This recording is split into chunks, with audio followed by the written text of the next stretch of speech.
which the U.S. supports militarily, but China considers the island its territory, not independent. On the flight back to Washington, the president has posted on Truth Social something new for D.C. He's going to create the National Garden of American Heroes, calling it a magnificent exhibition of statues featuring founding fathers, military warriors, religious leaders, athletes, entertainers. He wrote it'll be located in a now barren field along the Potomac River. A win for pro-choice supporters at the Supreme Court, keeping the abortion pill mifepristone still available for women by mail, keeping a lower court ruling on hold. That ruling determined an in-person visit to a doctor was necessary to receive the medication. The companies asked the Supreme Court to block the lower court's decision and allow patients to receive the pills by mail. Thursday, the High Court granted the drug maker's emergency requests while the legal challenge plays out. Fox's Kristen Goodwin. Texas put a killer to death last night, the state's 600th execution in the last 50 years. In his last words, Edward Busby said he was sorry for the death of a woman in 2004. For 250 years, Americans have believed in one powerful idea. We were meant to live free. Free to pursue our future, work hard, free to move, free to enjoy life without being held back. But if everyday aches and pains are slowing you down, it might be time to declare your independence from pain. I tried everything and anything to help me get rid of my pain, and nothing freed me. It just masked the pain, and the side effects diminished my quality of life. I'm sure you have been there if you have real bad pain. Relief Factor is a 100% drug-free, research-based formula that is designed to help your body fight inflammation, one of the root causes of pain. And it is not a quick fix or a temporary mask. It works from the inside out, at the source. Relief Factor. It was created for people to get back to living their life on their terms. Is that you? Walking, working, exercising, enjoying the moments that matter? This year, as we celebrate 250 years of American independence, take your stand for your own freedom. Declare your independence from pain. Try Relief Factor today. 1995, 3-week quick start. Ready for you right now. Visit relieffactor.com, 800-4-RELIEF. WFOM and W292EV Marietta, a Dickey broadcasting station. This hour is presented by Subaru of Gwinnett. You'll love the difference. The Morning Xtra, only on Xtra 106.3. Morning, y'all. Tug and Los on your Friday. Thank God it is Friday. God, I love Friday. It's my favorite. It's probably your favorite, too. And we're glad that you're here with us because you're our favorite. 404-741-1230 at Extra 106.3. Across the social media platforms, you like to jump in, say a few things, get some things off your chest. I mean, any and all are welcome. I mean, we're friends at this point now that we've hit Friday. For sure. We're all together in this thing. That's right. I mean, it really is a lock arms, hold hands kind of scenario. That we've made it together. Yes, we have. That's exactly right. And I wasn't sure. About Wednesday, you don't know. We talk about this all the time. Not everybody makes Christmas. That's right. Not everybody makes the New Year. Sometimes not everybody makes Friday. That's indeed the case. We're here. We've made it. And you should celebrate that. You like when they hold your hand up after you win the fight. That's what should be happening right now, wherever you are, because that's what we're doing. And you're probably just starting your work day as we are. Maybe you're on the way to the office and you're thinking about that boss of yours and the coffee that's not that great. How'd you like to punch him in the mouth? But when you get it over with, that's when you can walk out, put that arm in the air like, I won. I have won.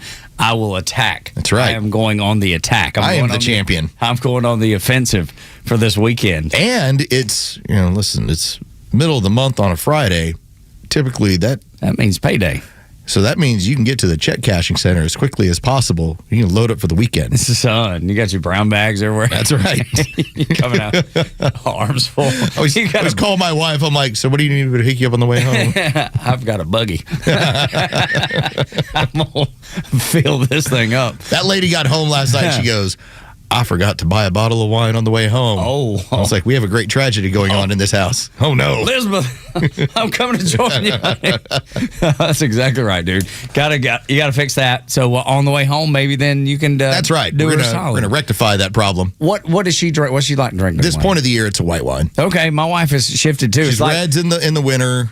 Whites lighter as we get into spring and summer. Yeah. That makes sense. It's almost like ladies doing the white breeches, right? You can only wear them a certain time. It's something about they have their Memorial own rules. Day, or maybe you don't wear them until Memorial Day. But bourbon's all year round. Yes, sir, it is. Although it's a little bit harder, in my opinion, when it gets hot.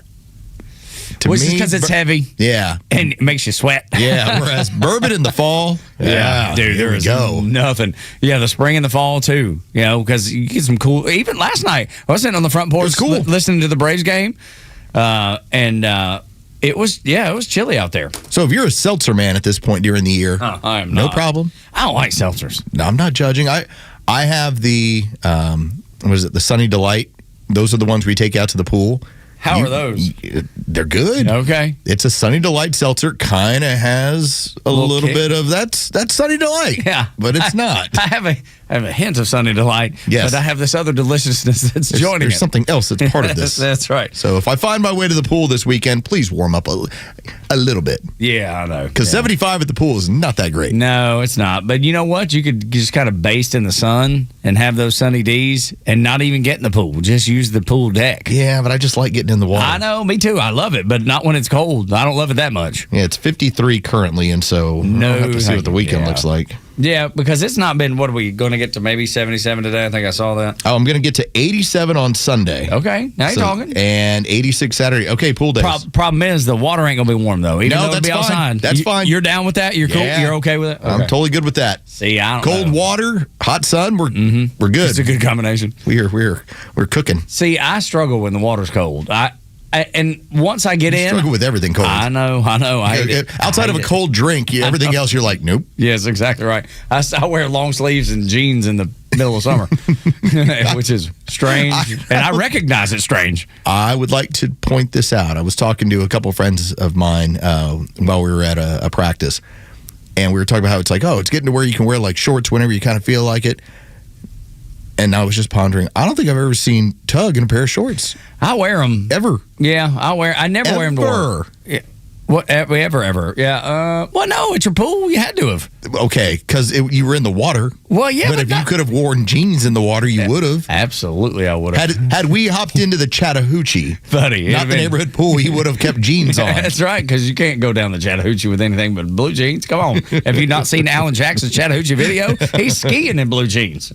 I mean, I'm just taking cues from the man that sings a song after the name of the lovely river. He's got a reputation. What do you mean you want me to put on some swim trunks? How dare you, sir? This is unacceptable. These legs can't see sun. That's right. What a terrible idea. They're as pale as the top of that bottle. Yes, I'm sure that when Tug gets into a pair of shorts, you're like, how high do those socks go up? Oh, them's his legs. That's right. Sir, pull up your legs. No, that's great.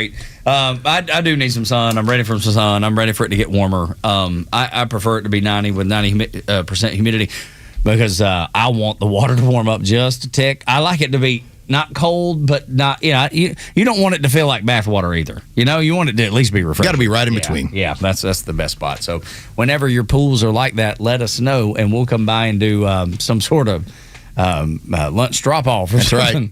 I'm going to bring you some donuts in the middle of the afternoon. That's right. And then why'd y'all bring donuts? Why not? Yeah, because we want to use your pool to go swimming here locally, here in the area, here near the Battery. We'll see if we can't maybe take out some lunches, some breakfasts here in the next, I think next month, maybe. That's the plan that's coming. Yeah, we're going back and just definitely visiting our, first responders, firefighters, police officers. But I think we're going to try to hit some just everyday Joe kind of shops too. We have a restaurant partner that we will announce, and they will be partnering with us to drop off breakfast, brunch at a number of different facilities that feature our first responders. So it'll be cool. Yeah. So that's some of the things that are coming up.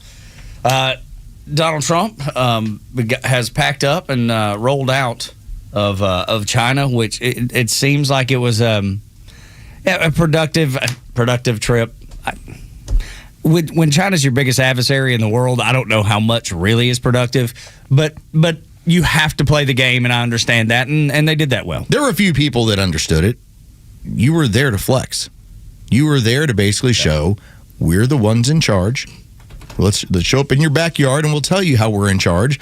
And as we saw from Xi Jinping talking about, which was the shocking moment of yesterday, which was want to be partners. Yeah. It's like, well, I think we're already leaning that way. It's on you all to build that bridge towards a partnership. And there was something, because I had to look at it because I didn't know what it was. people were talking about the speech that Xi Jinping made, and it was the Thucydides trap. Let's not fall in the Thucydides trap. I didn't know what that was, so I went and looked it up, and that is when a rising power threatens to displace the established power. And he said, let us not fall into that trap, which I saw it go a few different ways where people were saying, well, that is, that was a shot at Donald Trump, a shot at the United States. And other people were going, no, like he's saying we don't need to actually fall into this, where the dominant power and then the rising power always go to war. And I guess there's been Harvard studies on it. I didn't realize it was that deep. So when I saw it, I was interested in it. And I would like to think that he's being genuine. Let's not go to war, because there was the discussion of the war in Iran. There's the discussion of Taiwan. That was part of the conversation. Those two contentious things. So I could see how that could lead to, down the road, some sort of issue. So I hope they're right. I hope we don't fall into that trap. When this summit began, we talked about it was an island hopping campaign. Now, what do I mean by that? In World War II, on our way to Japan, we decided these islands are important. These are not. We're going to hop past them. We're not even going to engage. This is how we're going to get over to Tokyo. And you and I talked about very early on, why did Venezuela go down the way it did? All right, that was part of the campaign. What happened with the Panama Canal? That's part of the campaign. And everything has been pushing, including Cuba's going to be in one of them, the next one. Greenland, why was it important to be able to use that space for defense? Everything has been about the assertion of American power. And this was Bill Mitchell. He had this post yesterday as things were coming to a close. I was like, finally, somebody else who gets it. Because he kind of mocks the media for what they were saying. He said, this is not about Iran and Venezuela. This is about China. By taking out Venezuela and now Iran, President Trump has choked off China's access to energy. China cannot grow without energy. He says, and now Chairman Xi is meeting with Trump and our top CEOs to create new partnerships and saying we should do as partners and not foes. This isn't because the chairman is suddenly a nice guy. This is because Trump has created leverage by limiting the access to energy. Whole point. That was the whole point of this campaign, of what we're doing in the Western Hemisphere to bottle up China and force them to be partners rather than adversaries. Yeah. And on that same kind of thing, you're seeing Cuba is in dire straits because of everything that's happening, and that's part of this strategy. And I think that's one of the parts that gets really left out. Nobody's been talking about Cuba and the fact that they yesterday CIA and the DOJ said we're going to issue an arrest warrant for Raul Castro as Radcliffe is getting down there. So it's again ratcheting down. And those, they're struggling with rolling blackouts, and this is something going. They don't have food, they don't have gas, they don't have anything. And this again ratcheting down just to that point. How do we make sure we secure the hemisphere that we are in? And it's a very simple mathematical equation. We are producing our own energy. The others cannot. That's right. They're dependent on one another. And the one that could, Venezuela? We have control. That's right. We have a handshake agreement. With Iran, it's, you can produce it, can't get it out. That's right. Well, and now with all those the oil storage facilities starting to fill up, I think it's been 3-4 days that they've seen no movement anywhere. Scott Besson went on the record about it. Talked about it, yes. They think they're topped off. Yeah, and what does that create? If they have to shut down, that actually destroys their oil infrastructure. It's going to take years if they can even repair it. And they were burning it off as of a couple of weeks ago when we had this discussion about 3 days. Knowing that was coming. Knowing that, we can't keep burning it off. Mm-hmm. Like, we're stuck. Yeah. It's like, and as the Chinese even agreed with Xi Jinping, he brought up, you can't have a nuclear Iran. It's like, okay, good. We're in common ground on this one. Yeah, I don't know that I think Xi Jinping actually believes that, but being diplomatic and playing the game, he said what he needed to say. And look, that at least you're saying the right things. Now let's see if there's any follow-through. They've been sending weapons in. They said they're going to stop doing that. Let's see if they really stop. Sure, but let's play 4D chess here. Let's say that the Iranians ever get a nuclear weapon.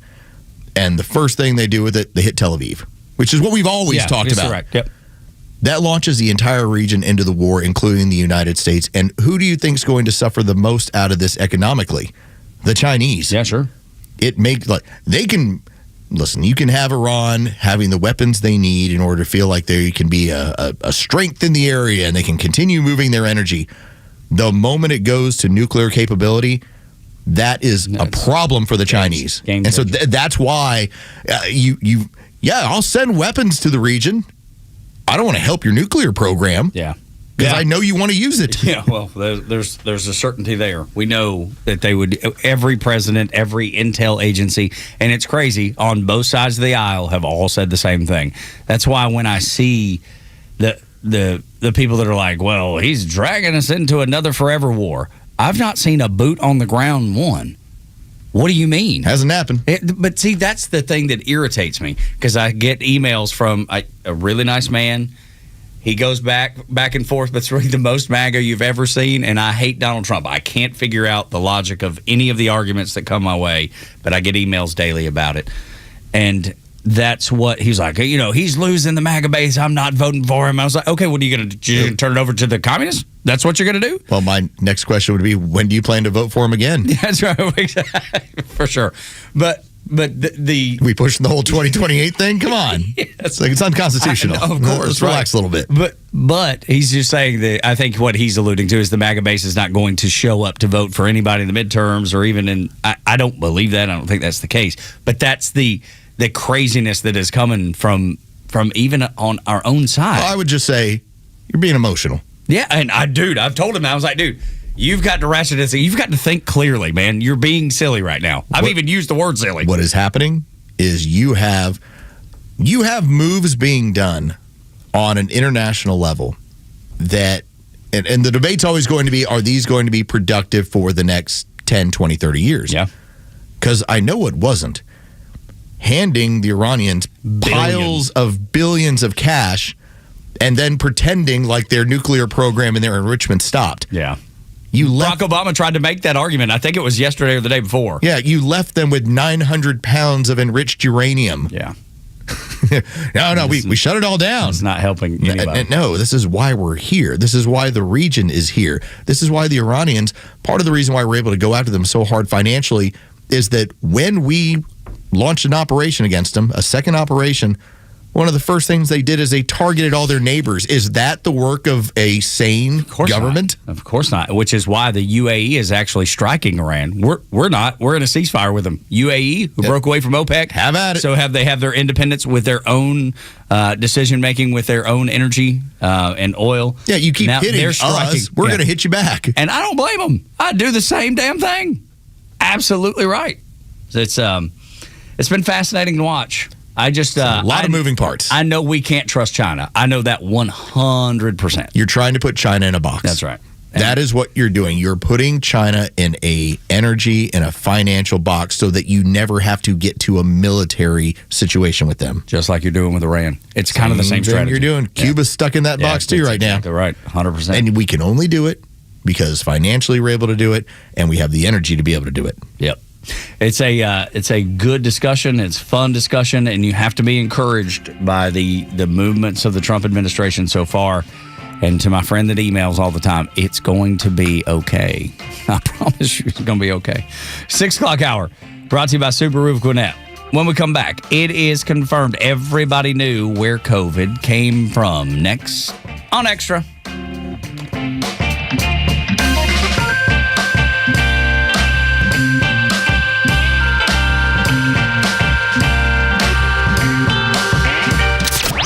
Get the latest breaking news and insight from the biggest conservative voices in the South when you follow Xtra 1063 across all your social media platforms. Find us on Facebook, X, Instagram, and YouTube at Xtra 1063.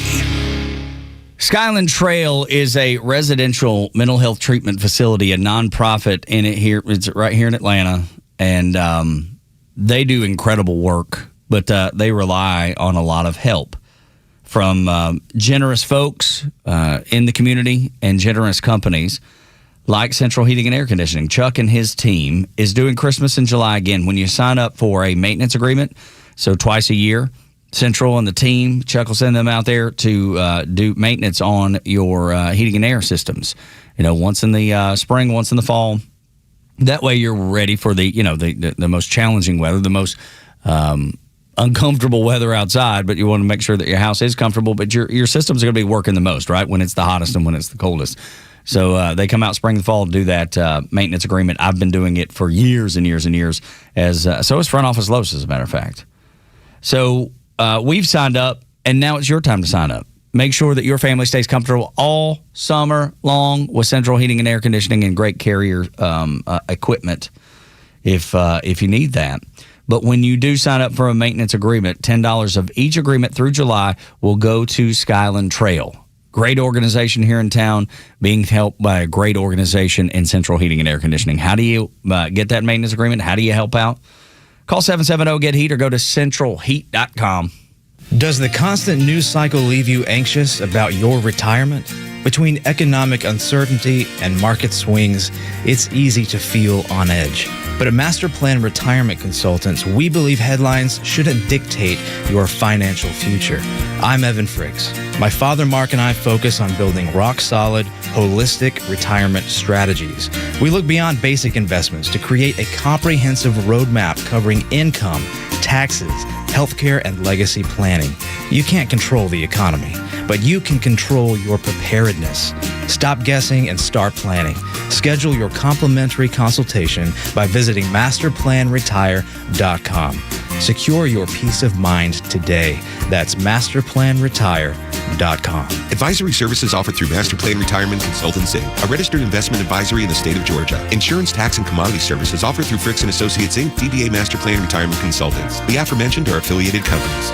Looking for heavy equipment but don't know where to buy? Purple Wave Auction has you covered. Always online and always no reserve. It's your destination for construction or ag equipment ready to work. We even sell semis, trailers, and fleet equipment for your operation. Best part? It's free to join. Head to purplewave.com. That's purplewave.com. Sign up for a free account and start bidding today. Purple Wave Auction, the easiest and most straightforward way to buy and sell equipment.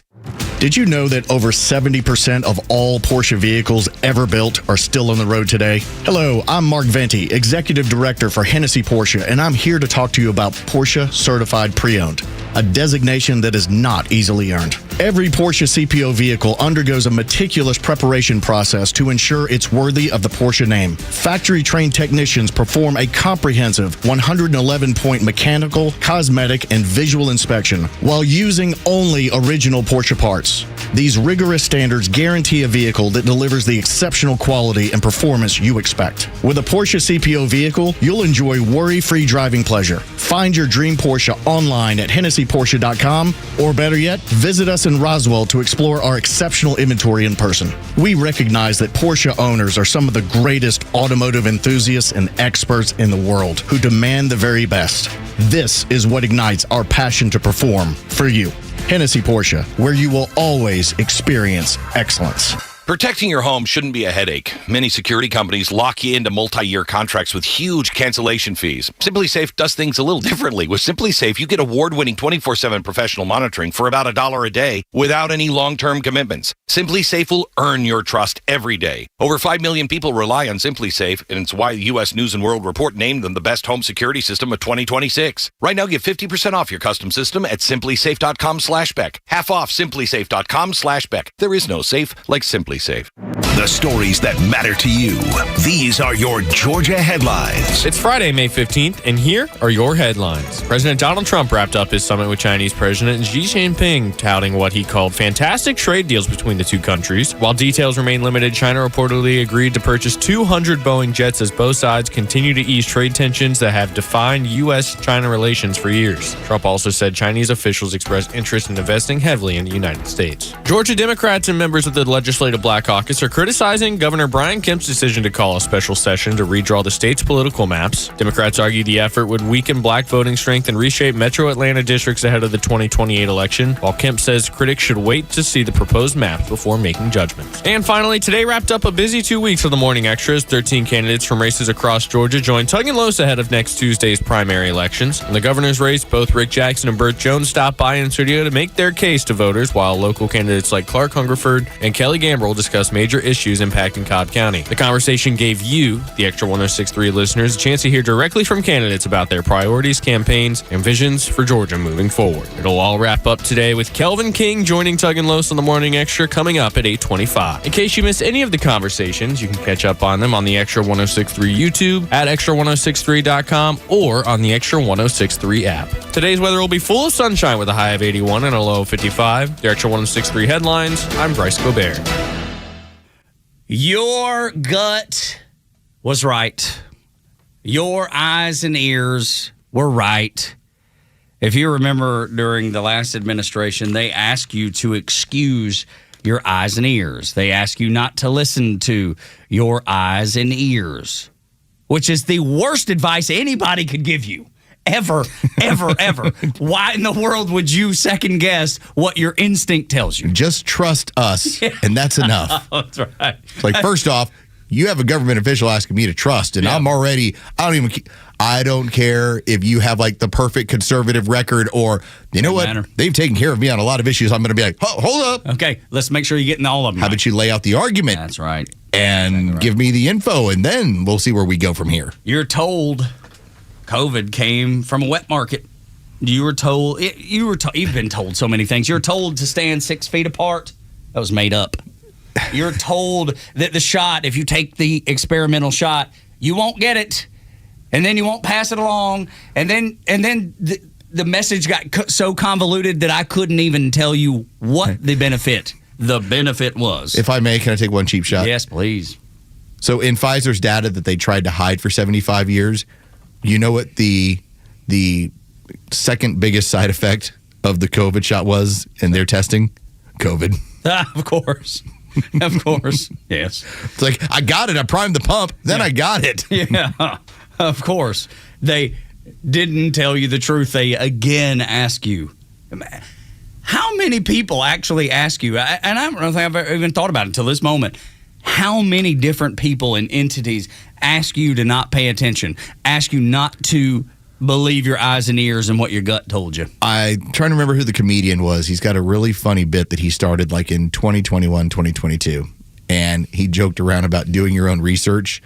He goes, translation, I'm a read. Yeah. He's like, and the amount of people that were like, what are you going to read for? Yeah, that's right. He's like, how stupid did we get as a society where all you said was, hey, I just want to read into this a little bit. What are you going to do reading for? Yeah. What are you question the science? You so smart, you read? That's right. Only in that kind of sheepish society at that time would you take someone who says, I want to educate myself further on this topic, and downplay that. And they look down their nose at you, and they call us the dummies. They call us the anti-science people. There's a drop on our sister station, because early on I was mocking this, because I found that as I started to do research, as I started to read up on this, we talked about the furon cleavage site, how it was different on this virus than any other coronavirus that we've seen in the history of the world. Let me say that again.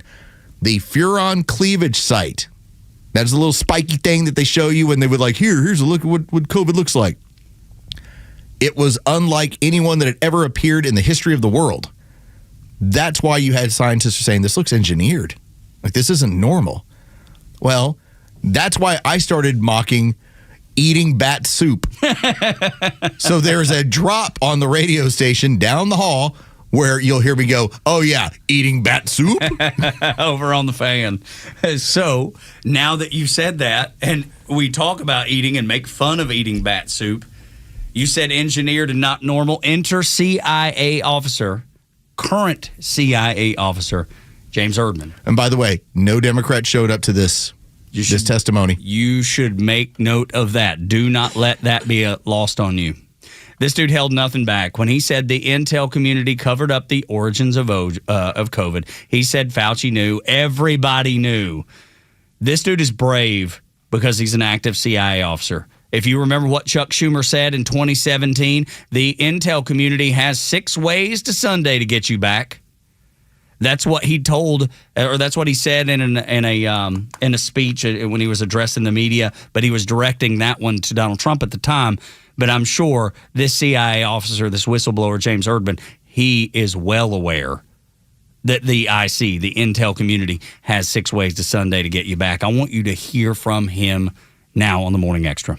Thank you for the complimentary introduction, and I appreciate the committee's dedication to transparency and accountability. I am a career CIA operations officer, and as you mentioned, I was on joint duty assignment at the Office of Director National Intelligence Directors Initiatives Group, or the DIG, between March 2025 and April 2026. I was responsible for leading the DIG's investigation into COVID origins, anomalous health incidents, and unidentified anomalous phenomena. I'm here today to discuss the COVID cover-up, the national security implications associated with the DIG's investigative findings, and CIA refusal to comply with lawful oversight, as well as how we remedy these problems. Intelligence community leaders and senior analysts downplayed the possibility that the COVID pandemic originated as a result of a lab incident. Motives are difficult to define given the scope of the DIG's review. Intentional or not, the IC's actions resulted in a cover-up, wasted resources, and a failure to properly inform policymakers. Public health policy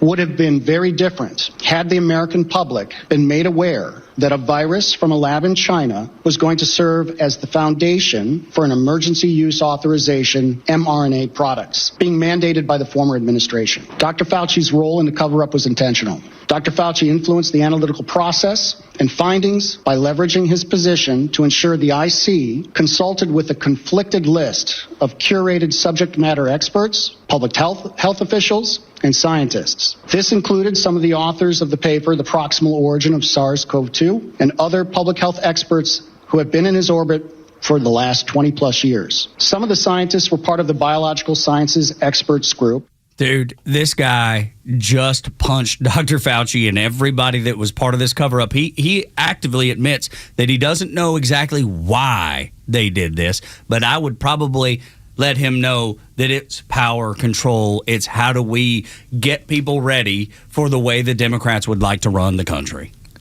So one of the discussion points that has been out there is that so much of what was going on with the NIH and EcoHealth Alliance, we can lay it at the feet of like Peter Daszak and Anthony Fauci and say, look what they were doing. But there's a bigger picture here, which is look what we were doing, that our own intelligence wants these weapons. And so how far up the food chain does it go when you are Anthony Fauci? Yes, you're a government employee and you're taking part in this cover-up. Well, why are you doing it? Well, one, it's probably your butt.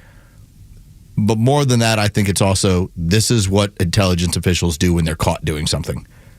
And so I think part of what yesterday was just this acknowledgement of, yeah, we knew. We did it. We knew we did it. And we will continue to do these things. Just like, and this is completely off subject, so I don't want to derail us, but it's just like the intel community that leaked the story to the Washington Post about China dragging the United States into a bigger war and how this is actually benefiting the Chinese for the United States to be at war with Iran.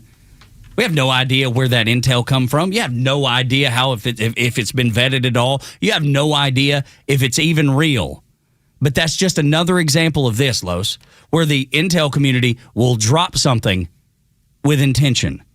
It is how do we distract? How do we point people in the direction we want them in because we know better? Let me just tell you this, because I hold the receipts, right?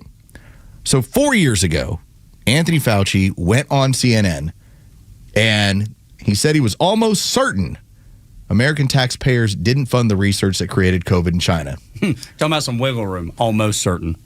So I end up posting this, and this is November 29th, 2022. So I'm not Johnny-come-lately to this. I posted, learn the term subgrant because it's really going to piss you off in 2023. You paid for all of this.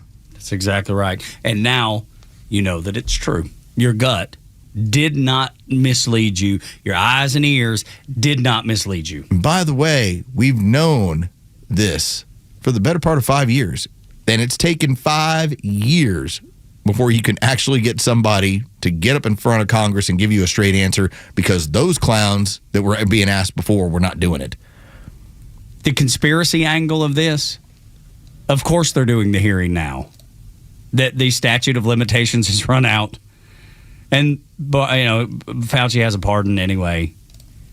But I've seen that bubble up a whole bunch, and I understand why people feel that way. March of 2023, we paid for it. This was me. In part because we wanted access to what was going on there.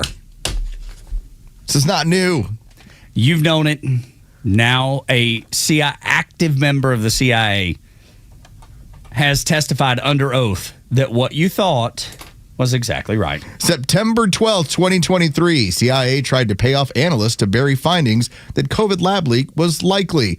September 12th, 2023, I wrote with that, we paid for it. Right. Let's do a flashback on Extra 1063. We said all there is to say, baby, flashback, go ahead and give it to me. Flashback, honey, take us through the night. Flashback, now we're standing here, can't you see? Flashback, it's all right. The year was 2024. The date was actually January 26th. And you had a court in New York City, a Manhattan federal judge, who going into an election year, because remember, the left, well, they don't want to interfere with elections if it's on their side. But if it interferes anything on the Republican side, they're like, hell yeah, let's do it. So you had Donald Trump, who was caught up in this. It was rape, and it's like, it's not a rape case. In fact, that's what ended up getting CBS, what ended up having them have to write him a check. It was like, you had some sort of encounter that Donald Trump had denied for years. Now, E. Jean Carroll tried to tell you she didn't remember what year it was. She tried to tell you what she was wearing, but it wasn't even made as of yet. That's another one of the lines. And then everything that she told the story just happened to be from an episode of Law and Order. It was a very strange woman. And if you've seen any of the stuff she does, like out in the woods, holy cow, she's a strange lady. Odd. Well, this federal court judge ended up finding that Donald Trump, because he had gone to the court steps a number of times and defended himself. How many times did I say your First Amendment rights don't end on the courtroom steps? Although they gave him a gag order and would not allow him to defend himself. So by the time that he libels her, it's like, she's a crazy person. It's like, I don't even know her, never had anything to do with her.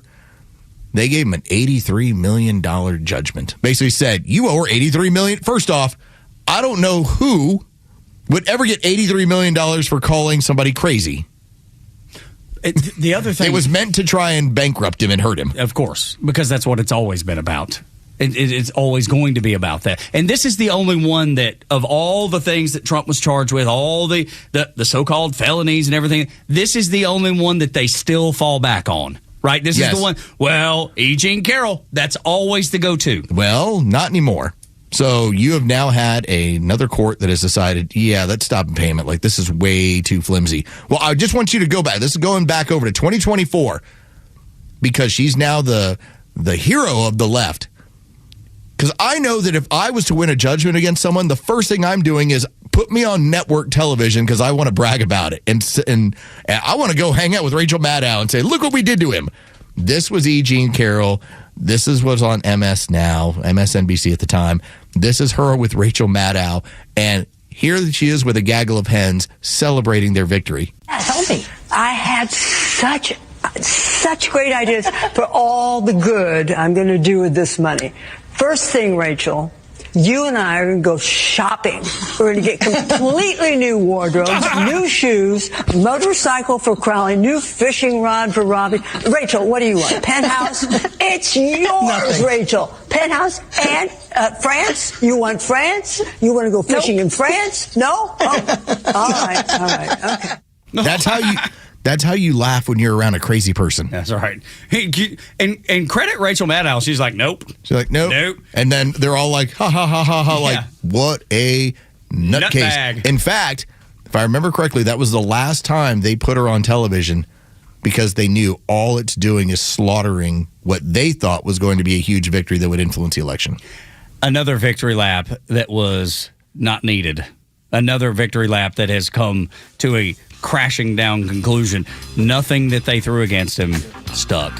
None of it. Tug and Los until 10 on Extra 106.3. When we come back, kids are drinking less. And that may actually be a problem. 6 o'clock hour brought to you by Subaru of Gwinnett. A problem? Yes. I swear I'll explain. Next on Extra.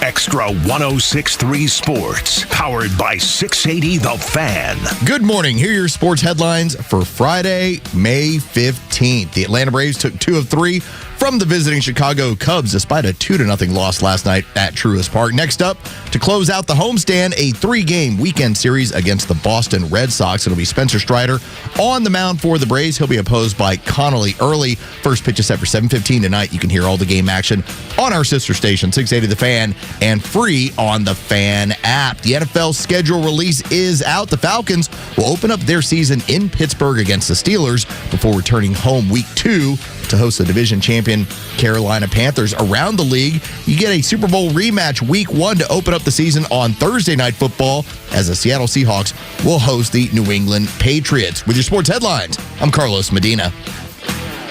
Hey, this is Los with Terry from Alpharetta, who just purchased a new car with the Honest Car Guy, the new, fully transparent, honest way to buy your next vehicle. Terry, tell us about your experience. I have a son serving in the military. He's active duty with limited time to look for a car. My son was looking for a used Hyundai Veloster, and I had heard about the Honest Car Guy on the radio, decided that might be a route to go, and we made a phone call over the weekend. He screen shared the information with us. We looked over the vehicle, and he took the reins from there, and they were able to walk us through the process of buying the car. We're very clear and transparent, and next thing we knew, we had a car in the driveway. Friends, if you're in the market for a pre-owned car, truck, or SUV, get an honest car buy from the Honest Car Guy. You pay what we pay, plus an honest fee, and we back that up by giving you the bill of sale. That's our transparency guarantee. Call 844-SHOW-ME-1. That's 844-SHOW-ME, the number 1, or visit honestcarguy.com. Atlanta, it's Mark from the Safe House. The legacy of Joe Biden lives. His open border policy let millions of illegal criminals stream into our country. We continue to have customers visit the showroom and report that they have been victims of break-ins and lost their hard-earned and irreplaceable items. So don't be a victim. Drive by the Safe House showroom and see what real security looks like. Picture yourself placing your valuables in a Fort Knox safe. Now that's real protection for your priceless valuables. Drop by the showroom or go to AtlantaSafeHouse.com. Oh no, what is that sound? It's our rejection detection system. It's showing that several men across Georgia are being denied intimacy by their partners due to ED. How can this be? Well, it's more common than you think. As men age, their bodies change. And unfortunately, once they get over 50, some things don't work like they used to. So what do we do? There's only one thing to do. We need to get them to Dr. Eric Deal at Total Body Therapy of Georgia. He can fix ED problems. But how? At Total Body Therapy of Georgia, they are experts in the P-shot, testosterone replacement, regenerative therapy, and Trimex to create an erection and more. Hi, this is Dr. Eric Deal from Total Body Therapy of Georgia. Did you know that 50% of men over 50 struggle with some form of ED? Guys, it won't get better on its own. When it's not hard, it's really hard. But I can help you today. Call us at Total Body Therapy of Georgia at 404-777-1911 or learn more about us online at tbtofga.com. A golf instructor who knows technique can improve an aspiring pro's swing. But one who really cares can help transform a career. There he is, your new champion. When you team up with someone who knows a lot and cares even more, you're unstoppable. At Truist, we believe the same is true for banking. Truist, leaders in banking, unwavering in care. Truist Bank, member FDIC, leading based on top 10 U.S. commercial bank.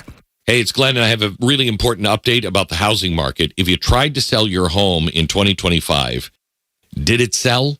Maybe you were convinced that it was impossible to sell, much less buy a new home. I have some news that might interest you, and I actually get to brag a bit about my own company, realestateagentsitrust.com. Last year, my company had its best year ever. Our network agents sold more homes. We helped more home buyers than any other year in our 11-year history. In fact, we surpassed $4 billion in real estate transactions since our inception. I wish I could take credit, but I'm not the reason for the success. Working with the sharpest and most competent real estate professionals all across the country and matching them with people just like you in this audience, prospective home buyers and sellers, is the key. In short, we're successful because we're good at what we do, no matter what experts have to say about the conditions of the real estate market. The name says it all. realestateagentsitrust.com. Go there now.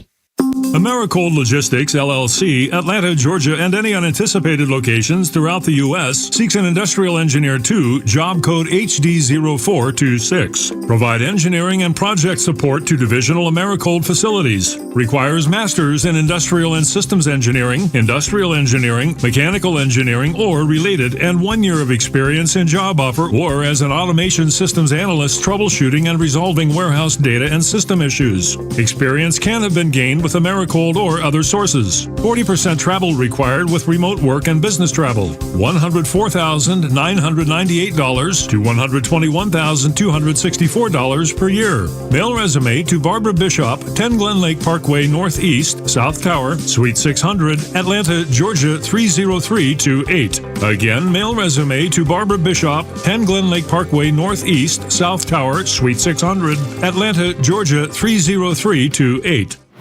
Stream Clay Travis and Buck Sexton, Glenn Beck, Fox News, and even NASCAR on Sundays. Anywhere on the Extra 1063 app.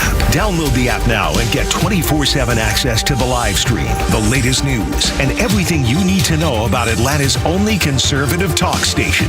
Download the Extra 1063 app for Apple or Android and check out even more great original content at thepodcastpark.com. Kids are smoking and drinking less. Gosh, so good. I hear about it. I see the trends on social media and the news. Gave you the data. It's like a 60-year low in terms of the drinking and the... We've got categories. They're not smokes with cigarettes. But there's other things that are up. Yeah, there is. Kids smoking and drinking less sounds great. Right? I mean, it sounds great. Maybe not. Maybe not in every case. Listen, I have teenage daughter. I know. Soon to be teenage daughter. I'm worried about what you're going to share with me here. Yes. Well, see, your daughters escaped this trend. And it's because of athletics.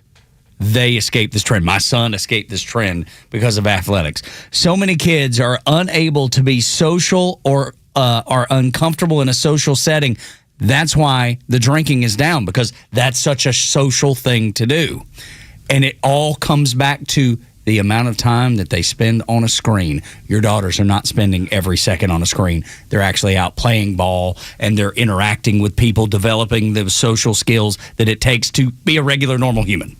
So the scientists and researchers are saying, yes, is it good? Because drinking is not good for you, smoking is not good for you. But the negative side of this is the reason they're not doing it is not some sort of noble reason.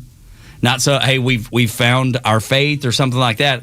In some cases it is, but overwhelmingly it's not. It's about not being able to interact socially. Every now and then I would say that I don't get my mind blown very often.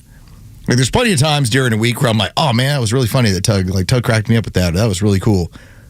Once every few weeks, Tug will bring something up where I just have to take a moment to go, whoa, dude, it's crazy. I hadn't even pondered that would be the offshoot of such. In my mind, I was convinced, as the dad who hopes for these things, that, well, the reason why it's down is the kids have seen the error of this lifestyle in this way. No, you're right. They're far less social, and the kegger out in the woods. Who does that anymore? Nobody does that anymore. You don't hear about that, but you just don't hear about those things anymore. And get this, there's more to it. This research shows that this generation is the first generation since the 1800s, like 1800, whose cognitive skills are not advanced past those of their parents. Everything from IQ, attention span is lower for the first time. I say get your kids out and let them touch the grass. Don't park them in front of an iPad. Don't park them in front of a video game. Take them to the park. Let them play with other kids. This is the challenge for me, because I feel like both of my daughters are pretty well adjusted in terms of what they spend their time with. But like, there's a belief that this exposure to all of this technology, this future, and what it's going to do is going to be great for their future, because they'll understand it, they'll know how to work with it. But, and that's the other portion of it, it is changing how we problem solve. Literally, the wiring of your brain. Considering that you and I grew up at one point having a map in the glove box, and you knew, like, okay, here's a map. Or the days when you and I would go do radio shows at places and somebody would hand you a map quest. That's right. You're like, okay, here's how to get there. Here's your map. Here's how to get there. Yep. Well, again, I love GPS, and I love that I can get anywhere on my phone without a problem. But now it's created a portion of people that have no idea directionally where they're going. That's exactly right, dude. It's the trade-off. They don't have a good gas. And what happens if your internet's down or your phone is broken? Dude, you're screwed. How many people wouldn't be able to? And where would you find a map? I mean, poor Bryce told us that a golf course was to the left of Kennesaw State. That's right. I can't give him a hard But it's time. not Bryce's fault. He has grown up in a technological age where now, if Bryce was to hand, this is a little bit different. My dad really adopted this stuff probably about a decade ago. But a decade ago, had you handed him a phone and said, hey, put the address in and drive there, he would have no idea what he was doing. So who looks foolish? Yeah. Because you can't work technology, but there's the trade-off. Absolutely, but he can read the hell of a map. But now it's altered into, if you're less social, there's less drinking. And it sounds great on the surface. And look, I can see the benefits of it. But if you look at this, it says, if you look at the data, once countries adopt digital technology widely in schools, like iPads and stuff like that, performance goes down significantly to a point where kids who use computers about 5 hours a day for learning will score 2/3 of a standard deviation less than kids who rarely touch tech at school. That's across 80 countries. It's not just in the United States, it's worldwide. No, it's the same reason. I don't know if you've ever heard the story about when we would give technology to people in emerging cultures, emerging countries. And what do they end up doing? Invariably, they just watch porn. It's just what happens. It's crazy. You're like, look, we brought all this new technology to you and all this new information, and they just end up watching pornography. We had the same story about iPads that have been given to prisoners in California. It's like, listen, they will have a broader view of the world. No, they just watch pornography and try to make deals online with people to try and get the new person into their gang or into whatever they were affiliated in. I do agree, and I do like the fact that we are going to have cell phones out of the schools. Me too. I voted for it yesterday. I'm all for this. I think that's going to be much better from a social interaction standpoint. But I do think that there has to be this weird balance, because would I prefer that my daughter had 6 textbooks that she carried around every day and had to go to a locker? Yeah, but that's the way I grew up. Right. And the I fact understand. that they don't do that. Right. And I understand. And I'm okay with some technology, right? But does it have to be every bit? Does every second of every day of every class have to be technology based? Can it be physically a book? I think that would be great. If maybe it's every other class. I don't know how you make it happen. I'm not in education. I don't understand how you could make it happen, but I feel like you could. I think about like what a fun time to me was when I was in college. We would have $2 pint night over at Fox and Hound, and me and a bunch of my teammates, be like 3 or 4 of us, would get together, and it was hunting season. Let's go meet some girls, and typically they'd bring me along Because imagine that. They were like, he's the talker. Yeah. Yeah. It's like, Jeff can't talk. He's got $100. Just bring him so we'll buy some beers. We'll let Los handle that sort of stuff. Right. But I think the difference now, when I see what my 15-year-old is doing, she will take part in her practice or her volleyball tournament, and then it becomes a meetup with the friends online to play like Fortnite and have some popcorn, or it might turn into, hey, a couple of the girls come on over and they bake. I'm like, okay, that's awesome. That's Dude, different. That's great. That's different than when I was 15 and my friends were trying to figure out how to sneak beer all the time. Right. Then again, I grew up with a bunch of just deranged fools and hooligans. That's right. So did I. I think we all did. A buddy of mine's dad is a brain doctor, and he's like, I know how to get beer. My older brother will get it for us. That's right. Let's go. I love it, man. I think Dr. Delaney is not impressed with what we're doing. That's right. He's less than impressed. But I think that's just, for me, it really does accent the importance of, because I don't feel like we're changing the trend in schools to go back to having books, even though that was my loose suggestion. It'd be great if you could do that. I don't expect that that's going to happen. But that's why it highlights to me the importance of being an athlete, or being in the band, or being part of the theater group, or whatever it is, some sort of activity outside. Girl Scouts, Boy Scouts, I don't care. Make your kids get out and touch the grass. Socialize. That's all it takes. It is. Again, you've blown my mind, just the idea, because I was thinking to myself, we've been in such a culture where alcohol has been such a huge player that you can't turn on the television, especially, let's face it, during like NFL Sundays, it's either here's a truck, here's this booze, or there's something wrong with your wang, here's what to take. Some medicine, yeah. Those are the three predominant things that are always pushed to you. And there is, at times, a rejection by youth of whatever their parents are into. Absolutely there is. And I thought that was far more prevalent. Man, you're right. They socialize a lot less, and beer is a socialized event, and alcohol is a socialized event. When we come back on Extra 106.3 after the Fox News update, wait, you're letting the drunk rally the group? Well, that's never a good plan. Next on Extra.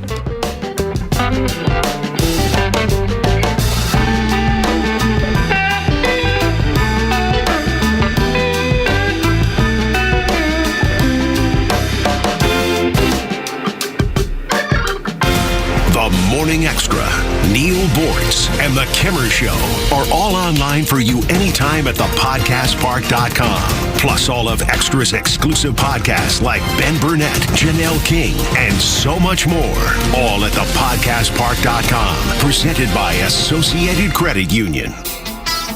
When it comes to luxury, performance, and cutting-edge technology, few brands do it better than Cadillac. And there's no better place to experience Cadillac than Jim Ellis Cadillac, where buying a luxury vehicle is just as refined as the vehicle itself. From the bold Escalade to the sleek XT5, the powerful CT5, and the electrifying new Lyriq, you'll find an impressive selection ready to go. That means more choices, more availability, and competitive pricing, all with the transparent, no-pressure approach Jim Ellis is known for. And with the Jim Ellis Expressway, you can start your purchase online. Value your trade, schedule a test drive, even complete paperwork from home. It's luxury car buying made simple and convenient on your terms. Or shop in person and enjoy a professional, welcoming dealership experience that puts you first. To get started, visit JimEllisCadillac.com or stop by the Jim Ellis Cadillac dealership on Peachtree Boulevard, just inside the perimeter. Jim Ellis Cadillac, where you can always expect the best. This is Flounder, and if you want fewer HVAC surprises, call Dobbs Heating and Air. The Dobbs Club membership includes 2 maintenance visits a year, and right now you get a 3rd visit free. That means better efficiency, longer system life, and improved indoor air quality. You get priority scheduling, 15% off repairs, and no overtime charges. Plans start at just $199, with membership starting at $17 a month. Service calls are only $85. Dobbs Heating and Air. Local, honest, and dependable. Find them at DobbsHVAC.com. It's still the greatest form of advertising, word of mouth. If we could bottle it and sell it, we'd be rich. But we can't. That's what keeps it honest.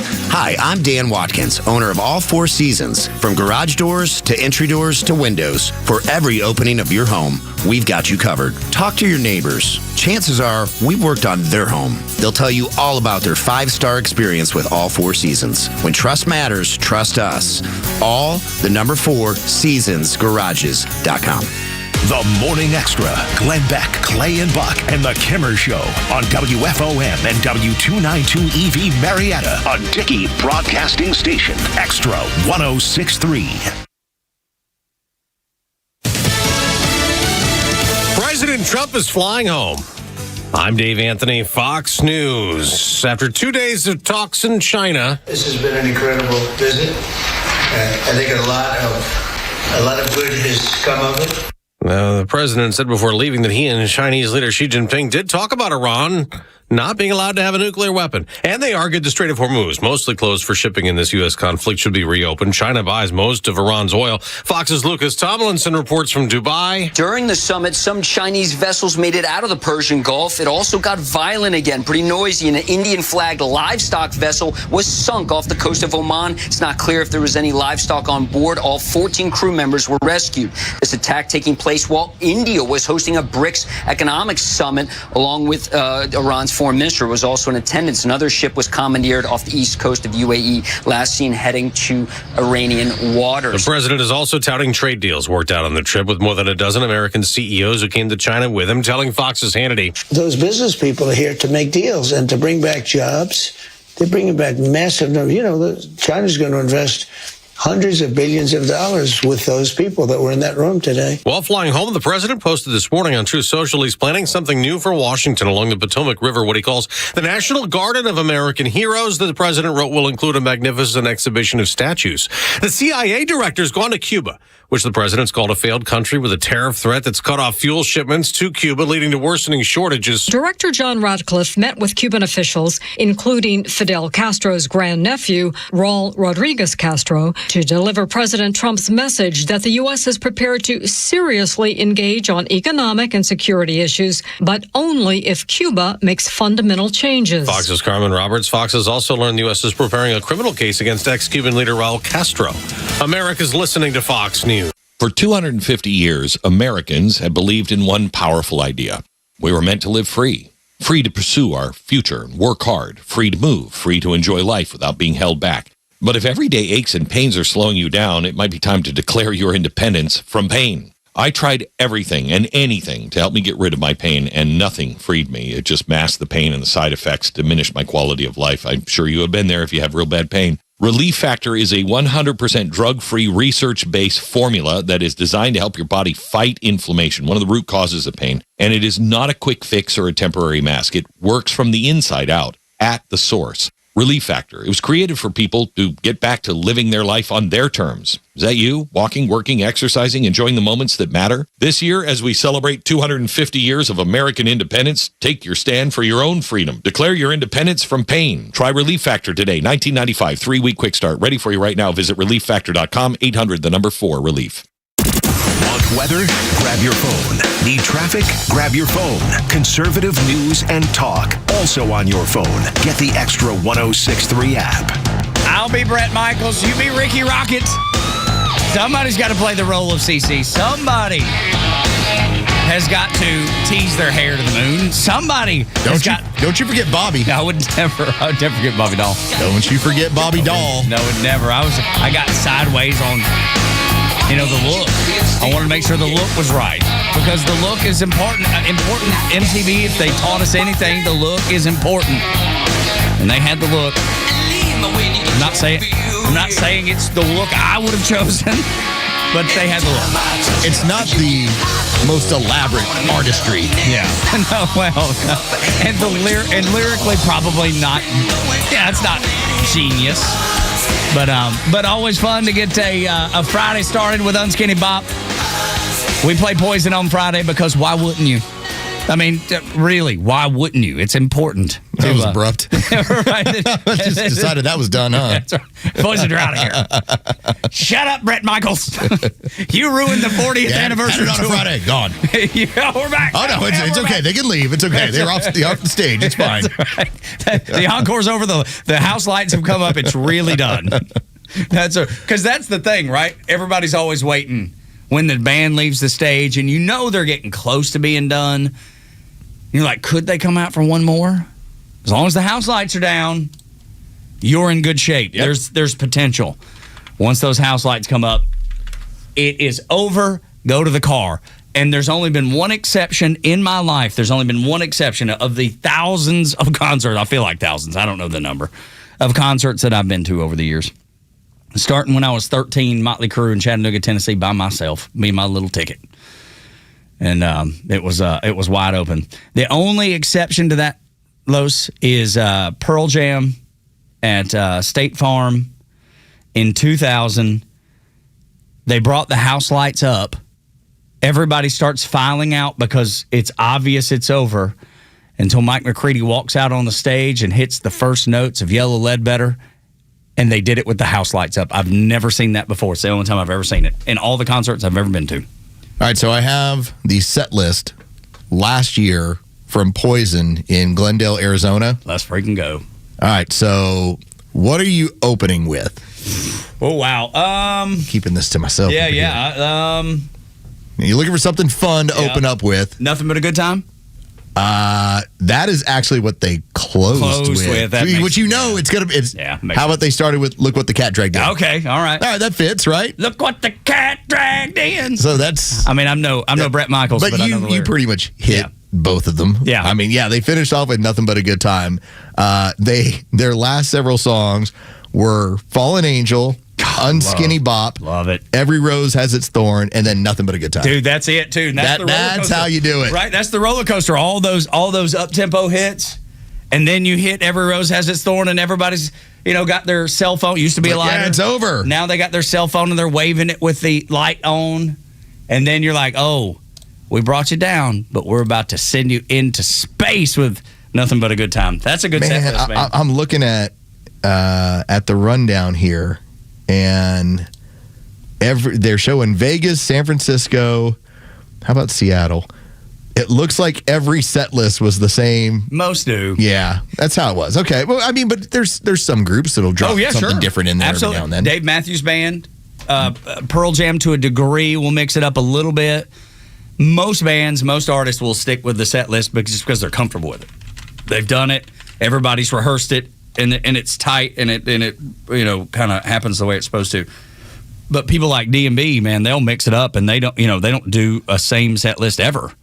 And Pearl Jam, Eddie Vedder's famous for writing out the set list, hours before the concert actually starts, and then shares it on social media, and it's kind of a thing that he does. But yeah, so much fun. Poison, which it's funny. I've never actually... No, I take that back. I did see Poison a couple times. I was about to say I've only seen Brett Michaels, but I've never seen Poison. Dude, you've got to go. They sound fantastic. You've got to go. Yeah, you do. They sound fantastic. It's so much fun. And the fact that it's back to that 80s thing, that hey, we're going to just get out here and rock out to songs that and you can sing to the top of your lungs, and we're going to bring a ton of energy, and it is just fun. So, yes, you need to go. Who are you looking at? I'm in. I'm just looking at concert dates for a handful. I'm looking at Pete Yorn right now because he has a set list that was out there. Has he got a show coming to Atlanta? That might be one we take a show road trip or something. Man, it's been a while. I saw him play. I've talked about this on the show before. So I saw him play like 20 years ago in Dallas. The dude had a lit cigarette on the end of his mouth, and it never went out. Dangled. And he sang the whole time with it. Oh, man, that's skill right there. So it's pretty good, man. He's like this. He's nowhere close to us. He's all over the East Coast. Like, the closer he gets to us, looks like Virginia. We got to do a Morning Xtra road show, trip, and that way we all go see a show together. It's so much. The one we have to check on for this summer, just to see if they're doing anything, is Five for Fighting. Yeah, right on. Because John and Drossik already said, it's like, you're backstage. Like, you come hang out with us. Yeah. Like, okay, you got it. Yeah. Don't have to tell us twice. We'll do it. That's exactly right. Do you have a date for them getting close to us? We have, let's see, they're playing in Tennessee. Do you still have that email address? Oh, yeah, of course. Okay, good. No, him and I we're friends. You're now. pen pals at this point. We're pen pals. Let's see, they're going to play in Memphis on June 5th. So all right. It might be a little too quick for us. But yeah, no, he's all over the place this summer. Arlington, Texas, and playing through October into Virginia, Alexandria and Richmond on October 21st. Okay, right on, man. So all over the place. Hopefully, maybe get near us. Yeah, there we go. Before we get to the first thing to know today, it's my understanding that our friend Steve Marcinko has called us up at 404-741-1230 to talk to us quickly about the Back Our Blue in America 2. Steve, what is up, buddy? Hey, good morning. Morning. Happy Friday. Yes, absolutely. And the eve of Make America Gala. It's going to be too much fun. We are looking forward to it, and we've got so many excited listeners that are geared up to coming out. The running of the horses, watching the Preakness, all the food, all the drinks, and probably many of the politicians that we've had on the show, Steve, are going to pop in out there too. Yeah, Janelle and Kelvin are coming. I think they're next up on the list. Y'all talking to Yeah, that's right. Kelvin going to be in here about 8:25, so they'll be there for sure. Bert Jones going to be there. There's about 20 or 30 different politicians. There we go. And it's going to be too much fun. I know it is. And do you want to share the big fireworks at the end? Like, is that or did I spill the beans? Yeah, don't give away the surprises. Surprise, man! It's all I can tell you that it's going to be a spectacular grand finale. It'll knock your socks off. So bring extra socks. There you go. Absolutely. Steve, we want to encourage everybody to go out to Back Our Blue and America 2 TOO.com, and there's still tickets available. It is going to be a big fun night. Very big, very fun night, and it's the kickoff of America's 250th birthday. Hopefully we'll get our show up on national news somewhere, because it's going to be absolutely fantastic. Well, gosh, I hope so. I sent you the soundtrack. Yes, sir. You did. It was good. It's going to be good. Don't give that away, Tug. I would never. But it's well mixed.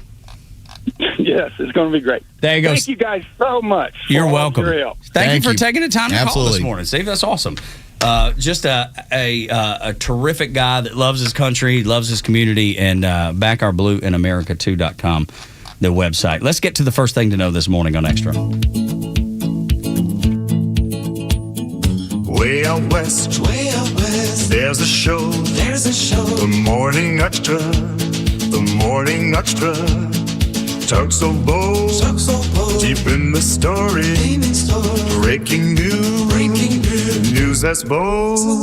I'm so glad we heard from Steve Marcinko on this for this event, because it really draws a line between what's being celebrated, the way we view this country, and the way our opposition views this country. Now, I've referred to the Democrats as an anti-American party, and if you look at it that way, it makes sense what they're talking about. Kamala Harris is going to run in 2028, and she is going to be the nominee. The way the numbers are looking, she's double anything that you can find in polling from Gavin Newsom. They would have to find a dead stripper in her trunk. Then even still, half her voters would go, it was maybe necessary. That's right. Might have been necessary. She'd been acting up. Kamala dealt with it. Okay? I'm going to play you some audio here. And normally, for most of us, this would be disqualifying if you started talking about packing courts and getting rid of elements of the Constitution that are important. If you started talking about getting rid of the Electoral College, these are disqualifying items typically. If you brought up what Kamala Harris is bringing up, you would say there's no way in hell they would ever win the nomination from us. Which is why she's doing it, because it's for the other side, which is decidedly anti-American, anti-Constitution. Listen to Kamala Harris as she's on a Zoom call, and she's basically explaining the direction this country needs to go. Say, look, this is a moment where there are no bad ideas. A no bad idea brainstorm is what I'd like to call it. And in that no bad ideas brainstorm, we talk about what we need to do and think about doing around the Electoral College. We talk about the idea of Supreme Court reform, which includes expanding the Supreme Court. We invite a conversation about multi-members district. We talk about that if we win the Senate, which we should and we will, then the Senate Judiciary Committee should have rules that they put in place so when these people come before as nominees to the Supreme Court and lie, that they are held to account and consequence. Not just that somebody goes on cable news and says they lied, but that there are rules in place to actually penalize people for lying to a Senate Judiciary Committee. That we agree that it is right to have ethics rules for Supreme Court justices. And let's put those in place. Let's talk about statehood for Puerto Rico and D.C. These are the things I think that we've got to do. We've got to neutralize these red states from cheating, including blue states expanding their maps. And all of this, I think, is look, we got to fight fire with fire. These folks are playing to win. We got to play to win, too. What she's talking about is locking up her enemies. Yep. What she's talking about is statehood for places that don't have... First off, if you've ever been to Puerto Rico, they are not interested in being a state to start with. I've been there 5 times. I know that for positive. They are very independent. In fact, the fact that they're a U.S. territory... They even talk about independence there. It's crazy. One of my dearest friends is Puerto Rican, and he because he is like wave the red, white, and blue, loves this country, and he's quick to tell me, dude, my family don't feel the way that I do. I am different from them. Zero interest in it. You hear about the multi-member districts. We need 2 Democrat representatives in this district because it's just so large. Wait a minute, that's not constitutional. Yeah, where's that? Hold on a second. And as she says, well, they're fighting fire with fire. We've already seen this. The Constitution, when it comes to what you're able to do with districts, we have a Voting Rights Act that is already established. You can't use race. Yeah. Stop drawing districts out of race. That is what's come down. And so, again, this is disqualifying for us. This is what sews up nominations for her. Dude, that actually sets her side into motion.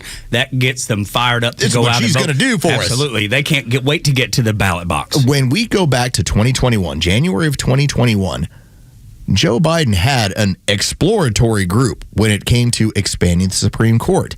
And what were their findings? Wildly unpopular. Just wildly unpopular, and would be impossible to get through. 80-20 issue, where maybe even less. Well, so because the Democrats are largely representing a 20 to 25% portion of this country. That's why it works for them. Yet she's still the one talking about we should have ethics against the court. You mean when you drum up charges? Yeah, right. And I would like to go back to her, let's penalize people for lying. How about let's start with Dr. Fauci? Maybe we'll get started now. Well, we've already established that you automatically get a pardon for that one. That's right. Or anybody that was involved. Let's start now. Why are we waiting? She wants the power to imprison. That's exactly right. That's why she would never bring up anybody right now. She's talking about Donald Trump. She's talking about Republicans. She's talking about anybody that's not on her side. And I'm glad she's talking about fighting fire with fire, because I'm looking to destroy her. I mean, I thought that after you lost 9 million votes that your predecessor had gotten, the most popular president in the history of an election, that you might be a little embarrassed. That you might say, man, she walked into a Laker game that week after she had lost, and nobody said a word to her. Nobody acknowledged her. Like, that was one of the funniest videos around. But because the Democrats have no options, they're actually going back to the well, and they really bought it that she was a good candidate. Hey, they still buy it. They actually bought that she was a good candidate. She is not a unifying force. In fact, you know what her greatest accomplishment is? No. Well, go ahead.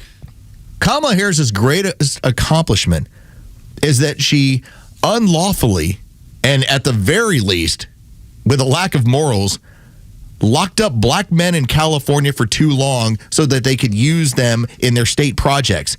These were men that were supposed to be let out of prison.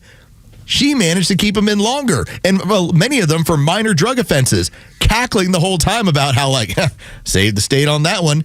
Yeah. This dude was supposed to be out a year ago. We just got a year of labor out of him. Dude, it's awful. It's funny, you said unifying force. They don't want to be a unifier.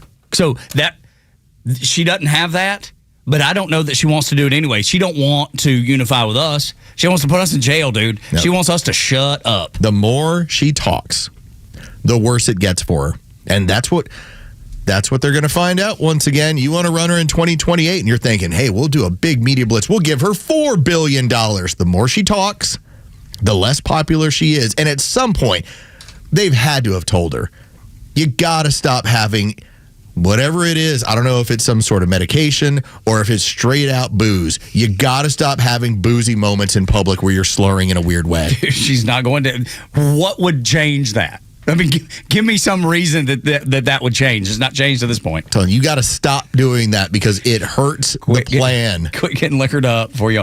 Hey, Kevin says, look, you have to have a brain before you can brainstorm. So okay, Kevin, that's funny, Kevin. Kevin taking the shots. And then Phil's on the phone from Kennesaw, and he's taking Trump's, hey, I'm going to go the exact opposite way. I'm going to do it like you kids. I'm going to use reverse psychology on them. Phil, what's your plan?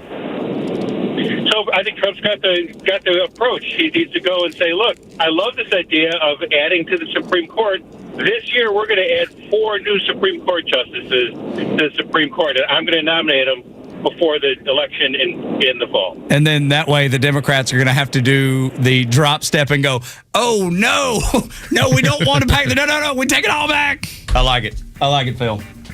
Funny. You have had an expansion of the Supreme Court, but we have basically been sitting for the bet. And this is the thing about precedent. Have we somehow added states? No. Have we added population? Well, not legally. Yeah. Why does there need to be more representation and 9 on the court? And as we hopefully get rid of some of the population, especially the folks that doesn't. I'm telling you, right now they are so hoping that nothing happens to any of their liberal justices. Because, I mean, the court's already in a pretty good place as far as following the Constitution. If it was to, they would lose their mind if they got. Somebody opens up and you're like, hey, Ted Cruz. Yeah. Come on in. Or down in. Or Ron DeSantis. Thank you. Yeah, but I do think that's going to be a focus probably as we get in the next couple of years. Clarence Thomas looking to retire, and then who goes into that spot. It lends you, or you would be led to believe that Ron DeSantis might be the choice because Ron talks about the relationship that he and Clarence Thomas have. You would think that Clarence Thomas would probably go to Donald Trump and say, hey, I think this is the guy. Ted Cruz be another great get. Just that relationship there stands out to me a little bit. Next on the Morning Extra, the Dems will sacrifice a majority-minority district in the interest of power. Next on Extra.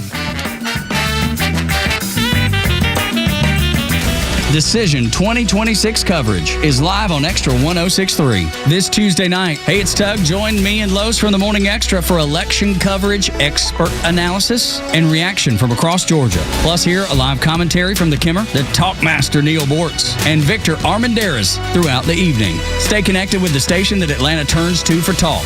This Tuesday night, 6 to 8, only on Extra 106.3.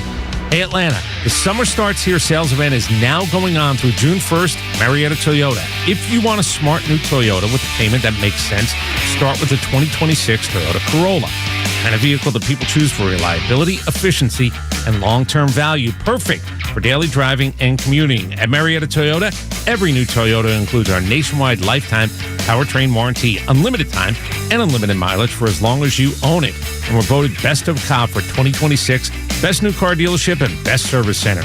Well-qualified buyers, 4.99% APR for 72 months is available on the new 2026 Corolla. Visit us on Cobb Parkway South, just north of Truist Stadium.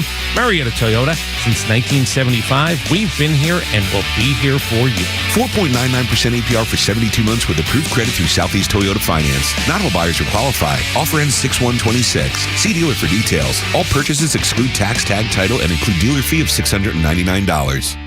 Stovall & Company Wholesale Landscape Supply has been family-owned and operated for more than 75 years, and we treat you like family, too. Check us out at StovallInc.com or stop by our new store in Canton, Georgia and see what we have to offer. At Stovall, we supply all your landscape project needs. Completely hassle-free, all the way down to the delivery. Have you been dreaming of an outdoor kitchen, fireplace, or other custom paver project? We partner with Keystone Hardscapes for all your beautiful high-end concrete needs. We look forward to making your landscape dreams come true. Stovall has it all. There's a lot riding on every digging project. You want it done and over with. And the utility companies want their underground lines untouched and intact. Georgia 811 helps connect the dots. If you're digging, submit your ticket to us at least 3 business days before the project starts. We'll notify our utility members, and they'll send locators to mark their lines at your site. Georgia 811, connecting the dots for safe digging. Sponsored by Georgia 811. Fox on Tech. You don't like those new instants on Instagram? You can turn them off.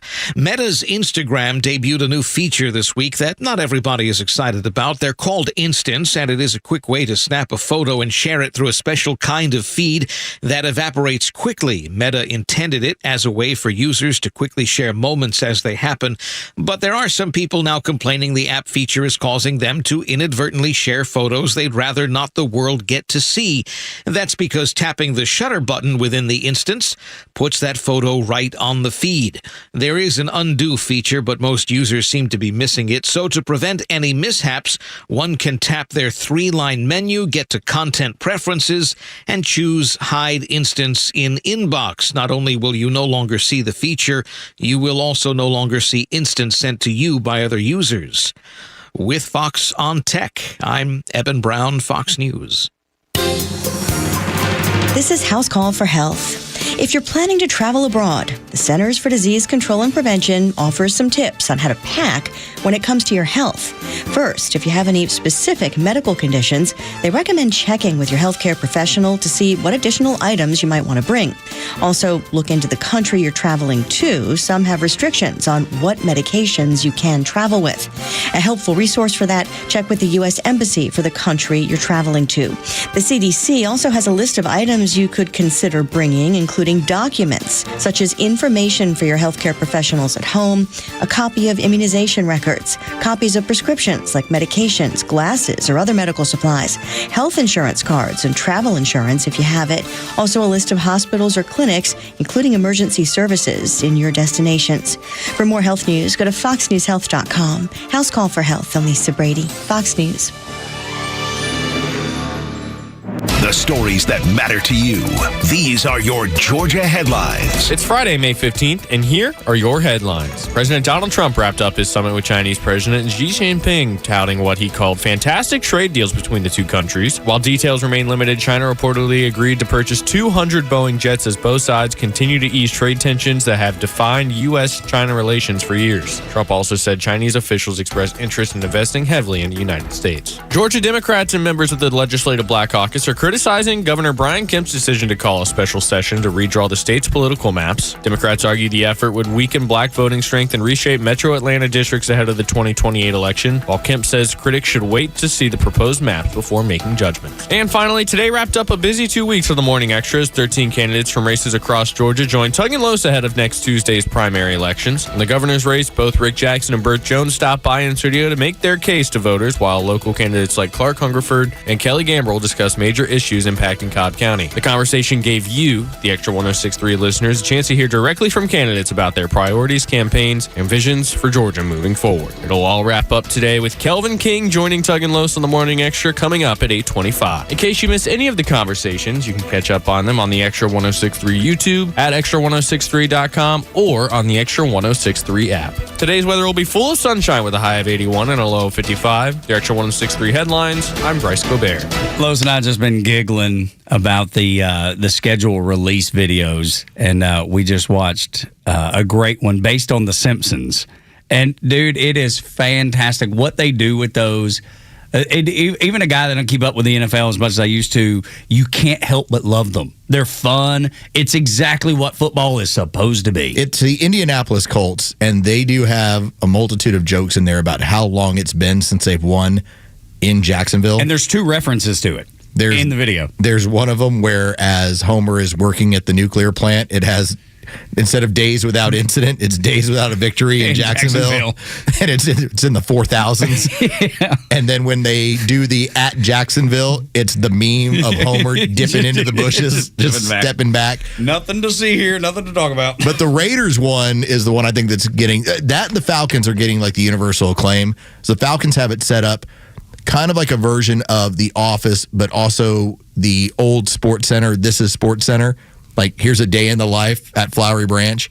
There's one of them where it's Matt Ryan, and he's getting ready to host a meeting in the boardroom, and a couple guys walk in late, and he yells from back in the day when they would have him on NFL films, "Get effing set." Yeah. And they immediately run to their spots. And so he can start just doing harkens back. Yeah. Yeah, so it's a lot of that nostalgia. And then the one when it comes to the movie Step Brothers, where it is Fernando Mendoza and Kirk Cousins having to become best friends with the Raiders. That one's really good. Yeah, that's the one I'm saying. That's the first one I saw this morning, and we've just been watching a whole bunch of them, and they're really, really good. And like I said, that's what if football and they've been doing these for years, but it seems like this year seems to be a little more resurgence than in the past, maybe, or in the past few years. Well, every team has one, and some of them are pretty mediocre. Then you see the ones where they've put like a whole ton of money and planning into it. Like, I remember years ago, the Cowboys did one which was like an ASMR video, and it was terrible. It was boring. It was, so they kicked it up. And last year it was Post Malone, who was not bad, being from Dallas, who was delivering like the schedule in. This one was really funny how they did a spy one. The Chargers are like one of the best ones around. They have done Japanese anime, and they're hilarious to watch. In fact, one of them, when they were playing at New York, has a reference. It has a billboard in Times Square, and it had Trae Young that says, "He's your daddy." So, like, they were finding different ways to still mock New York, and so there's a lot of smart stuff that goes in there. Dude, I love it. The Broncos had a funny one. I didn't watch the full thing, but I just saw a clip of it on Twitter, and it's like To Catch a Predator, and it's a Chiefs fan. And they were smart. like, they were like, we were scrolling through your social media, and we see Yankees, Lakers in 7. And going through like a whole bunch of the bandwagon sports. The bandwagon fun stuff. Yep. I love it. That's awesome. Dude, there's nothing worse than a bandwagon. It's the worst, and there's so many of them out there. Chargers did Halo this year. Yeah. Oh, yeah. Los just showed me that. I showed him a couple of them, including the Denver joke about Bo Nix and his ankle. But, like, that was fine to me. I thought their Japanese animes were so incredibly good. Yeah. So I was like, okay, I get it. You switched it up. Yeah. Give me the anime next year. Yeah. Because they're hilarious. Get back to it. The Steelers had a good one, too. They went like hometown roots with like the Pittsburghese accent of like yens and like all of like the sayings they have in Pittsburgh. That was really good. Yeah. And you lived up there, so you probably recognize some of that. Listen, how do you top that the Raiders put it out there? Fernando Mendoza and Kirk Cousins dressed in the same attire. Yeah.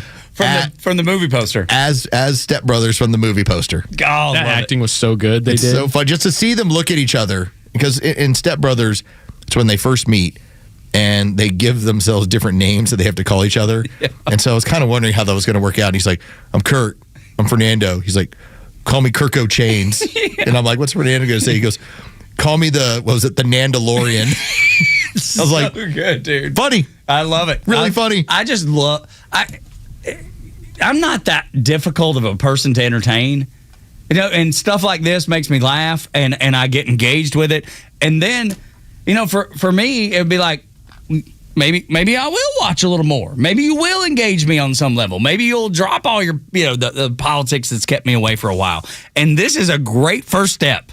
This is a great way to start it, man. Go down the rabbit hole. You'll enjoy it. Yeah. So make sure you do too. And if you find us at Xtra 1063 at Front Office Los at Tug Tower. Yeah, I posted the Falcons one last night. It's fun. And if you got anything to say about it, a great way to do that is on social media. We can interact that way. So we've heard that the gerrymandering that's going on is terrible. But only if it's happening in red states. The gerrymandering that's happening in Virginia that got shot down, they thought that was great. The gerrymandering that happens in the Northeast, where you have 30, 40, 45% Republican voters and zero representation, they're just fine with that. They do not care. This gerrymandering discussion is and always has been about power. It is no matter of the heart, Los. When you look at how they were drawing in Virginia and how the plans were to have what was going on in Louisiana, they were strictly drawing along racial lines. So once that was made unconstitutional and illegal, for as much as you have the leftist commentators who want to say, well, why don't we fight fire with fire? Let's go after them. Your primary weapon is gone. You have no ability to gerrymander unless you do it based on race. And so now what is their only response? Well, this is hurting the black vote. That's right. This is racist. That's what you've heard the Democrats say. That's what you heard Stacey Abrams talk about. You've heard so many people say that. This is racist. Well, I want you to know this.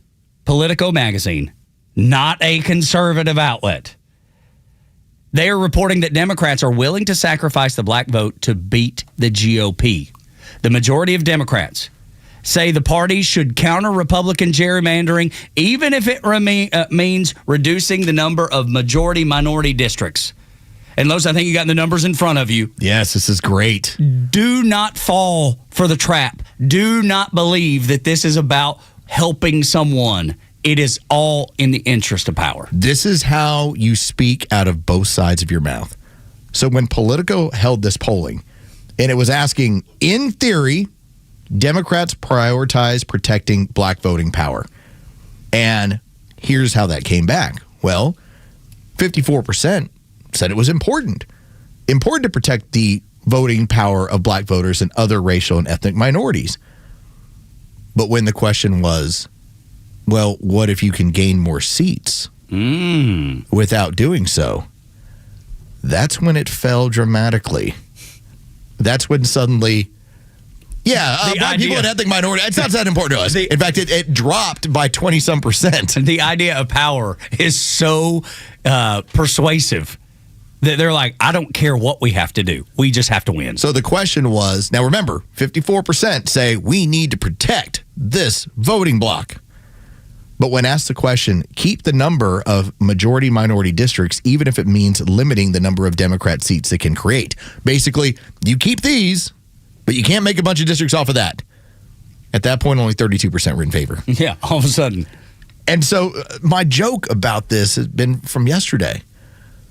If you were really interested in protecting we'll just say the black vote or the Hispanic vote, you wouldn't have brought in 20 million illegals. It was never about that. It was never about protection of any minority vote. It never has been. They don't care about protecting anything. No, it's just strictly power. Specifically the country. They couldn't care less about protecting the country. That's why they kicked the door open. It was about power, and it is about apportionment. What has happened during this Trump administration, and this is what's upsetting them so much, but they don't want to say it because there are still words that resonate in this country. When you say cheating, people go, oh, well, tell me how. Yeah, How did they cheat? Because if I was like, I got cheated in that, what does somebody say? How'd you get cheated? God, what happened? That still resonates with people. The reason why the left won't use cheating, why they won't say it, is because what this Trump administration has done is they've systematically been removing ways that Democrats cheat. That's why they say, we got to fight fire with fire. They don't say, they're stopping our cheating. We got to find a different way to cheat. So let me get this straight. When USAID goes away and you have Act Blue that you're looking at for some of the fraud that looks like reportedly they were involved in with these micro donations, when you have all of this fraud investigation going on, suddenly the Democrats who always outraise the Republicans are only raising a quarter of what the Republicans are. Reckon why? That seems kind of strange. What a coinky-dink. I mean, I'm told Who saw this coming? I'm told that's where all the energy is, right? Yes. I'm told that's why we're going to see this blue wave. Okay, We're not seeing a green wave, are we? At the same time, when you start getting away and getting away of the racial minority majority districts, well, then look what happens to their power in the House. Well, that keeps dissipating. And what is their response? They have none because they can't draw racial districts anymore. And here's the other part that irritates me. States like Mississippi, South Carolina, and Louisiana not being bold enough to recognize what is in front of them, what Politico is telling you they care about, and they are still having weak knees about redistricting. Did they miss the memo that these people do not care about anything but power, and you better shore up your voting in your state? And those 3 states, and look, you may even include Georgia. I don't necessarily, but I understand why people would say it. You better start shoring up this stuff because they will do whatever it takes. And if you don't, you're the one that's going to fail. Let me lay out the hypothetical. You redraw a district. That district is suddenly now represented by a Republican. And let's say, for instance, like Wesley Hunt, who represents a majority white district. If Wesley Hunt doesn't do a good job for you, you vote him out and you go to the Democrat. And if the Democrat does a good job for you, suddenly, oh, guess what happened? You got better representation. The problem is, Wesley Hunt has been doing a good job. That's right. He has been representing his district. And largely, when you talk about the areas where the growth has been better, the representation has been better, the schools have been better, school choice is available, those are Republican districts. These are areas that the Democrats completely fear because the moment you give people something as simple as school choice, where their money goes to, it's incredible how much they're like, we can't have that. You can't allow that. Shut that down. We got to shut that down right now. We got to keep you in your failing schools and your failing neighborhood. We can't allow you to get out of here. Because if you can, that means you don't need us. And we need you to need us. So you're asking the Democrats, baby, be better. Do a better job. You've had some of these districts for 2 generations, and nothing changes. People are noticing. People are paying attention, or at least the people who are paying attention are noticing. And Politico shows you in their own polling of Democrats. Dude, isn't it crazy? Ain't that concerned about losing the black vote. Isn't it crazy that if you listen to the Democrats, and I would include Politico as a Democrat outlet, because they are, they'll tell you the truth. All you have to do is listen to them. All you got to do is put it to a decision. It's the pretzel moment. Hey, listen, you can hold on to these majority-minority districts, but you won't be able to draw new districts and create more Democrat seats. They're like, let it go. It's okay. No, it's fine. Switch it. No. We don't need that. Power. That's all we need. We need the power, and we want it, and we'll do anything for it. When we continue on Extra 106.3 Tug and Los until 10, at least one person gets what Trump did in China. We'll talk about that next on the Morning Extra.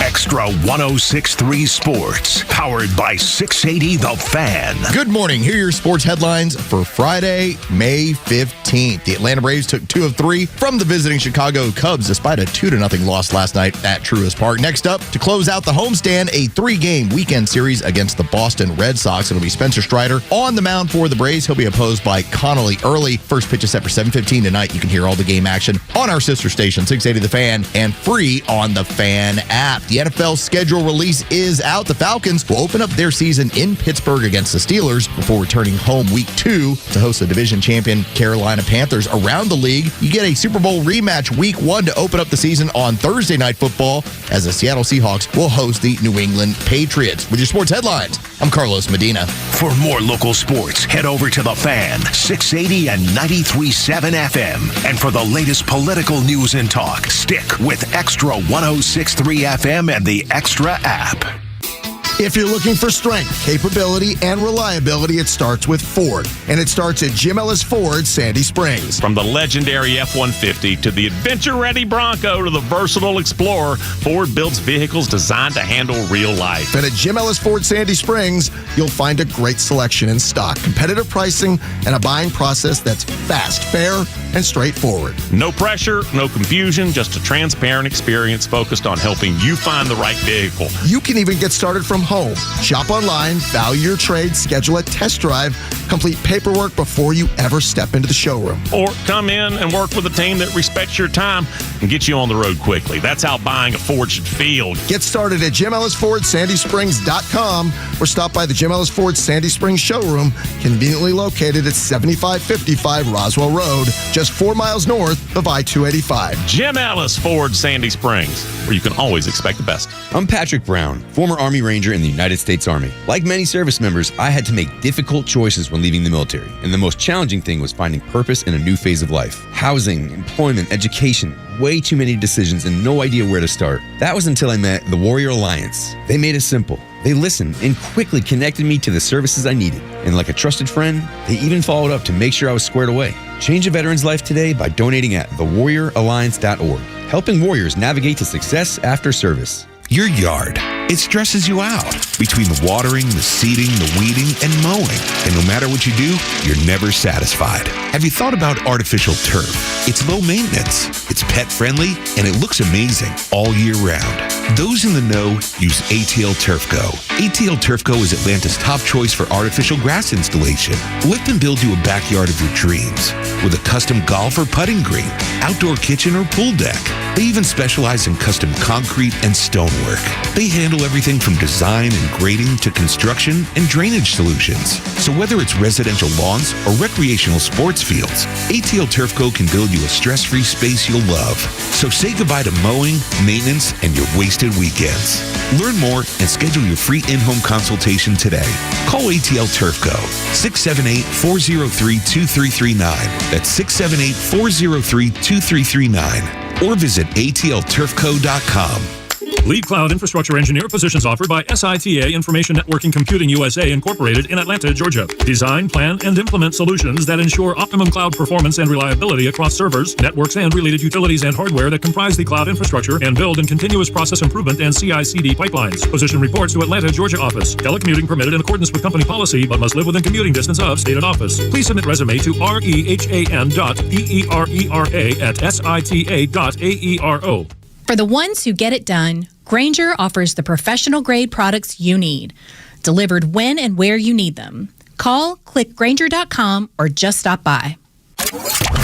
The candidates you need to hear from before the midterms are live on Extra 106.3. Vernon Jones is running for Secretary of State. Georgia's election is not perfect. Georgia's election is not completely 100% without a shadow of a doubt, without irregularities or errors or mishaps. So when you start that premises, you can say, you know what? We can always continue to make things better. We can always continue to follow up. Listen to what people are saying. They're the ones who are voting. They're having these actual experiences as opposed to blowing them off like what happened in 2020 again. Oh, it was a perfect election. Oh, there was no widespread fraud again. Well, how wide is the wide? That means there was some fraud. They didn't say there was no fraud. But when you're in denial that you're in a perfect situation, then that's the first mistake. Tell your local candidate if they want to win, they need to check in with Atlanta's only conservative news and talk station, Extra 106.3 FM and the Extra app.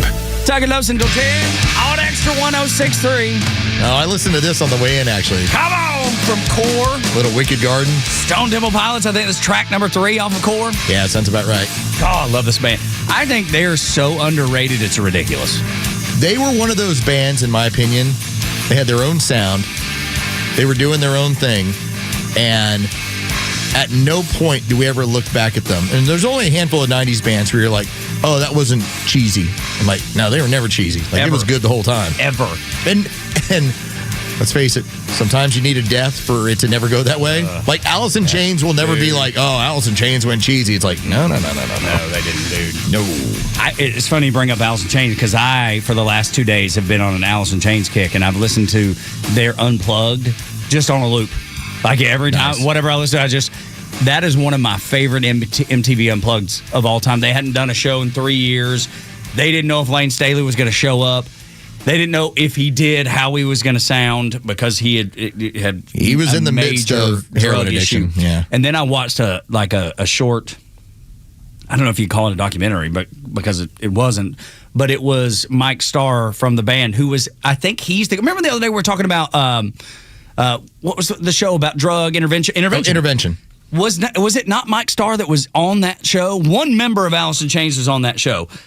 I think it was him. I could be wrong. But he was the last person to talk to the singer of the band, Alice in Chains. And he said, I just wish I hadn't left his house that day. And, he had his own issues with addiction. And It was him just talking about it. Celebrity Rehab. Celebrity Rehab. Okay, got Not A&E show. Got it. You got to. Intervention does not show you in a good light. Okay. Like Celebrity Rehab, hey, there's some hope here. Okay, all right. Intervention shows you like on the pavement, urinating yourself. Gosh, the worst. Ugh. But anyway, it was Mike Starr? Yeah. Okay, yeah. And so I watched that, and that's what put me in this Alice in Chains. The fact that I have an Alice in Chains tattoo is probably part of it too. But it was so interesting to see the despair on his face that he still carries with him today. I wish the line that stands out that's so haunting to me, I wish I hadn't have left his house that day. Because it was after he left, it goes radio silent. They don't find Lane Staley for like 2 weeks, and it was 2 weeks. Ugly scene. He was covered in ants. Yeah. Ugly scene. It was pretty rough. We had heard that from Jerry Cantrell, that it was his mom. What they noticed was that there were no withdrawals from his bank account. There was zero activity. And for a guy that was, running around doing stuff, and you got people watching your money, they're like, hey, there's nothing going on in this account for a few weeks. Something's wrong. It's like something's going on. And sure enough, that was the case. Yep. And knowing what, go back, if you're a fan of that music, go back and listen to that. Unplugged is amazing. Dude, it's like haunting. So dark. Yes. So haunting. And when they open up with Nutshell, which is a dark and haunting song, We Chase Misprinted Lies is the opening line of that song. It gives you cold chills. Do you think we're ever going to get back to a point? Because that 90s period of MTV Unplugged, which is my favorite. I also did enjoy it. Didn't get it anywhere near as much acclaim, but I thought it was really cool. VH1 storytellers were less songs. Yep. But they of the backstory. They would tell you the backstory on how that song came to be and where the inspiration came from or who gave you the idea and how it happened. I love those. Me too. I loved them. To this day, I can still hear Natalie Merchant sing Candy Everybody Wants. Dude. Sounded so good. She is so brilliant. And I don't know what she does these days. I mean, she's kind of, I don't know that she tours Natalie, you did enough. Yes, she did. Dude, that run with 10,000 Maniacs and then her solo, the Carnival, and all that, Kind and Gentle, I think is the name of the song. I love it. I still listen to it today. Every once in a while, you're gonna think less of me when I tell you this. I can't possibly. How can I go lower now? That's right. Every now and then, I'll get on a Lilith Fair kick. Okay, no, dude, I don't have a problem with that. I think it's cool. Indigo Girls, Sarah McLachlan, Jewel, Alanis Morissette. My wife loves them all, especially Indigo Girls. Dude, I don't know. Yeah. I don't know what possesses me to do that, but go down Soul Miner's Daughter path. Yeah, absolutely, with Jennifer Nettles. And that version of Jennifer Nettles, that's another one too. Dude, so good. That stuff is so good. I just love it all. God, I love it. That's what activates my soul. When I have time, I know I should probably, there's movies that I need to see that I never have, and TV shows, but for whatever reason, it doesn't stir my soul like music does. And that's where I usually find myself down a rabbit hole, much like Los is just talking about. Sometimes you just get on those. What is it that you get on the rabbit hole with? Because sometimes Los can get one on serial killers. I mean, it just happens. Flounder chimes in, says Jar of Flies. Says here, Alice in Chains album. Yes, right. That's my favorite record too. That's and as he notes, produced, released in under a week. Yeah. An EP. I think it's 7 songs. Yeah. Don't Follow is on there. One of my favorite Alice in Chains songs, and that also had No Excuses. That's just a great. That's one you needed. Your CD case. You had Jar of Flies. Yeah, you had to. During that time period. Absolutely had to. Morning Xtra and Xtra 106.3 could talk about this all day, but we need to talk about the one person that gets it, the one person that understands the success of the trip that you just saw unfold on a worldwide stage with Trump taking the entourage to China. I love when I get somebody else to come around to something that we had brought up. I think on Tuesday or Wednesday, we were talking about the importance of the trip to China and what it really meant. And we talked about how with what you've done in this Western Hemisphere and the execution of the Monroe Doctrine and getting China out of the Panama Canal and eliminating your Chinese, your Russian, and your Iranian influence in Venezuela and letting Cuba basically, they're going to wilt on the vine until we decide to swing in there. taking Greenland to the point where we're not paying for it, yet we get the rights to use it for military purposes. Bill Mitchell, and he's the CEO of Your Voice Studios, host of Your Voice America, he ended up having a post yesterday, and he totally got it. I was like, that's exactly what we've been talking about. He talked about how it's always been about China. That everything that we have done, he points out, he says the left, the media, they don't understand about Iran. They didn't understand about Venezuela either. Says this is not about Iran and Venezuela. This is about China. By taking out Venezuela and now Iran, President Trump has choked off China's access to energy. China can't grow without energy. It's like you have put them in a box. You have forced them to now talk to you, and Xi Jinping was doing it. They have to talk to you as a partner, not as an adversary, because you're the one who's in charge. China does not produce their own oil, and especially when it comes to food, they don't do that well either. So they are dependent on partnerships with other countries if they have larger aspirations. Well, if those aspirations are to be slowed down or cut off, you have to use your economic power against them. And so Bill Mitchell, finally, exactly what Tug and I were talking about, the importance of putting the Chinese in a box. And I get it. Tug doesn't trust him. I don't trust him either. No, of course not. But it's a matter of, I don't have to trust you if I've got you in the corner. If I've got my thumb on you. I got baby in the corner. That's right. What are you going to do? Nothing. You're going to do nothing. You're going to do what I tell you to. You're going to cooperate. Or at least on the surface, you're going to cooperate. You're going to, I know what the Chinese do because I do not trust them at all. They're our biggest adversary. They want to be the world's largest superpower, but getting there is going to be a challenge without gas. You're not going to be able to go anywhere. Well, and that's the biggest thing because their economy is slowing down. We know that. They have buildings that are half done. They have big swaths of parts of cities that are just empty. Their economy is slowing down. They need the United States to send cheap goods to fuel that economy. The Chinese, this is where they've gotten it half right. Once they went to more free market elements of their economy, well, that is when you've had the growth as far as what they've been able to send around the world. Cheap goods, that's part of it. But if you just look at the history of the world, trade and capitalism has always driven empire growth.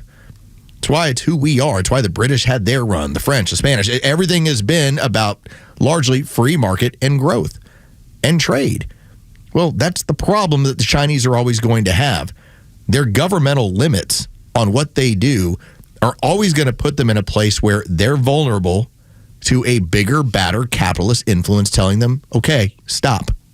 And I believe that's exactly what we were doing there. And the thing that bothers me a little bit, that I'm uncomfortable with is and I don't know that there are going to be any follow through on this, is the investment into the United States by the Chinese.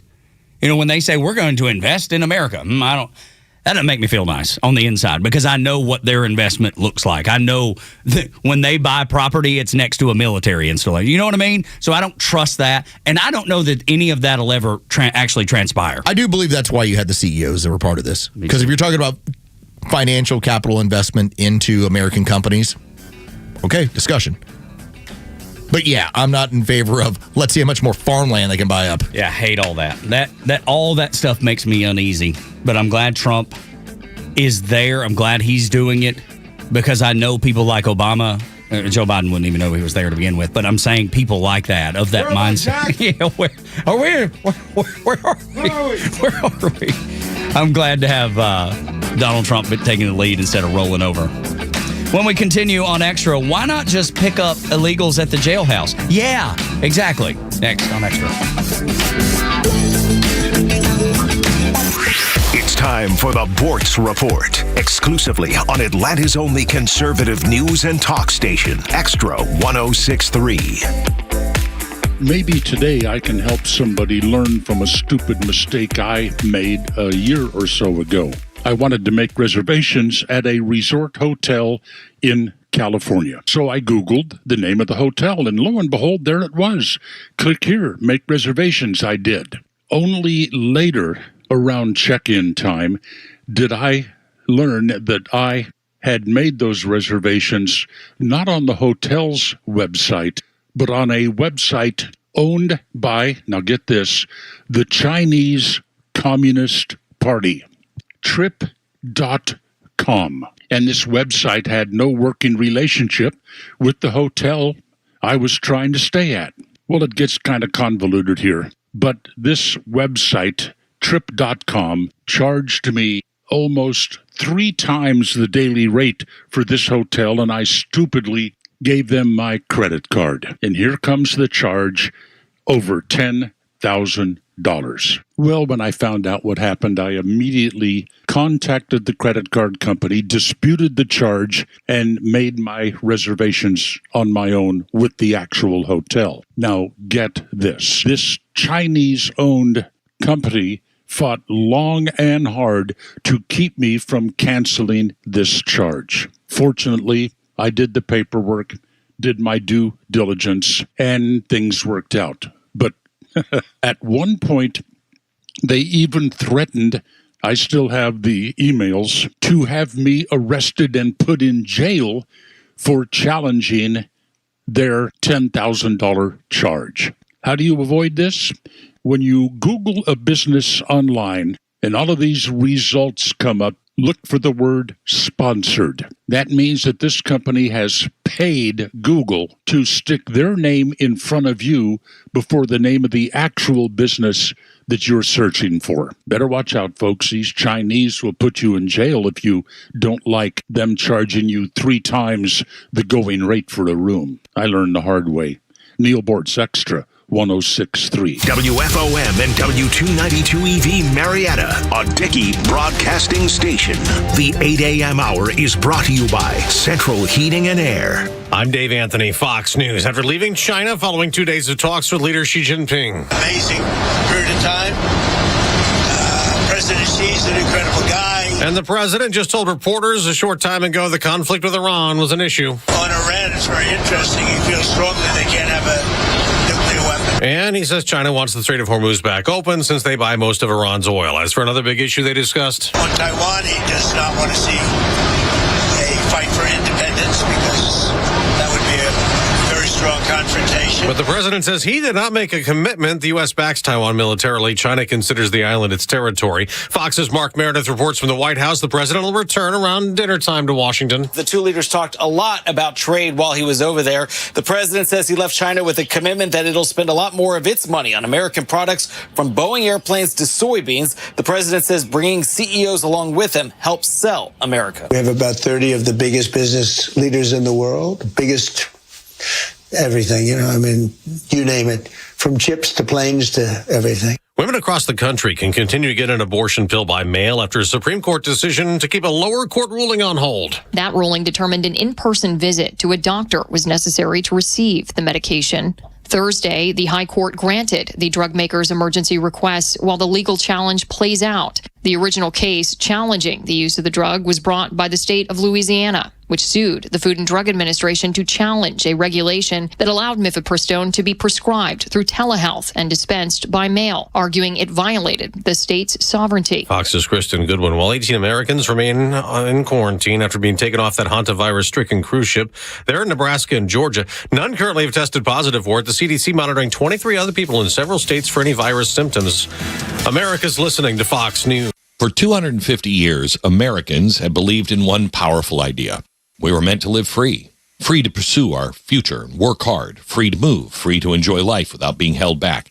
But if everyday aches and pains are slowing you down, it might be time to declare your independence from pain. I tried everything and anything to help me get rid of my pain, and nothing freed me. It just masked the pain, and the side effects diminished my quality of life. I'm sure you have been there if you have real bad pain. Relief Factor is a 100% drug-free, research-based formula that is designed to help your body fight inflammation, one of the root causes of pain. And it is not a quick fix or a temporary mask. It works from the inside out, at the source. Relief Factor. It was created for people to get back to living their life on their terms. Is that you? Walking, working, exercising, enjoying the moments that matter? This year, as we celebrate 250 years of American independence, take your stand for your own freedom. Declare your independence from pain. Try Relief Factor today. $19.95, 3-week quick start. Ready for you right now. Visit ReliefFactor.com, 800-4-RELIEF.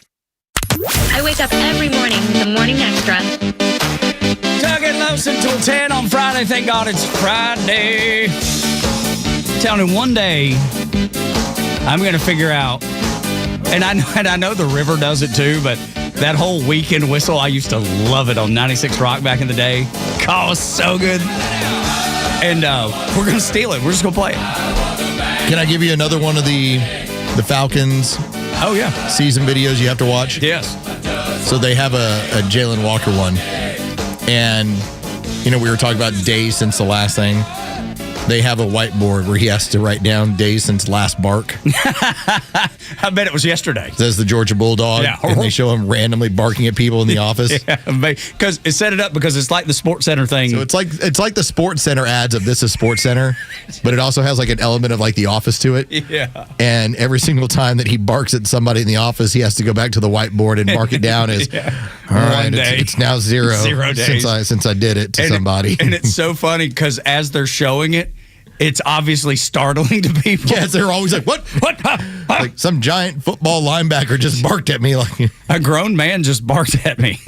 But you can see how it startles everybody whenever he does it. Oh. And it looks like some of them know it's coming and it still startles. So great. But he always waves at him like hey, I'm just saying hey. I'm just saying hey, man. Don't you understand? Like, that's go the Dogs. culture. Sick 'em. Come on. That's the culture at the University of Georgia. Grown men barking at people. That's normal. It's a normal thing. And if you understand and appreciate good college football culture, you're going to love that. Dude, that's funny, too. We can't even describe that on the air. Well, it's a man sitting on the toilet, right? He's got his. Well, he's not sitting on the toilet. But he's not really sitting on the toilet. He's sitting in his van. And that is a plumbing van. It's a plumbing van. But the way it's painted, where he sits in the driver's seat makes him look, he completes the picture of someone sitting on a toilet. And it's very foreign. Yeah. It's from another country. It's genius, though. It's absolutely genius. We're just running through things we see on social media today, which have been so good. But if you appreciate good college football culture, which I feel like we do around here, but maybe not elsewhere, and we know we have listeners all over, barking at people is a good culture. I think it's a very normal, well-adjusted, I think it's a proper thing to do. Other college football towns might disagree with that. Maybe some people down, 20 minutes from here might even disagree with it. But I think it's very healthy and very positive and good for the Falcons for embracing it, finally. Because that was the conversation. Remember how that was the conversation for years? They've been drafting Georgia players for years. It's just always one of those like, well, they don't draft any Georgia players. But that was always the discussion, right? Down the hall. I heard it 1,000,000 times down the hall. One person who would do it. All right? I'm not throwing anybody on the bus. I'm just saying it came drafting up. Georgia linebackers for the better part of 15 years. It came up down the hall. I would hear it. And that was the discussion point that would be made. So I'm glad. Did you see the Bijan one? I don't think so. Yes. When they so good. Get over to his desk, and it's always the joke on it. Is it Bijan or Bijan? Okay, yeah. How do you pronounce it? Well, the person gets up, and he's got 2 different labels at his desk. And the guy's just kind of looking at him, and he's like, that's all right. All right, well, we'll try it again tomorrow. Yeah, right. And it shows the new Brian Robinson for B. Robinson. For B. Robinson as well. He really starts panicking. Yeah. I love it. It's like, what if he's got a name like that?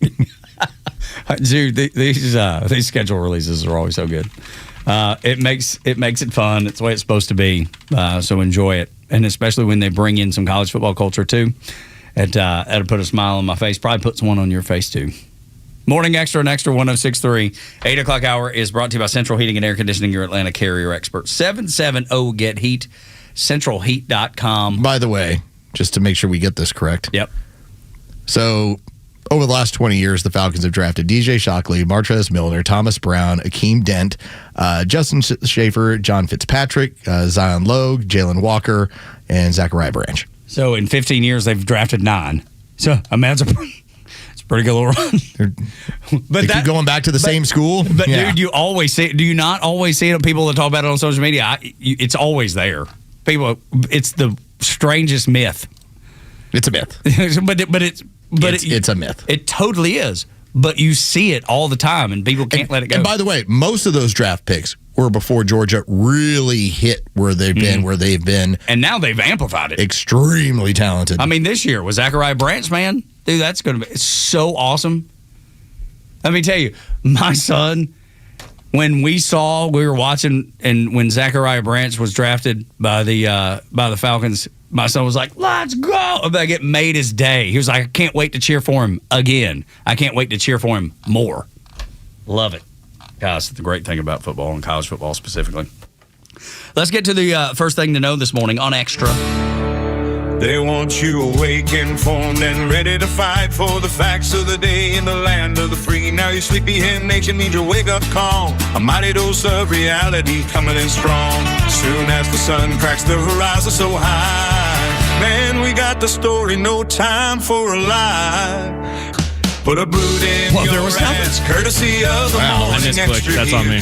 I'm slipping. That's right, Friday. Yeah, I guess Friday we don't get as good of an effort. That's on me. That's all right. I know it's on you, Bryce. I expect high level of quality here. Come on. Put a hand up. Bryce has been the one to raise the bar, and then something he's like, the bar can drop. Yeah, we let the bar down. It's Friday. Whoa! That's what it would have been. That's what it would have been. Go! No, you know what you just say? Just go, listen, the system didn't fire it off. I had it ready. Yeah. Did we fail? There we go. That's the question. Yes. The answer is yes. I love it. I love the fact that you answered the question or asked the question that you already knew the answer to. That's the way I am capable. I know I am. That's the way lawyers do it, right? You never ask a question you don't know the answer to. Although Jamie Raskin, he kind of did that. He knew the answer to the question. Jamie Raskin, he poses the $1 million question. Why can't you just pick up illegals at the jailhouse? Listen. But I'm curious, why can ICE not pick up, with its massive resources, why can they not pick up the prisoners while they are still being held? Or right before they're about to be released, or at the point of discharge? I don't really understand that. Well, yes, you do. Did his staff not write this as a question, or did he come up with this on his own? Yeah. Yes, you understand it completely, I Jamie think Raskin. we could line up calls, and everyone could tell you why. It's because you're not cooperating. And there are state laws that prevent it in blue cities and blue states across the country. In fact, you're not honoring detainers. That's right. It's a strategy. That's right. They don't cooperate. That's the problem, Jamie. It's so deep, Jamie, to answer your question that you already know the answer to.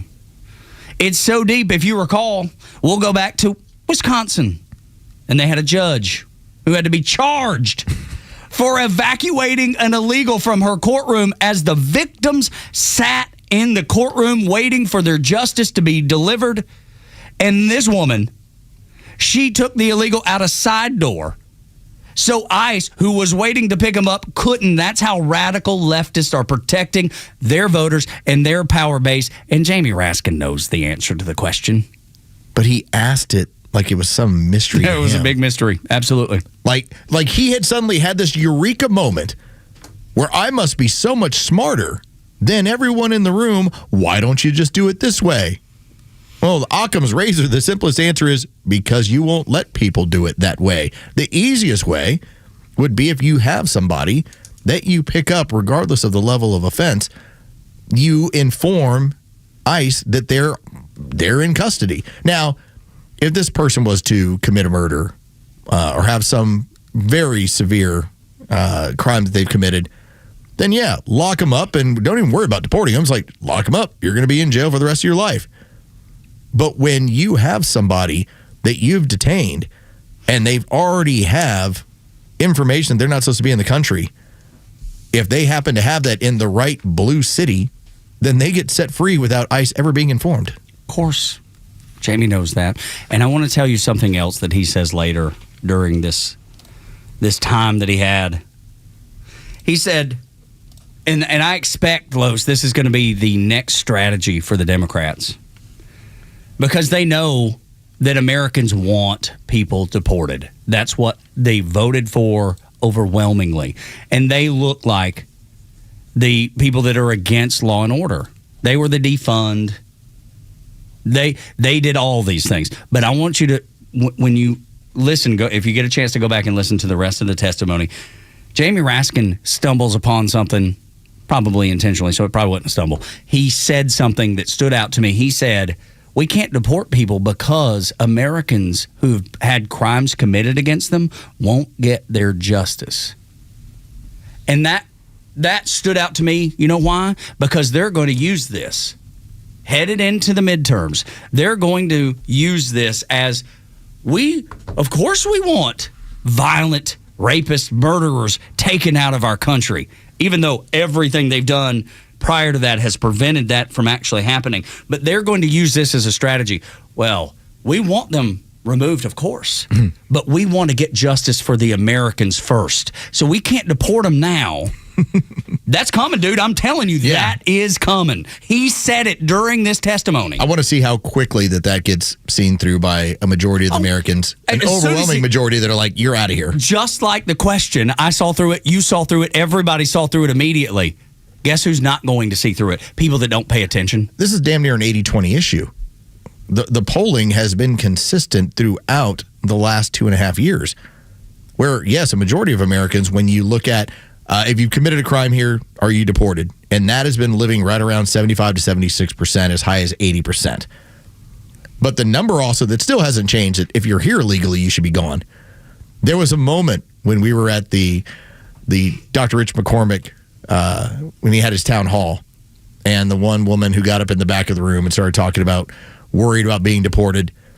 And there was this moment in my mind going, well, if you haven't committed a crime, okay, fine. If you have, well, me and about 75% of my friends all agree that you need to go home. Oh, by the way, you're here legally? You don't have to worry about anything. That's right. How you need to go. How much simpler can we make this? Yeah. You're here legally. Actually, the fun part is when the way she was putting it is she sounded like an American citizen who was concerned about other people that look like her that are not here legally getting shipped out. And I'm like, well, that was the exact question. They got to go. Yeah, that was the exact question. I was like, and me and 55% of my friends all agree. If one of your family members or friends have committed a crime, then me and about 75% to 80% of my buddies all agree. Your countrymen. Yes.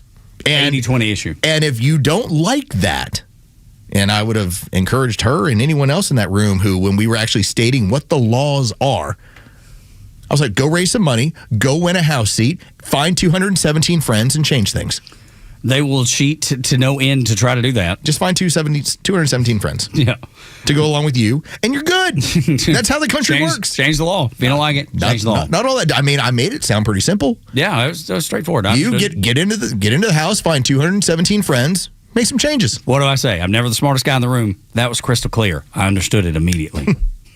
Supreme Court making a big decision on people not being able to drive who shouldn't be driving 18-wheelers that endanger your family on the interstate highways. We have been talking about, complaining about, pointing out how this is dangerous, what is going on with commercial driver's licenses, namely out of the state of Illinois, out of the state of California. People that cannot read road signs, they cannot read English, they cannot converse in English, yet they are driving giant ton vehicles out on our highways. We have had people that have been killed in these incidents.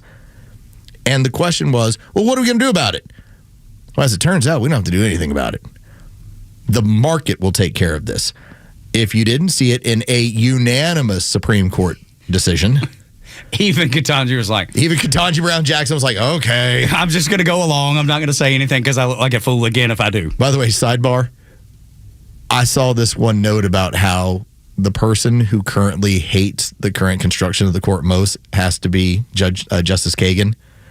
Because now she has to write all the dissents. Oh, yeah. Because you can't allow Ketanji Brown Jackson to do it. You just put all the work off on me, She's like, I have to write all the dissents now? Because we can't trust you? That's it. So I thought that was funny. She's pissed. So we actually had a unanimous court ruling. And what it did was this. It ruled that federal law does not shield freight brokers from state negligence lawsuits. So when a freight broker hires a trucking company and it happens to employ people that don't know English, can't speak English, can't read English, if they cause any issue, then that freight broker can be sued in state court. You want to talk about what's going to change this immediately. You do not want to be somebody who's having to handle millions of lawsuits If you're talking like, hey, look, we just got hit with 3 different lawsuits and they're all $20 million verdicts. Yeah, you're out of business. And the only thing, and we've had truck drivers that have called in and talked about how dangerous this is and how big of an issue and problem this is. And they've told us that a lot of times with these brokers, they'll just change their names. Sure. And they'll pop up as a different business and just go back to doing exactly what they've been doing. This probably is going to limit them from being able to do that. Sure, they could. I guess they could physically do it. But if you're getting sued 3 times over here, you ain't going to be able to afford to do it over here. Right, because we've been asking these, like states like California, like, why don't you do something? Change your laws. California's like, no, we're good. No, not a chance. Now, suddenly, those freight brokers, they're liable in the same way we talk about the medical industry. Because the freight brokers, I think the important thing is, they're just going with the cheapest. And who's the cheapest? The ones that don't have the workers that are able to command more dollars because of their status here. Legal or not. I'm sorry, a more educated person who has more experience is going to cost more. Freight brokers are going with the cheapest option, and a lot of times that's people who've just gotten here, and here's your CDL. But that creates dangerous situations on the road. I mean, to think of some of the things we've seen where the family that was killed in the minivan because the driver decided to do a U-turn on an interstate. Like really? How silly is it that it had to get to the Supreme Court? For freight brokers to now have to be liable for any of this stuff. This could have been taken care of at such a lower level if common sense, if you didn't have activist judges. Well, it's 2 different issues. Because California hasn't made it illegal to have people on the road that can't speak English or can't read English. Illinois hasn't done it either. But the people who hire them are liable. And that's how I believe you're going to get rid of the problem. Morning Extra on Extra 106.3. He's running for Secretary of State. He's a friend of the show. Kelvin King joins us next on Extra 106.3 to ask for your vote next.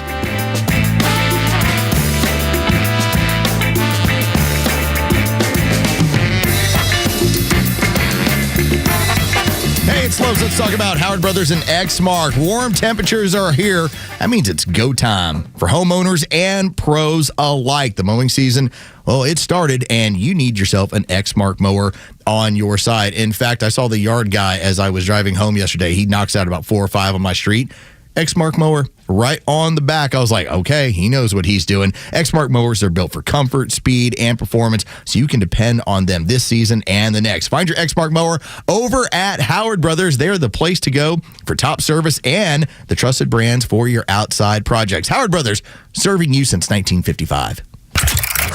You can stream Atlanta's only conservative news and talk station while you work at extra1063.com. Get the latest from the Morning Extra, The Kimmer Show, and Neil Boortz, and stay connected at the office. That's xtra1063.com. Babe, can you knock out my honey-do list today? Oh, I know. I told you I'd get to it this weekend. Hi, I'm Chris Lalomia, owner of the Trusted Toolbox. I can't fix your marriage, but I can fix your house. With our handyman for a day service, we'll handle those drywall patches, that door that won't latch, the leaky faucet, and the wood rot all around your house. The whole punch list, done fast, done right. You keep your weekend, she gets the house done. Everybody wins. Book your handyman for a day at thetrustedtoolbox.com. One call, one handyman, one day, the Trusted Toolbox. I'm Michelle Stovall, and our company has been family owned and operated for 75 years. Check us out at StovallINC.com, or better yet, stop by our newly opened 11th store at 9500 Union Hill Road in Canton. At Stovall, we supply you with all your landscaping project needs, completely hassle-free down to delivery. Been dreaming of an outdoor kitchen, fireplace, or other custom paver project?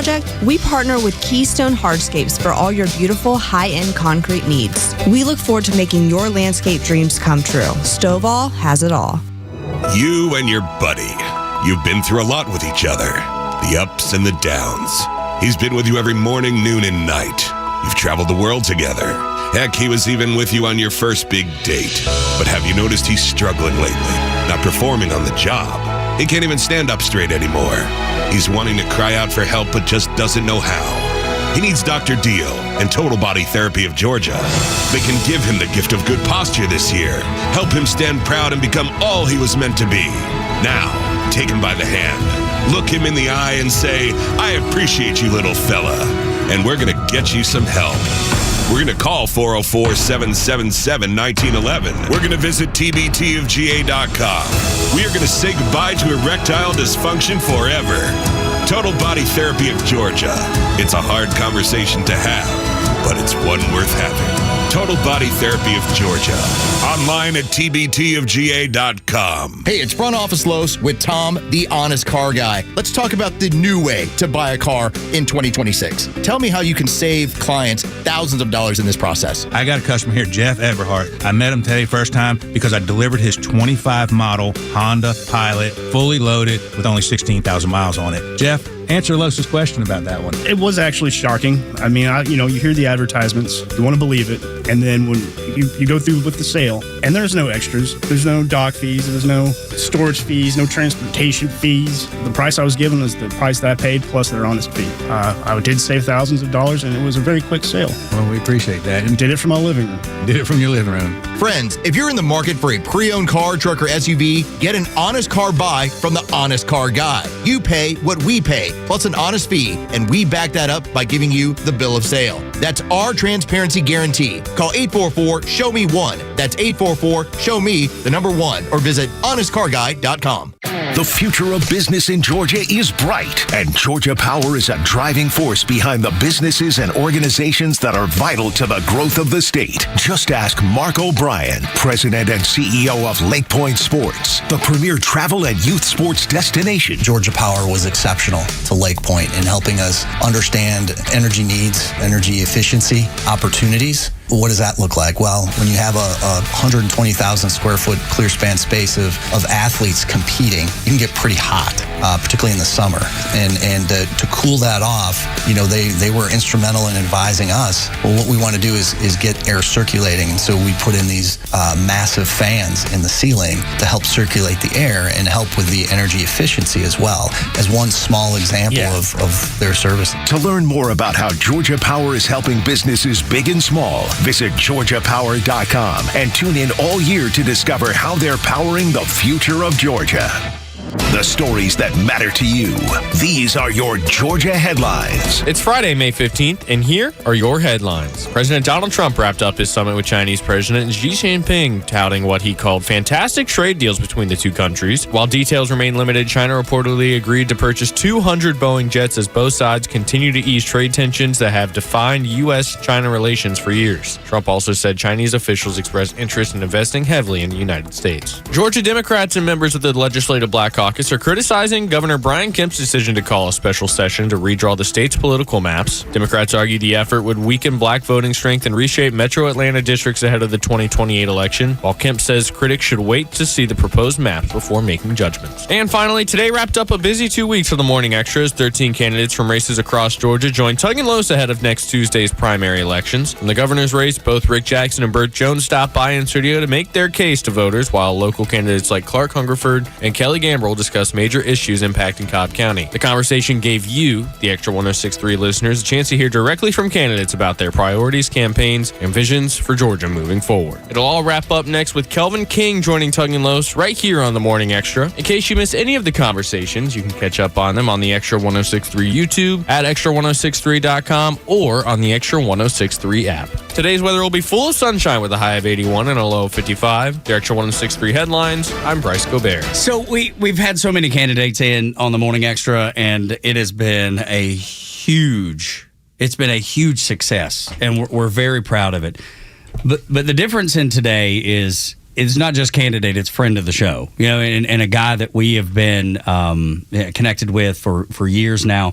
Running for Secretary of State, asking for your vote this morning, is Kelvin King. What's up, man? Hey, good morning. Tug Los, it's great to be here again. I love coming and hanging out with you guys. Yeah, we love having you, man. I still think about how on inauguration day you were in here, and at one point we talked about how, are you ever going to consider running for office? And you made the point, well, if I feel called to, then I'll do it. It's not something that I'm just aspiring to just hold some sort of office. And we were talking during the break about the positivity that you're getting as part of this campaign from people when you go and speak to. Talk about that, because you had a great church story and how the congregation they were all into local, right, and so they couldn't wait to talk to you. Yeah, there's a local church, the Corner Gathering, and I thought I was putting up a 3x4 sign in front of the Dickey property, because David Dickey allowed me to put up a sign. He's supportive of my campaign as well, which I'm very grateful for. But unfortunately, I misread the property lines. And when I put up the sign, it was put up on a church property.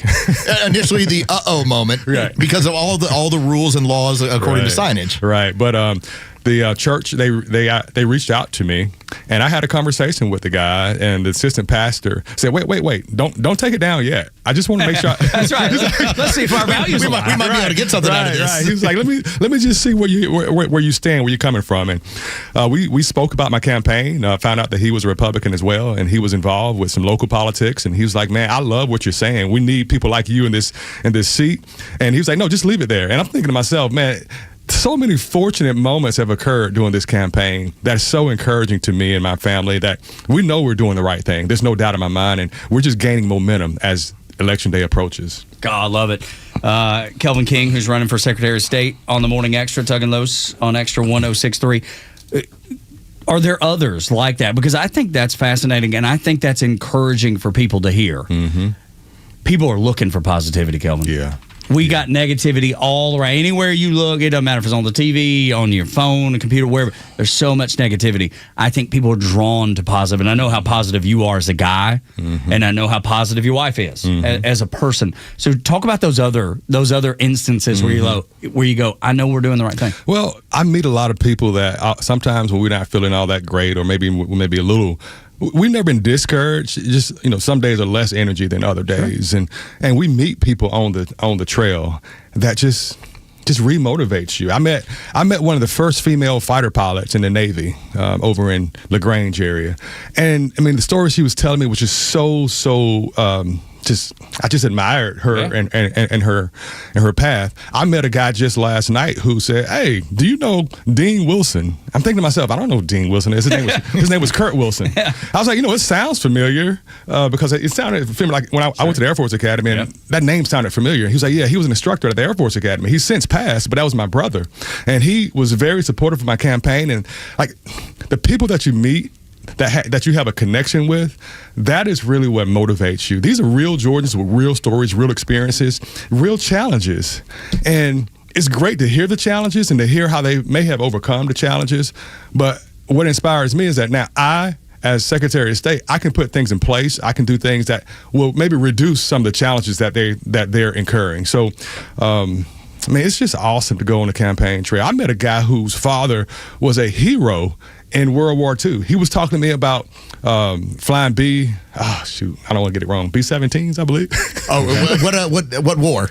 War II. Oh, B-52s. No, not B-52s. Okay. World War II was B-17s. Yeah, Flying Fortress, yeah. But his dad was a pilot, and he told me some stories that I'm thinking, man, did you know your dad was a hero? Yeah, it makes the hair on the back of your neck. Yeah. And he said, yes, sir. I mean, he was an older gentleman, but people feel like they're willing to open up when we come into the room. They want to tell us about their American why, and I think it's just so timely because this is our 250th anniversary of the founding of our country, and I think right now a lot of people are starting to kind of understand. Maybe our country was not what they taught us in school. Maybe our country was created from a ragtag group of citizens who saw that they were being persecuted by a British king with no representation, and they decided to be patriots for their country and their parents' country. Because it's not like it was only one generation here. There were several generations here. This was their country, and they were being, just tormented by Britain. And I think today we see patriots, and I think we see loyalists. And I think the loyalists are the people who are bought into the system, bought into the establishment, that won't change things for the betterment of the people, that won't answer questions when the people have questions, particularly when it comes to our elections. We've got to get rid of that. I love that comparison. We've got to get rid of the loyalists. And my wife is actually going to be doing a show that talks about patriots and loyalists over the weekend. So I think it's a timely intro. On Extra. We are extreme nerds when it comes to the American Revolution, the founding of this country. I love the story. And to think that you had about a third of the country that looked at it as Britons are sovereign, and you should be loyal. A third that looked at it as we are being persecuted, we should seek our own country. And a third that basically said, I don't want any part of any of this stuff. To think that when you're on the trail, it's about oftentimes getting that third who says, you know what, politics never helps me. Getting a chance to meet you and say, here's how it can help you. Right. Yeah. Having that conversation, bringing politics to the individual.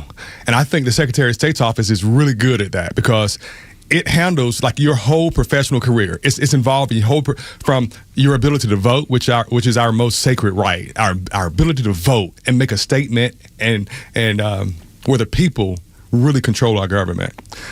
The Secretary of State's office is also responsible for occupational licensing. That's our ability to make a living for ourselves. I mean, we're a capitalist society, right? We want to go out into the market and figure out what we can do. We want to work hard. I want to outwork you, Tug, and I'm going to make more money than you. And then you're going to say, I'm outworking you, Kelvin. I want more than he's got. Right. That's a beautiful part of controlling competition within a capitalistic structure. The Secretary of State's office is responsible for allowing that business establishment and licenses. And then once you've voted, you've worked your butt off in your career, you want to have some savings and retirement to lean on, right? The fruits of your labor. The Secretary of State's office is responsible for that as well by overseeing the Georgia Securities Act.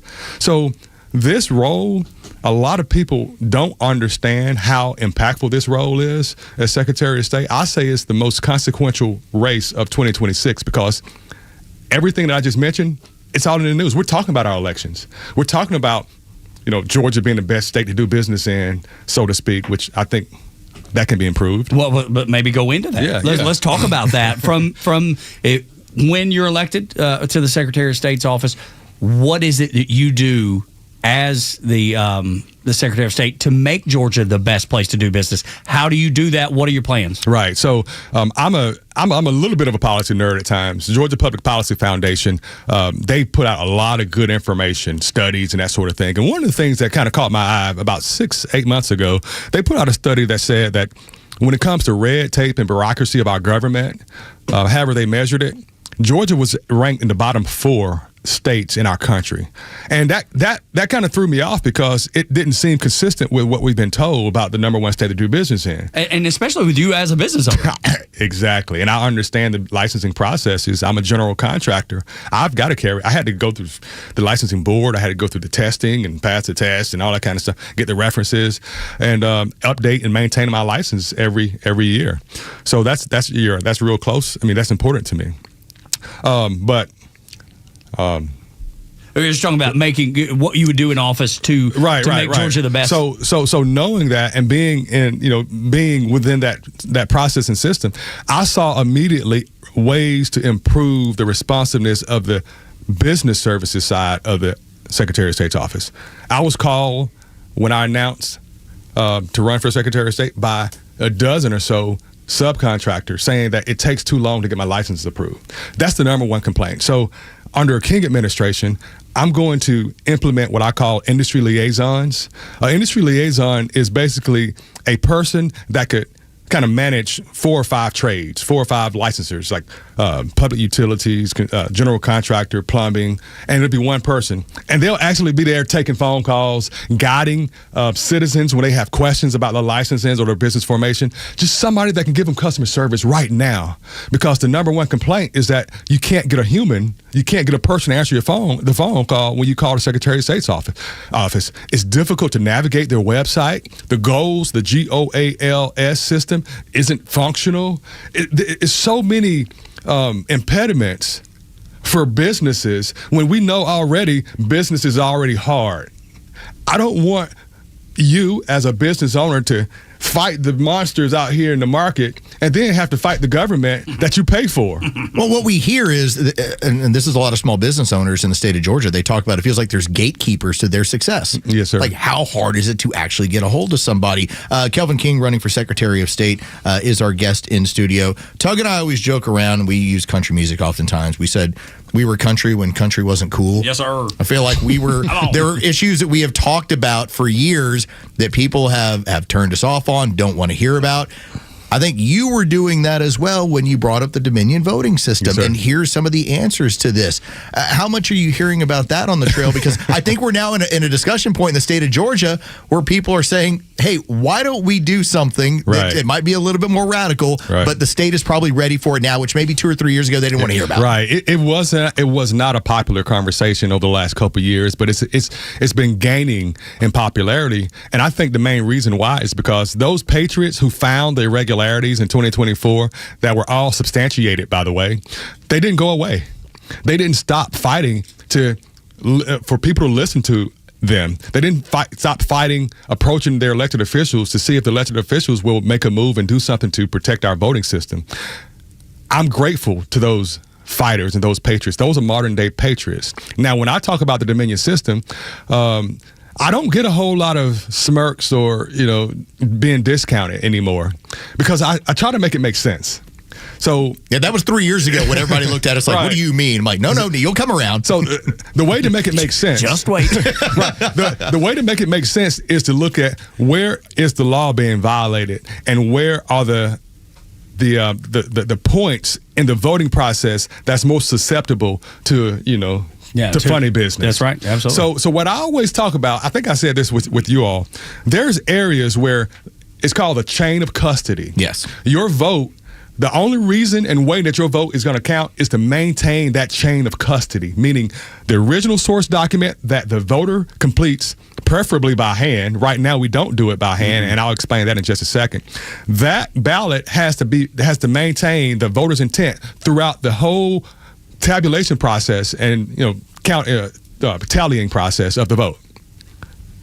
We don't have that right now, y'all.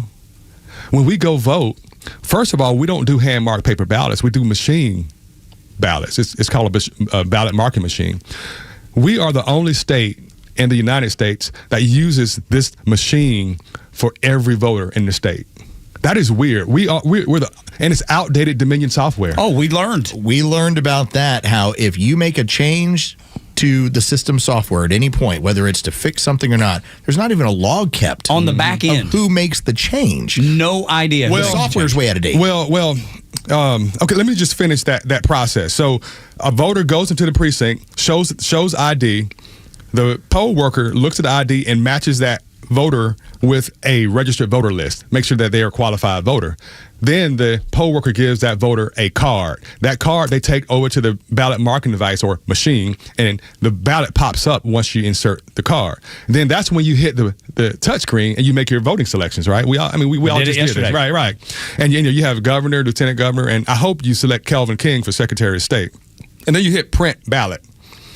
That is when you're supposed to review your ballot. That's where you read the text of your selections. And the text of your selections should be accurate. So it should match up. Right. Yeah. And then the poll worker says, insert this paper into the scanner. Right. Well, that is when your chain of custody is broken. Right. Because the scanner doesn't read the text that you just verified. The scanner reads the QR code. And you can't verify There's QR no way code for you to know. because humans can't read a QR code. Yeah. Yep. So that is a break of chain of custody. And people may ask, has there been any issues with it? Yes. As a matter of fact. And again, that was the 3-year conversation that we were having that no one wanted to hear about until now. Again, we said country when country wasn't cool. People are now figuring out, this QR code, maybe you guys are right about this. Speaking of country, Janelle and I, we are so into Chris Stapleton right now. Dude, so good. Dude, I don't know what... Dude, it's so good. How did you keep this from us, dude? I ain't trying to keep it from nobody. I ain't keeping it from nobody. Dude, that guy is unbelievable. The Higher album? Oh, my goodness. So good. Absolutely. Anyway. Dude, we can talk country music all day. We ain't going to talk about your election. We've got another segment. Matter of fact, let's take a break and we'll come back and talk about voting by hand and more maybe about Chris Stapleton. I don't know. I mean, it could go any direction, really. You just don't know what's going to happen. You just have no idea. It's Friday. Things get crazy on Friday. Our guest is Kelvin King. He is running for Secretary of State in the state of Georgia. He's asking for your vote this morning on the Morning Extra, and we will be right back. Extra 106.3 Sports, powered by 680 The Fan. Good morning. Here are your sports headlines for Friday, May 15th. The Atlanta Braves took 2 of 3 from the visiting Chicago Cubs despite a 2-0 loss last night at Truist Park. Next up, to close out the homestand, a 3-game weekend series against the Boston Red Sox. It'll be Spencer Strider on the mound for the Braves. He'll be opposed by Connolly Early. First pitch is set for 7:15 tonight. You can hear all the game action on our sister station, 680 The Fan, and free on the Fan app. The NFL schedule release is out. The Falcons will open up their season in Pittsburgh against the Steelers before returning home week 2 to host the division champion Carolina Panthers. Around the league, you get a Super Bowl rematch week 1 to open up the season on Thursday Night Football as the Seattle Seahawks will host the New England Patriots. With your sports headlines, I'm Carlos Medina. For more local sports, head over to The Fan, 680 and 93.7 FM. And for the latest political news and talk, stick with Extra 106.3 FM and the Extra app. It has begun. The Summer Starts Here sales event now through June 1st. Commuting every day, the 2026 Toyota Camry is now all hybrid with up to 53 miles per gallon in the city. At Marietta Toyota, every new Toyota includes our nationwide lifetime powertrain warranty. That's unlimited time and unlimited mileage for as long as you own it. And we've been voted Best of Cop for 2026, Best New Car Dealership, and Best Service Center. For well-qualified buyers, 5.49% APR for 72 months is available on the new 2026 Camry Hybrid. Non-Toyota owners may qualify for $1,000 Camry Conquest bonus cash, no trade-in required. Visit us on Cobb Parkway South, just north of Truist Stadium. Marietta Toyota since 1975. We have been here and will be here for you. 5.49% APR for 72 months with approved credit through Southeast Toyota Finance. Not all buyers will qualify. 1,000 Conquest for eligible current non-Toyota owners. Must finance or lease through Southeast Toyota Finance. No trade-in required. N6/1/2026. See dealer for details. All prices exclude tax, tag, title, and include dealer fee of $699.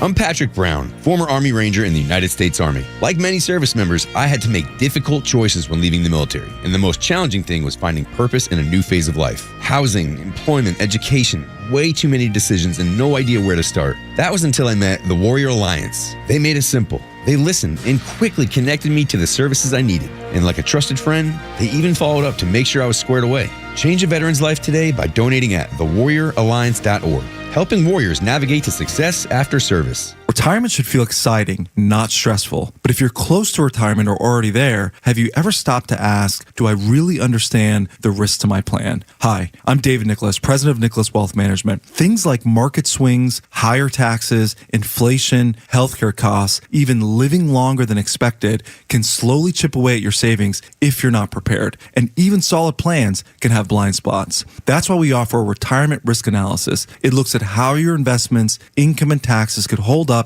in real-life situations, not just on paper. It helps answer the big questions. What happens if the market drops? And will your money last as long as you do? If you're within 10 years of retirement or already retired, give us a call, 678-990-8500, or visit nicholaswealth.com to schedule a complimentary retirement risk analysis. Nicholas Wealth Management, helping you retire with clarity, confidence, and control. Nicholas Wealth Management is an independent financial services firm. This is for informational purposes only and is not specific investment advice. Right here in our backyard, sellers trust Purple Wave Auction to move their equipment, from excavators and ag equipment to trucks and specialty trailers. Our no-reserve online auctions help local sellers turn iron into opportunity. You get a dedicated territory manager who knows your operation, your market, and your timeline, backed by nationwide buyer demand. Local service, national reach, real results. See why more sellers choose Purple Wave. Visit purplewave.com to get started today.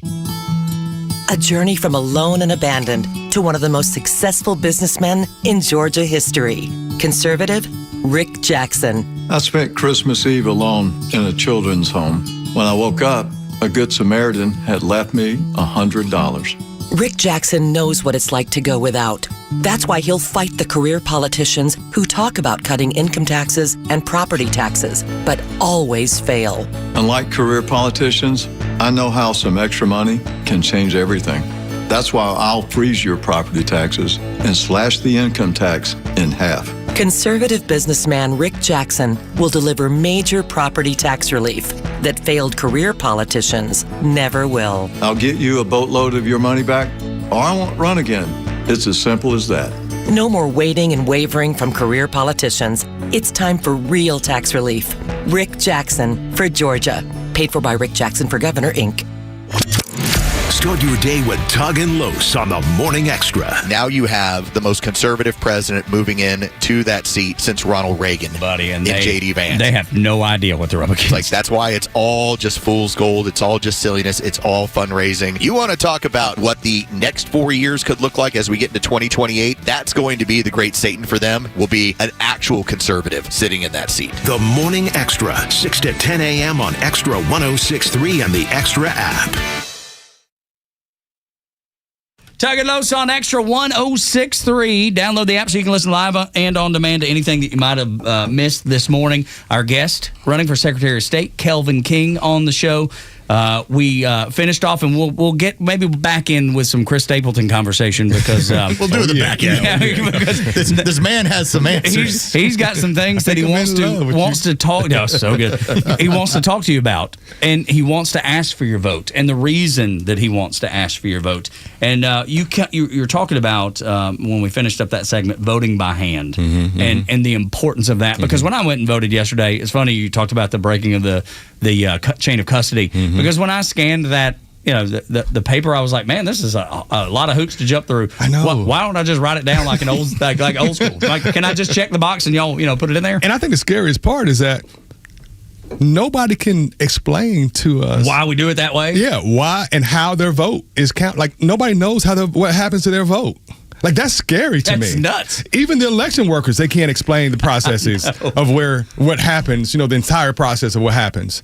That's why we just have to go back to common sense. Hand-marked paper ballots, we can do it. The Secretary of State's cost with the million can be severed, and that $2.5 million annual payment that they pay for maintenance and software and blah, blah, blah, blah, blah, that can be saved. You can pay for a lot of paper with $2.5 million. Yeah, sounds right. It's funny, though, you say that, because the poll worker, who is the nicest, that everybody, I'll say, everybody I encountered yesterday was so sweet. Everybody was so helpful, so caring and kind. But when I got through there and got the scanner, they're like, you're going to be number 1390. That's how you know your ballot was counted. And what does that mean? Exactly. Right. My question exactly. I had no idea what that means. I guess. But she said it with such conviction, Kelvin. Can I put it on my sticker? Yeah, exactly. I voted. I'm number 1390. And where do I go check ballot number 1390? To verify that. Correct. But under my administration, we're going to clean up all that. We're going to make sure that our votes are trusted. We're going to make sure we use hand-marked paper ballots. We're not going to use the Dominion voting machine. My expertise is government contracting. I was a contracting officer in the Air Force, so I know how to put together government requirements, and I can review a contract better than anybody else. So I'm going to review this contract, which I already have, by the way, and I see exit clauses where we can remove ourselves legally. We can implement hand-marked paper ballots legally because we have something in our current code that allows for emergency procedures to utilize hand-marked paper ballots, which it may happen sooner than we think. I hope so, but I'm just telling you, as Secretary of State, I will have that in place. And we will have trusted elections. And now some people say, well, will we have election night results? Yeah, we will, because we can still do a tabulation locally with a machine on election night, and we can post those results. But that election will not be certified until they do a hand count. And they have about a week to do that. So our system is set up right now to successfully administer our elections using hand-marked paper ballots. But why aren't we doing it? Because we don't have courage, we don't have the will, and we don't have leadership in these seats to make these decisions. Because this is what the people want. Half of our state believes that our elections are honest, true, fair, that they vote count. The other half doesn't. We've got to bring you got them in the room. We've got to bring them together, though. Hand is raised. And the best way to bring them together is to have a hand-marked paper ballot system that's certified a week later and that's verified by hand counting. We can do audits all day long. I believe in real audits. Right now, the Secretary of State's office does something called RLAs, risk limiting audits. That's misleading to the people because a risk limiting audit only takes samples here or there, batch samples. Sometimes you just take back samples from where you think the voting went well. Thank you. From certain counties, certain areas where you go, there's probably nothing here. Right, but they're not looking in Fulton County where you might have some questions. So it's about integrity, Los. We need leadership, man. our current administration is not doing the job, and they're not getting support from any of the leaders, from governor's office, attorney general's office, or the secretary of state's office. That's why me, as hopefully your next secretary of state, will change things. I'm the only candidate that's ever campaigned across the state, statewide, every county, all 159 counties. I'm the only military officer or former military officer running. So I'm running with certain core values of integrity first, service before self, and excellence in all we do. Those are the Air Force core values. That's going to be the new core values under my administration. I'm the only candidate that believes the state elections board should be separate and have power to oversee and provide checks and balances over the Secretary of State's office to make sure that they're doing what they're supposed to do. I don't trust any individual with unfettered power, unlimited power, and neither did our forefathers. So we need oversight. Kelvin King is our guest running for Secretary of State. I just find it wild that as my parents get to an older age and the protection of their finances and the responsibility of the Secretary of State's office is such, it's an everyday big deal. The business licensing is an everyday big deal. But because of our history with elections in the last couple of years, it feels like that's the primary. It's outweighed. It just outweighs the other two, which the other ones are really big deals. I wanted to get a chance to hit this as we get to the end of the segment. So Tug consistently brings in like new country to me on a regular basis. He'll be like, what about this? Why don't we try this? The minute you asked about Chris Stapleton, the look on Tug's face of, oh, finally, somebody bringing country music to me. Let me show you that I'm not lying. No, I'm not, dude. If there's anything that I trust, it's you. That's Collective Soul right there. Right. Shine. That's my campaign song. Which is great because when he wrote that song, the singer for the band wrote it because he's from Atlanta. His daddy was a Methodist preacher, and he said, "You know what you've written, don't you? You've written a prayer." That's what that song is. It is, man. Yeah, it's so good. Dude, and you said the most recent one was Broken Halos. Dude, I love Broken Halos. So good. That whole record is so incredible. If you want to go back, go get some old Chris Stapleton. One of his first singles is a song called What Are You Listening To? And he's talking about his girl. Okay. They've broken up. What are you listening to? Does it remind you of me? Does, and the things we used to, it's just incredible.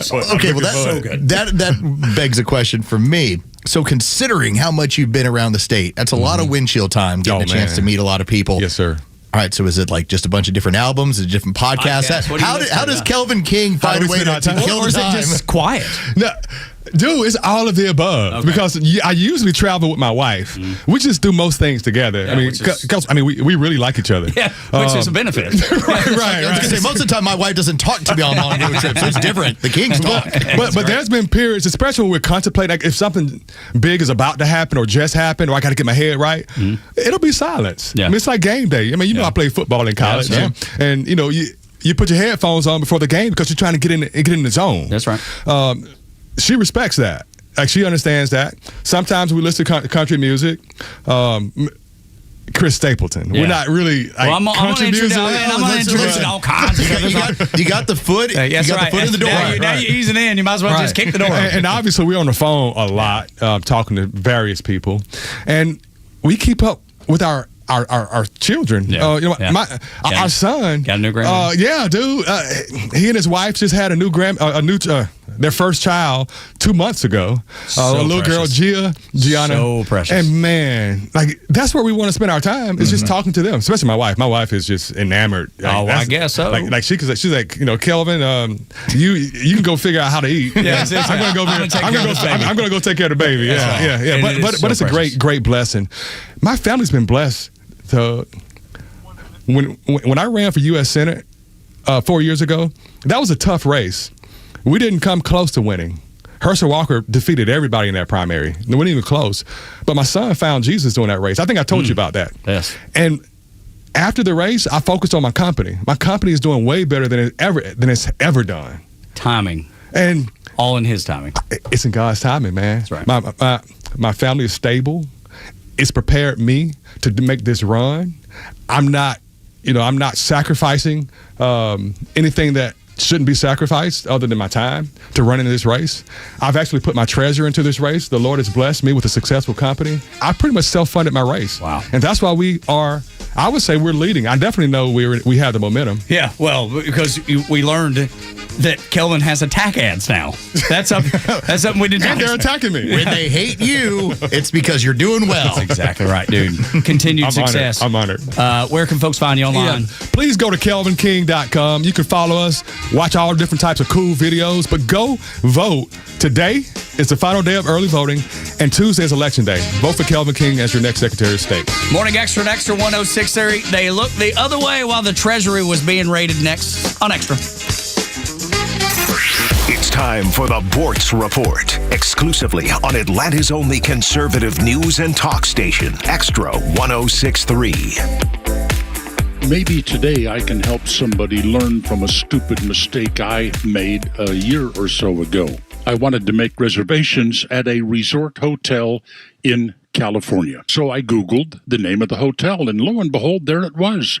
Click here, make reservations. I did. Only later, around check-in time, did I learn that I had made those reservations not on the hotel's website, but on a website owned by, now get this, the Chinese Communist Party, Trip.com. And this website had no working relationship with the hotel I was trying to stay at.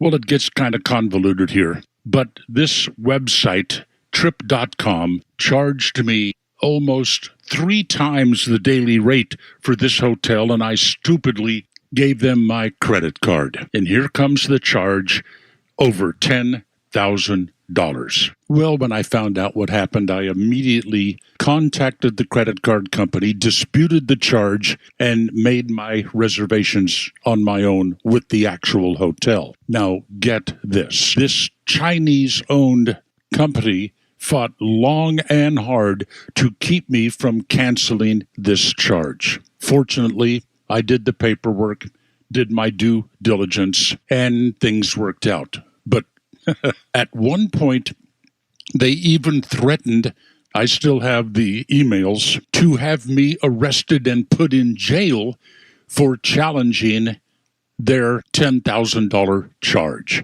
How do you avoid this?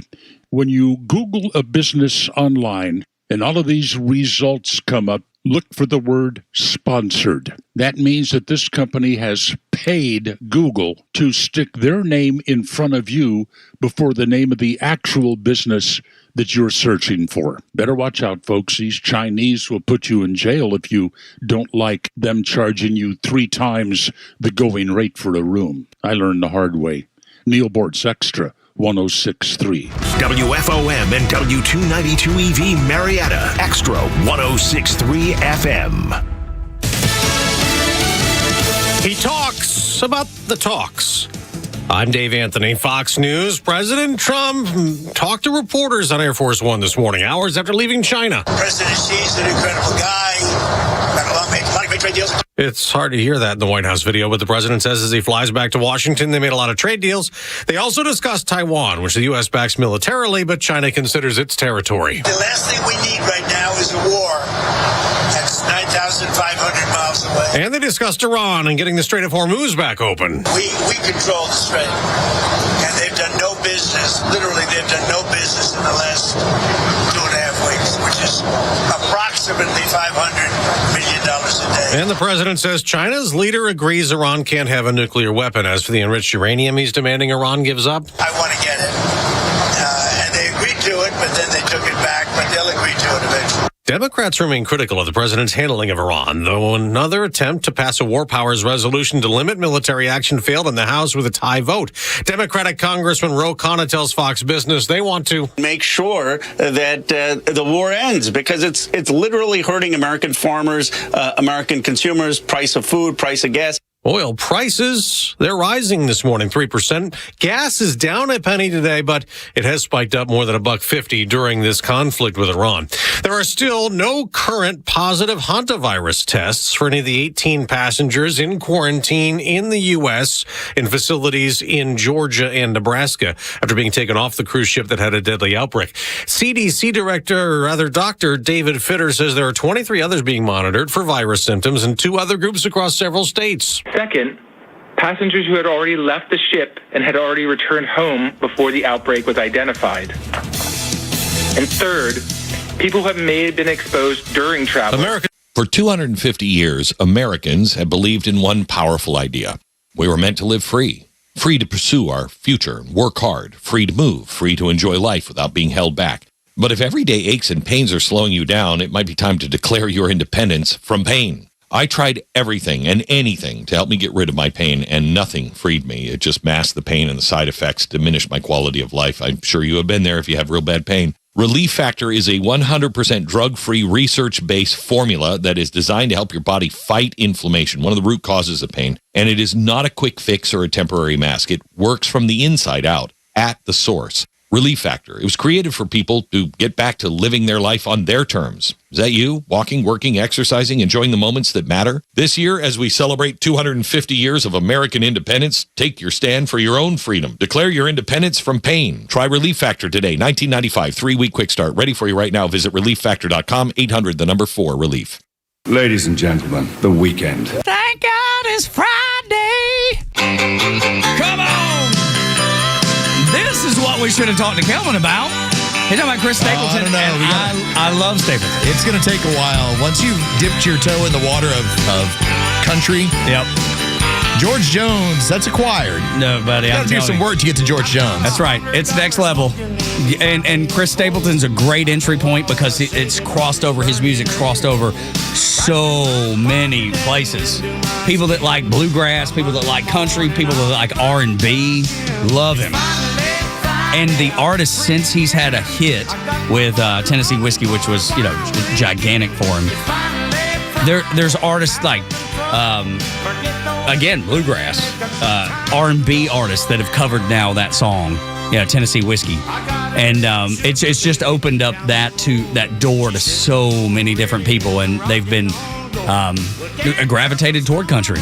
And you see it with people that collaborate with Morgan Wallen and Ashley McBride and so many of these artists that are so important to country music, great writers, which is the soul of country music. I hope that when you discover something like that's interesting, especially for younger people, then you start going back, because I think a lot of that happened with my older daughter, where she isn't the person who has the Nirvana shirt and you're like, name an album. Yeah. And doesn't have any idea. Yeah, she can. Because that happens in school now. The teachers will ask them about different music, and she just starts talking rapping it off. Yeah. And so I'm like, all right. Like, we listened to, of all things, we listened the other day to Everclear, Sparkle and Fade. Such a great record. And that Santa Monica was the big hit. That's their last, where it had like a lot of soul to it. Yep. Because the whole album basically is heroin addiction. Yes, that's right. And when we were talking about that, and she was listening to it, I was like, you know what this song's about? She's like, yeah, he tried to kill himself off the Santa Monica Pier. Mm-hmm. But it sounds like such a fun song. And it is. It's very hooky. Yeah, except he tried to kill himself off the Santa Monica Pier. Yeah. When he was 15. A lot of music that is presented one way is not at all what's going on underneath the surface if you just scratch it away, if you just dig. But I love when you do any of that research into how a song was written or what the band was going through or everything. Yeah, good stuff. It's absolute genius, man. People that are songwriters are so brilliant. Did I bring up the Eric Church doing the commencement speech at the University of North Carolina? I think you might have mentioned it briefly. You haven't, but it is really good if you want to see a commencement speech. Holy smokes. And even if you don't like country, you don't know who Eric Church is at all. He's a big North Carolina guy, born and raised in the mountains of North Carolina.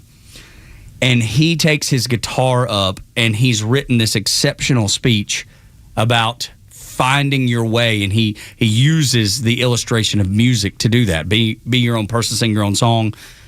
And then he plays a song that is so great called Carolina at the end. You can cut it off. You don't even have to listen to the song if you don't want to. No, don't even listen to the song. But listen to what he says. And when you hear it from the perspective of a songwriter, you're like, oh, I understand why that guy's successful now. He's talking about the 6 guitar strings and the 6 pillars of life to graduates.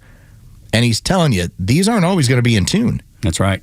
Like, there are things that are going to go. It's a very nice way of saying things aren't going to be easy just because you just graduated from University of North Carolina. You will have challenges, and whether that's family, that's business, that's love, that's what you will have challenges.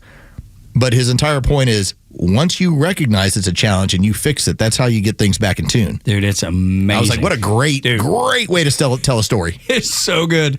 And he's one of my favorite. I think he's probably the most important artist in the last 20 years in country music because of his writing.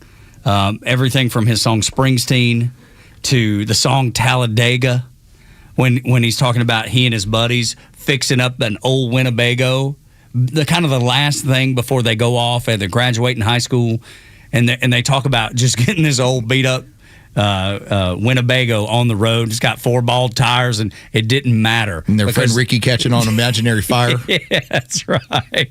Ricky not on fire. On fire. I'm on fire. I'm sorry to reduce him down to Talladega. No, but it's great. It's great, and he just talks about the joy of that friendship that you have in high school. That it's captured in that song, and sometimes those friendships continue forever, and sometimes they don't. And you reflect back, and I've lived that. I don't know if you have those. There's guys I was in the Navy with that I was so close to, and now we try to catch up, and we're just in such different places. I mean, we're still cordial. We still talk. Laugh about the old times, but it's not like, man, I got to stay in touch. I got to stay in touch. And then there are those guys that as soon as you pick up the phone or you see each other, it's like you never stopped. They call you and ask you how to turn the TV up and the stereo at the same time. Yeah, that's right. Because they like to party. Yeah, that's and you're like, I just don't live that way anymore. Yeah, right. I've dialed it back. I've grown. I'm at 5. Y'all are at 11. I'm at 5. No, but how many more Talladega Nights jokes can we get in here? As many. I mean, whatever. I was gonna. Yeah. I think your house is haunted. I'm jumped up on some Mountain Dew. I'll come after you like a spider monkey. Right. And the movie's wildly underrated as a comedy. Just being so disrespectful to their grandpa. What's his name? Chip? Is that it? It's the grandfather. Yeah. The grandfather. I love how they talk to you, Chip. These boys are winners. So awful. You're going to let them talk to their grandfather this way? Yes, as a matter of fact. I threw his war medals in the pond. So bad, dude. It's so awful and hysterical at the exact same time because that's what makes it funny. All you ever did was make a hot daughter, Chip. It's so great. The outtakes of that movie about when they're doing the whole what version of Jesus they want to pray to. That's right. And the way that they see that. And John C. Reilly talking about how he likes to see his Jesus play. I like to imagine him be a lead singer for Skynyrd with an angel band, and I'm in the front row, and I'm wildly drunk. It's so great. It's so freaking great, man. That's why comedy is so important, and that's why comedians not being afraid to do the type of comedy that they've written and they've envisioned, and it is offensive, and it is funny, and it's awful, and it's funny, and it's awful funny. That's why comedy, I think, if there's one thing that we need to be on the offensive with, it's freedom of speech, specifically for comedians, because they are the ones that observe the world and all the absurdities of it all. We saw it once again during the Kevin Hart roast. It aired last Sunday. You can watch it on Netflix. And the amount of people that got upset over some of the jokes. Granted, sometimes I think it's clickbait. Sometimes I think you're just trying to grab some attention. I looked at it as, I don't care how offensive the comedy is, especially when it's a roast. Like, hell yeah. Yeah, give it on. Bring it on. Again, some comedians that they only punch up. Yeah. I don't mind when you punch down either. No, because it's funny. It's mean. It's funny. And it's funny. I mean, a roast is all about punching down a lot of times. Dude. That's what it's all about. That's the premise. So I hope people get that. Punching down. They don't. Punching down. Or at least not everybody. Like if we were to make a bunch of jokes about the president and everyone in Congress, that's punching up.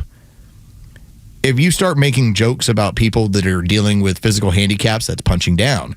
What I'm telling you is I find them equally funny. No, I do. Because I'm a terrible person. Well, no, you're not. I just think you have a good sense of humor. But I think that is the fun of comedy, is that you will say things where everyone laughs knowing they shouldn't. Yeah, that's right. And sometimes that's the best. You're like, I shouldn't be laughing at that. That's horrible. Yeah, the uncomfortable laugh. I mean, we had a story in the office. See how I paused for a second to think about should I tell this story? And I'm going to.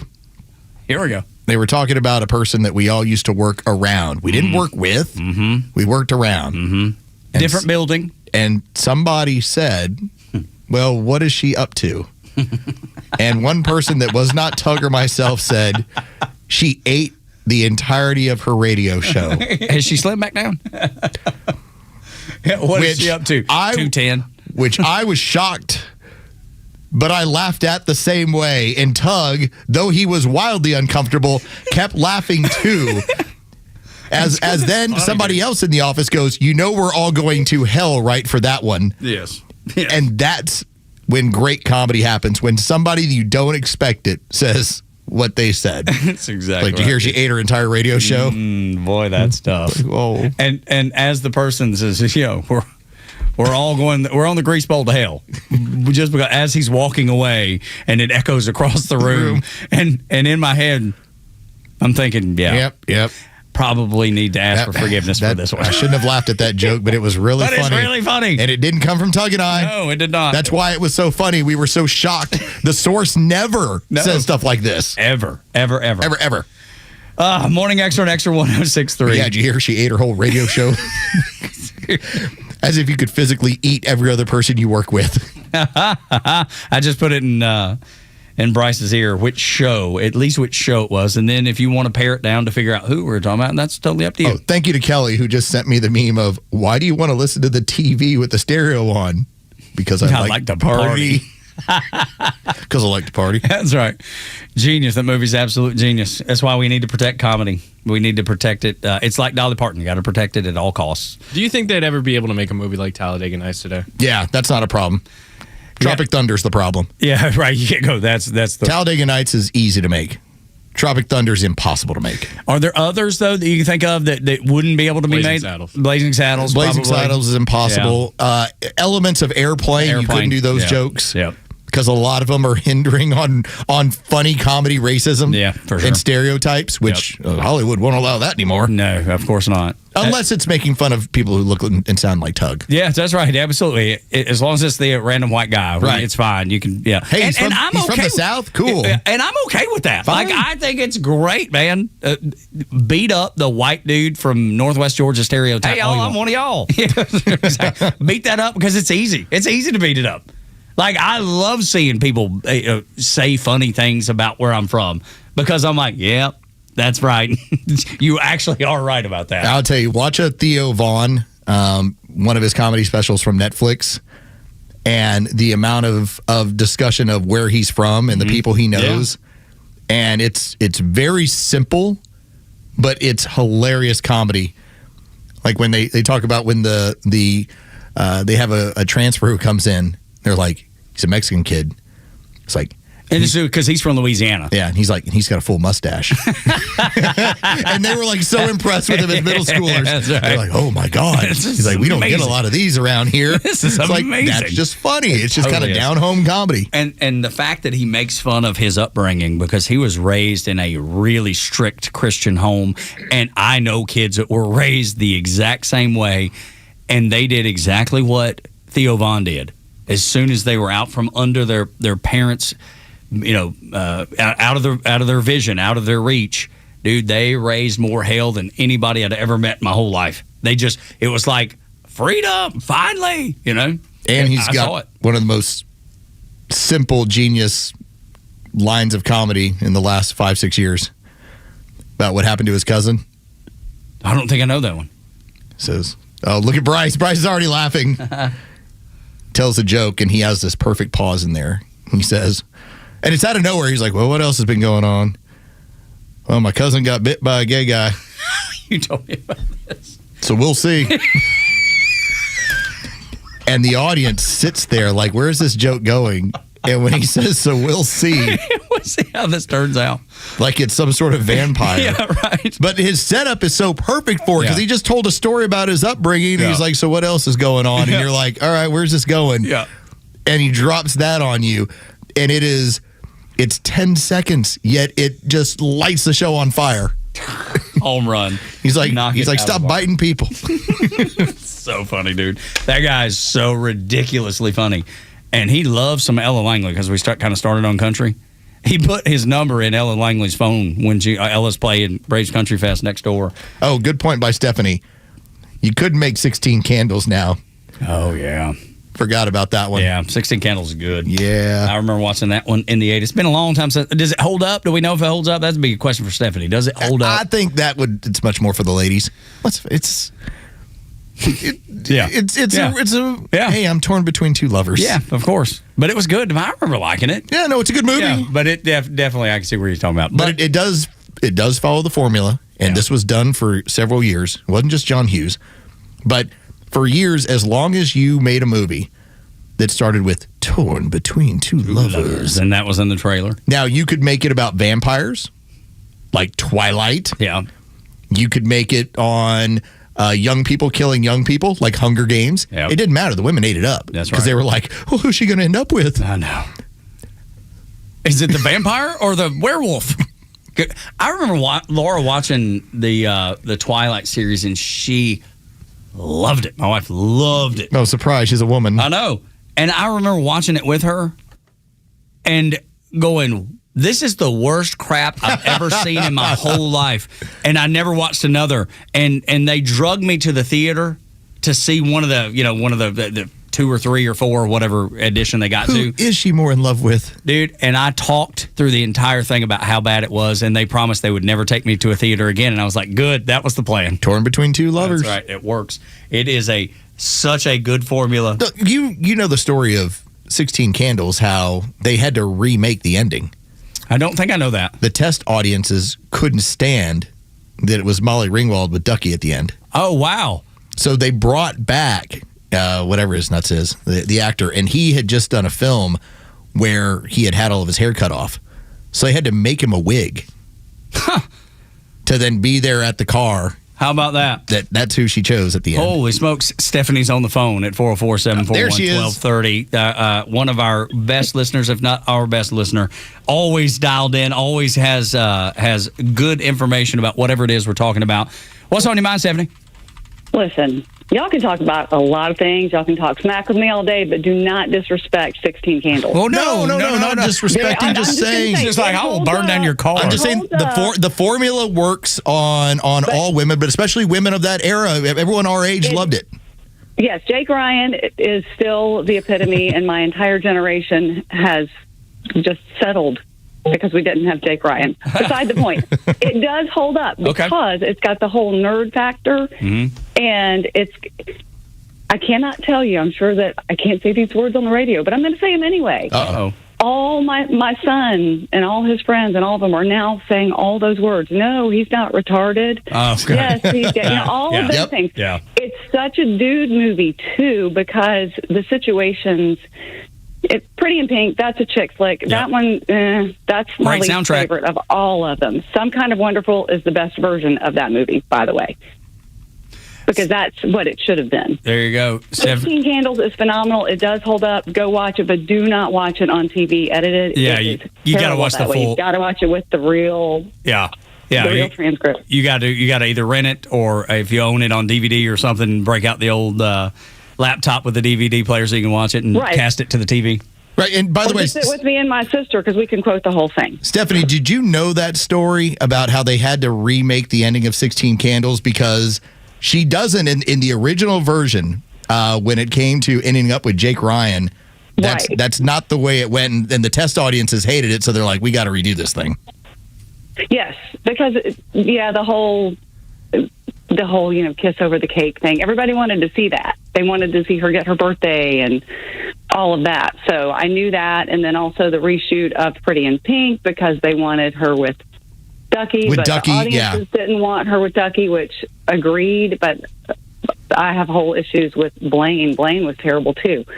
So I don't know where. I just find it so funny that, and thank you for the call, Steve. I find it so funny that so many of these movies during that time period, they would have the test audience and then they would have to make changes. Like one of them that was discussed because we're now getting to the anniversary of Top Gun was that test audience didn't like that there wasn't a romantic end in Top Gun. Mm-hmm. So they went back and reshot. With the Kelly McGillis scenes? Yeah, with him coming out of the shower, which seemed really weird that he just got out of the shower. He's in the elevator, and she's in the elevator, and they're just sharing a look. Yeah. It's like, that's kind of a weird place to put that. Like, he doesn't have a shirt on. Yeah, what is happening? What's going on here? No, that's right. And Rob Jenners, he was letting us know 16 Candles, movie where they've got about Molly Ringwald's birthday. Her sister was married to the Asian kid, Long Duck Dong. Long Duck Dong. Getting some of the characters. There we go. Because I get them all mixed up. I really do. I'm so bad at movies. Music, soundtracks, I got. I've got those nailed down, but the movies for themselves, I get them so mixed up. I just remember from going, I never watched them in sequential order. You just kind of knew, and yes, they all kind of, because it was Shermer, Illinois. Yeah, that's right. Because I watched Breakfast Club probably 3 or 4 weekends ago. Which the joke is it didn't exist. It was a fictitious. Right. It's similar to Hazard County. Mm-hmm. It was not real, but to then see how. And I don't know if you've ever seen the documentary on Hulu called Brats. I know it exists. How that created... One person in the Brat Pack didn't participate or something. Something I remember about. Yeah, what's his nuts from? Tough guy from Breakfast Club. Yeah. Anyway, yeah. He decided, he's like, I'm not doing this. Yeah. I'm not going to participate in this thing. But it was good, I hear. Well, to see how it affected all of their lives. And some of them carried that moniker, and it made it very difficult for them in Hollywood that you were part of this entitled group, and they're like, no, we're just trying to act, man. It just so happened that it took off for me at 20 years old rather than 30 years old. Rob Jenners, our production director, said you could also never make Weird Science. You can never remake Weird Science. And first off, the idea that you've got a couple of 14 or 15-year-old boys, yep, and they happen to create Kelly LeBrock, hey now, who's just smoking. Hey now. Smoking hot. Good heavens. And it's always insinuated that they made her for the reasons they did. Yes, that's right. Getting horny now. That's right. Rob, good call on that one. What else is going on, man? Not much, really. My cousin got bit by a gay guy.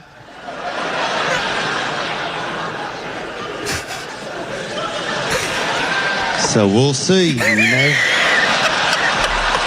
That pause is genius, and I will tell you, you can go back and he does that joke on the regular leading up to that. He's practicing it in different clubs, and it's not hitting the same way until he does that pause. Yeah. Because he's told it when he's working on it in clubs, when he's doing the work, and he's like, hey, my cousin got bit by a gay guy, so we'll see. And it didn't hit anywhere near the same as the shrug and I don't know. So we'll see, We'll see. He's got that drawl, too, that makes it even better. Oh, I love it.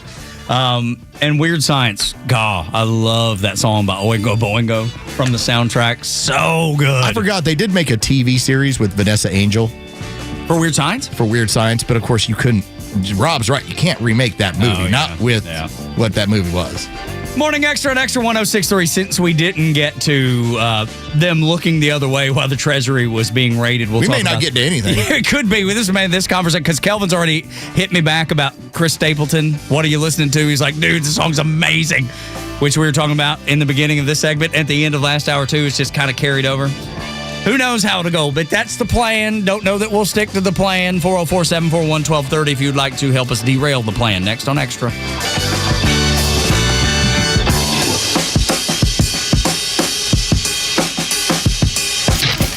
Your favorite Extra shows are streaming live video from the studio on Extra 106.3's YouTube channel. Subscribe to the Extra YouTube channel and get the Morning Extra and the Kimmer Show in live digital video. Hey Braves fans, it's Tom Glavine, and when my ride needs a wash, I head straight to Tidal Wave Auto Spa. Their friendly team and industry-leading technology give my car the ultimate shine every time. Experience an elite clean you can count on at Tidal Wave Auto Spa, the official car wash of the Atlanta Braves and my go-to car wash destination. My car is happy, I am happy, Tidal Wave Auto Spa. You know what you get back when you call the Trusted Toolbox? You get your time back, you get your family back, and you get your house back. No more spending weekends fixing loose doors, drywall cracks, or that list that never ends. With our handyman for a day, one skilled professional shows up, knocks out multiple repairs in one visit. Everything from drywall to ceiling fans changed out, painting, trim work, and so much more. Stop working on your house every weekend. Call the Trusted Toolbox, get your time back, and get it done right the first time. Book your appointment today at thetrustedtoolbox.com. In a time when everything feels political, one place must rise above it all: the courtroom, where the law rules and integrity matters. In 2020, Georgians came together, electing a justice who believes in protecting our courts. I'm Georgia Supreme Court Justice Sarah Warren, and here's what I believe.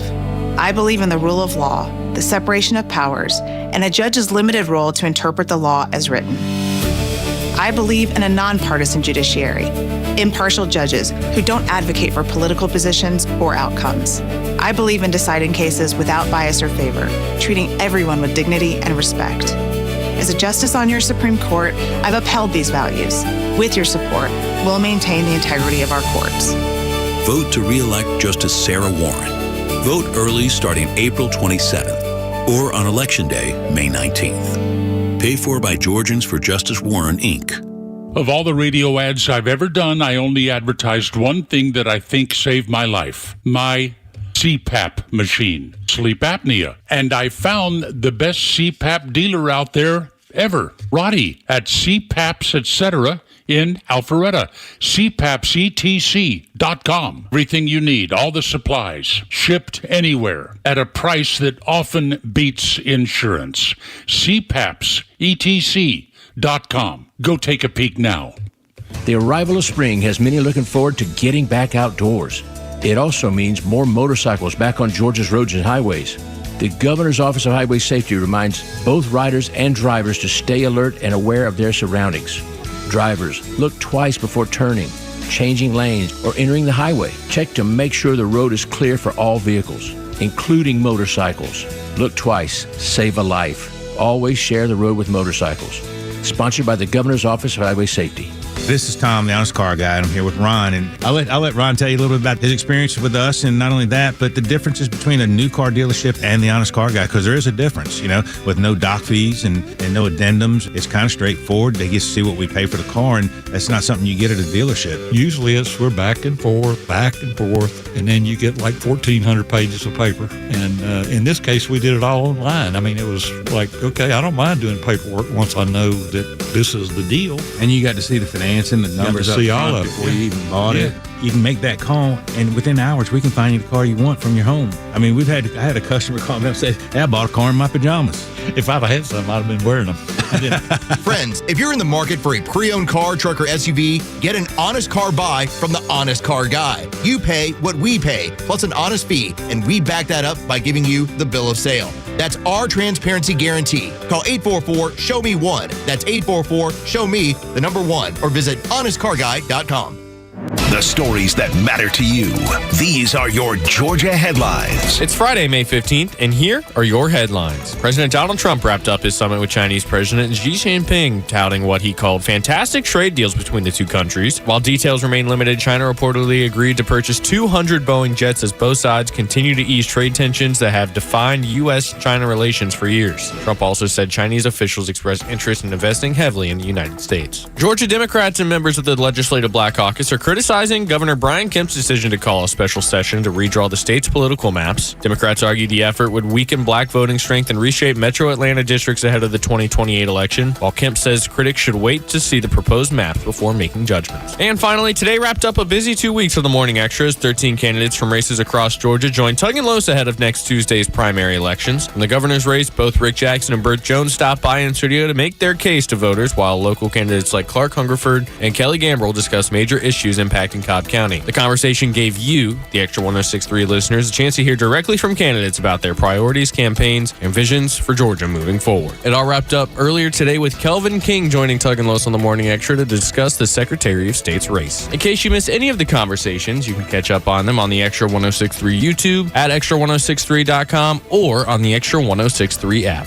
Today's weather will be full of sunshine with a high of 81 and a low of 55. The Extra 106.3 headlines, I'm Bryce Gobert.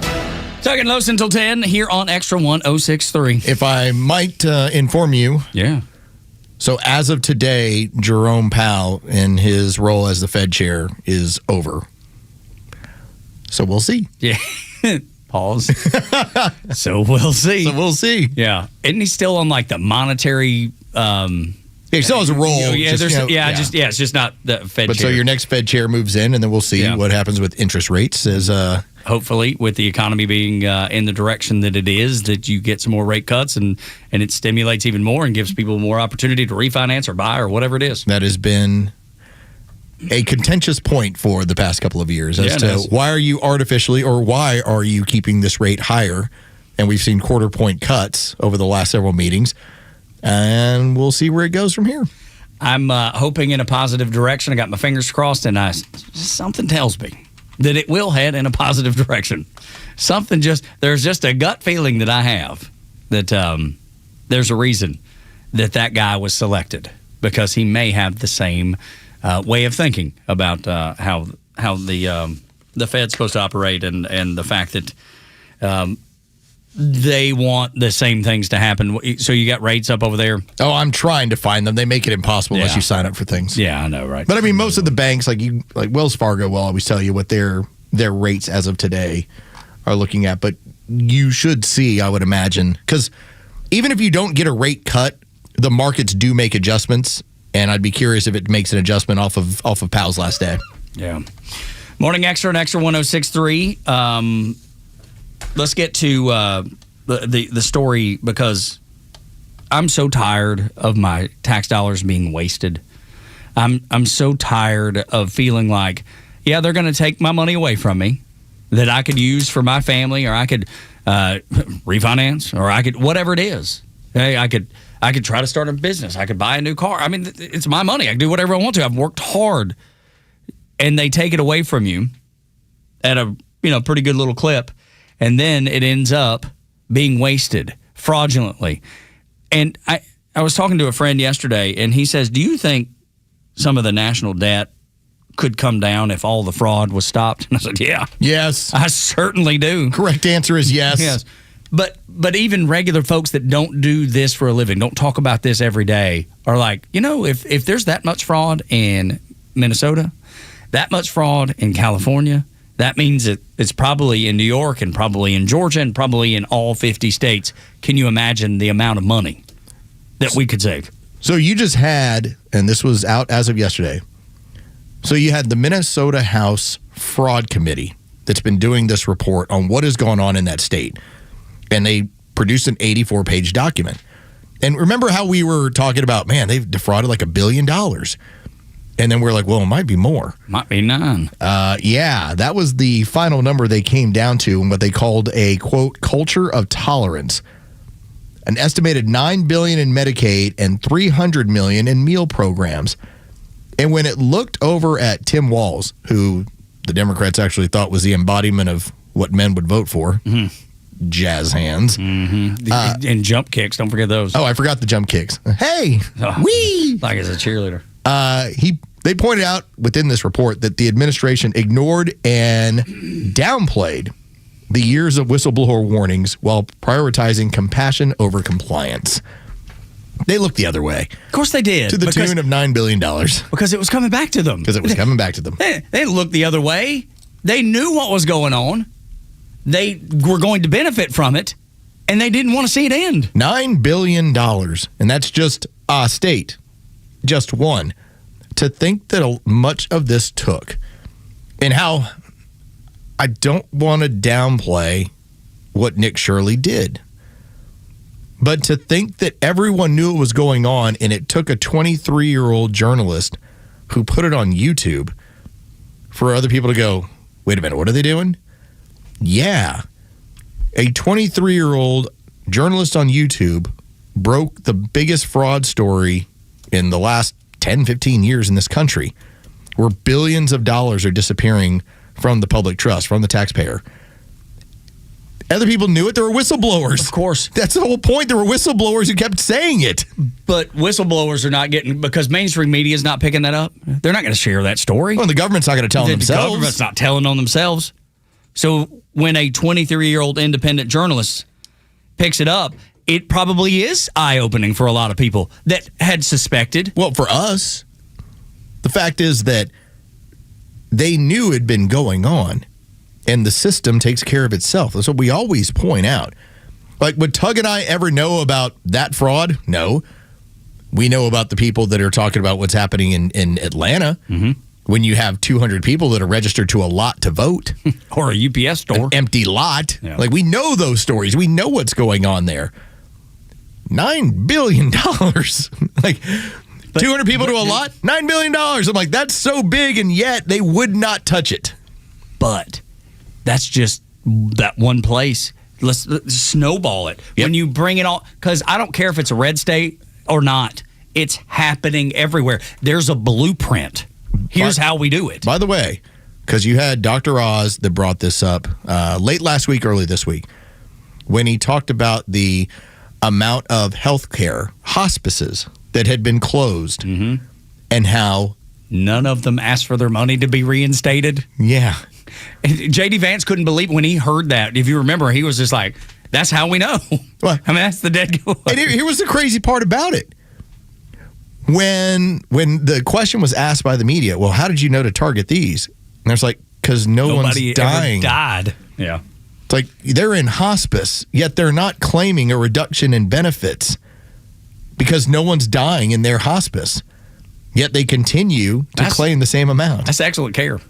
I hope when I get to hospice, when I get to that stage, I go to one of those where they just like, keep me alive forever. I'm good to go. Man, apparently turned Tug into a vampire. He's good. I'm up and running laps. He's totally fine. Everything's I thought he was going to check out. You're not checking out for a long time. Turns out he's in better shape than we thought. How ridiculous that you actually have hospice centers that are bilking the federal government, that are bilking the Treasury, that are taking money out of our pocket. And all they have to do at some point is just pretend like some people are actually dying at hospice. Yeah. But because of the fraud of how it works, how they have to get a hold of your number, it's not your Social Security in this case. I think it's like Cali Med or whatever it is. Medi-Cal. There you go. Once they have that number, then the process starts. They don't want to give up that number. So that's why no one dies when it comes to these hospices in California. I want to make it real for you.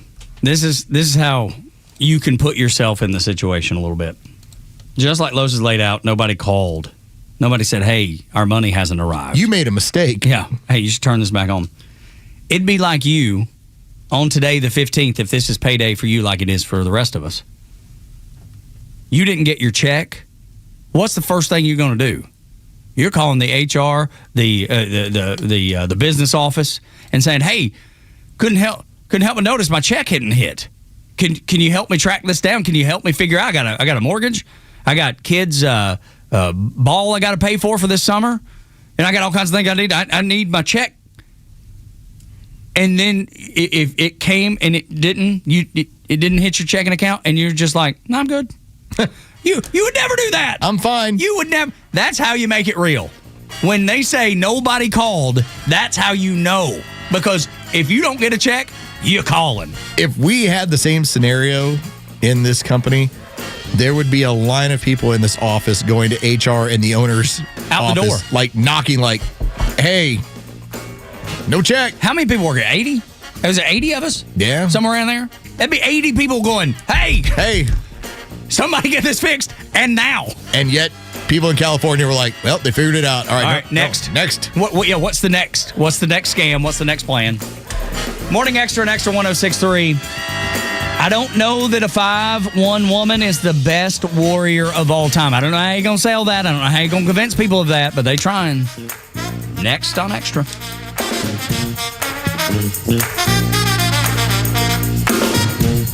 Extra 106.3 Sports, powered by 680 The Fan. Good morning. Here are your sports headlines for Friday, May 15th. The Atlanta Braves took 2 of 3 from the visiting Chicago Cubs despite a 2-0 loss last night at Truist Park. Next up, to close out the homestand, a 3-game weekend series against the Boston Red Sox. It'll be Spencer Strider on the mound for the Braves. He'll be opposed by Connolly Early. First pitch is set for 7:15 tonight. You can hear all the game action on our sister station, 680 The Fan, and free on the Fan app. The NFL schedule release is out. The Falcons will open up their season in Pittsburgh against the Steelers before returning home week 2 to host the division champion Carolina Panthers. Around the league, you get a Super Bowl rematch week 1 to open up the season on Thursday Night Football as the Seattle Seahawks will host the New England Patriots. With your sports headlines, I'm Carlos Medina. For more local sports, head over to The Fan, 680 and 93.7 FM. And for the latest political news and talk, stick with Xtra 106.3 FM and the Xtra app. Great, another auto repair. You took it to the dealer and now you're starting to panic. They say it's going to cost thousands and take weeks to complete. So don't fall for the tricks. Take it to Vicks. From simple oil changes and tires to transmission replacements and collision repair, you can count on Vicks Auto Care for honest, affordable service. Vicks Auto Care on Roswell Street in Marietta. Visit them today at VicksAutoCare.com. That's VIKS Autocare.com. It's official. President Trump has endorsed Burt Jones for governor. Burt Jones has been an incredible leader.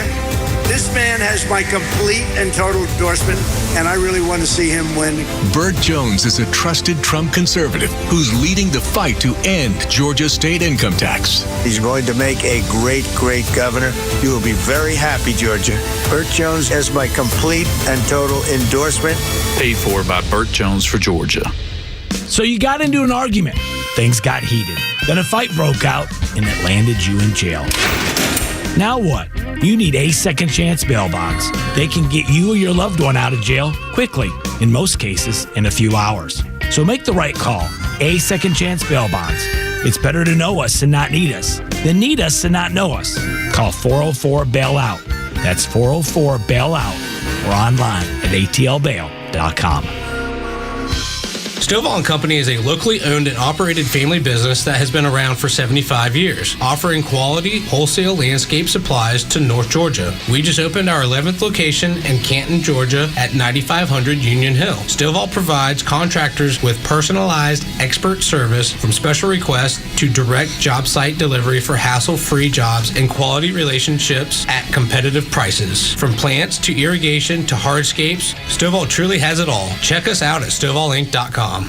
Summer vacations are coming and you need the peace of mind that comes from knowing that someone has an eye on your home other than potential criminals. This is Matt Harvey with Alert 360 Security, and we offer the latest in security and video surveillance technology to keep your home and valuables safe and secure while you're enjoying your time away. Starting service with Alert 360 is easy. Visit us at alert360atlanta.com, establish service in May, and get a free video camera. Protect what matters most. Alert360atlanta.com. That's alert360atlanta.com.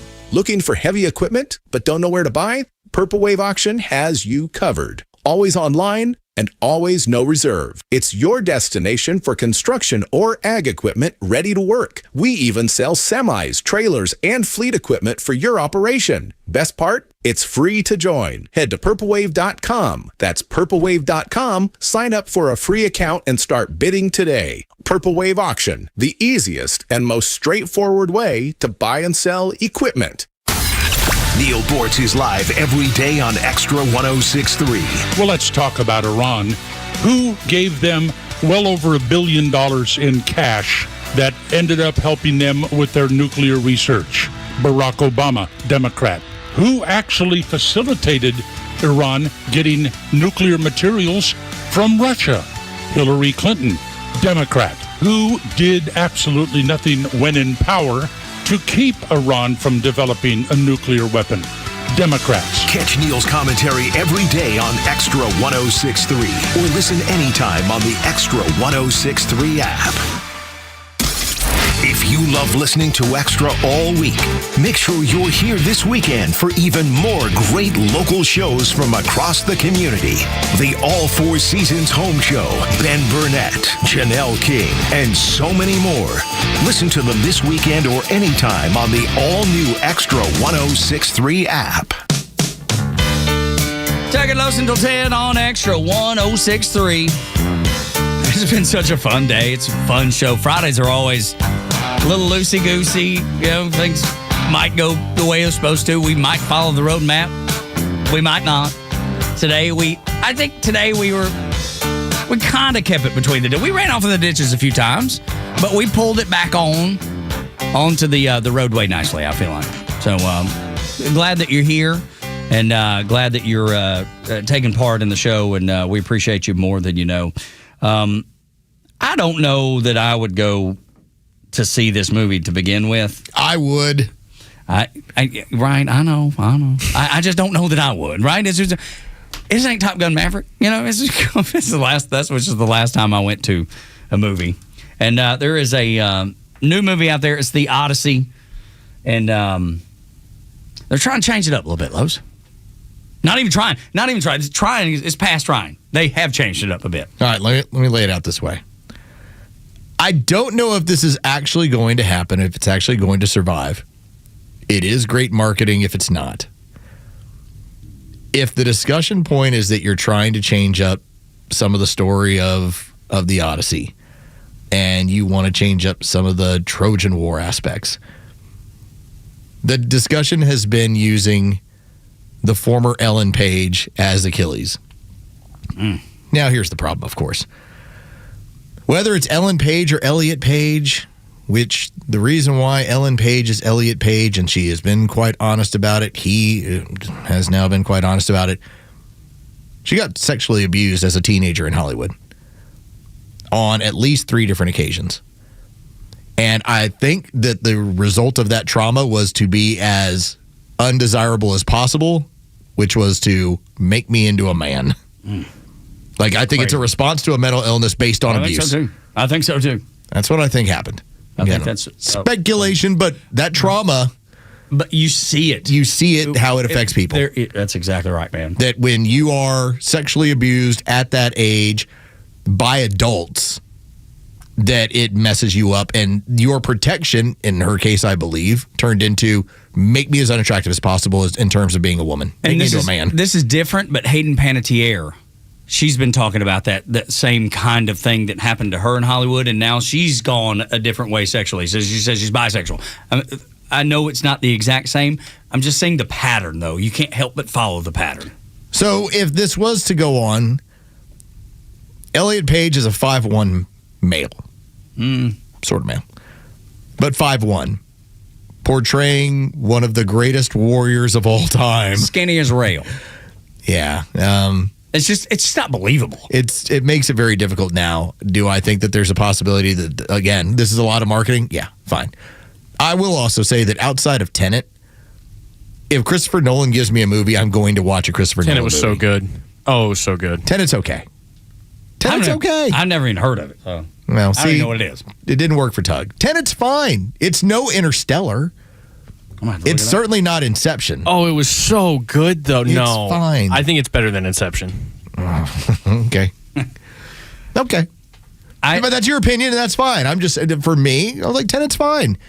But Tenet was perhaps a Christopher Nolan production where I went, yeah.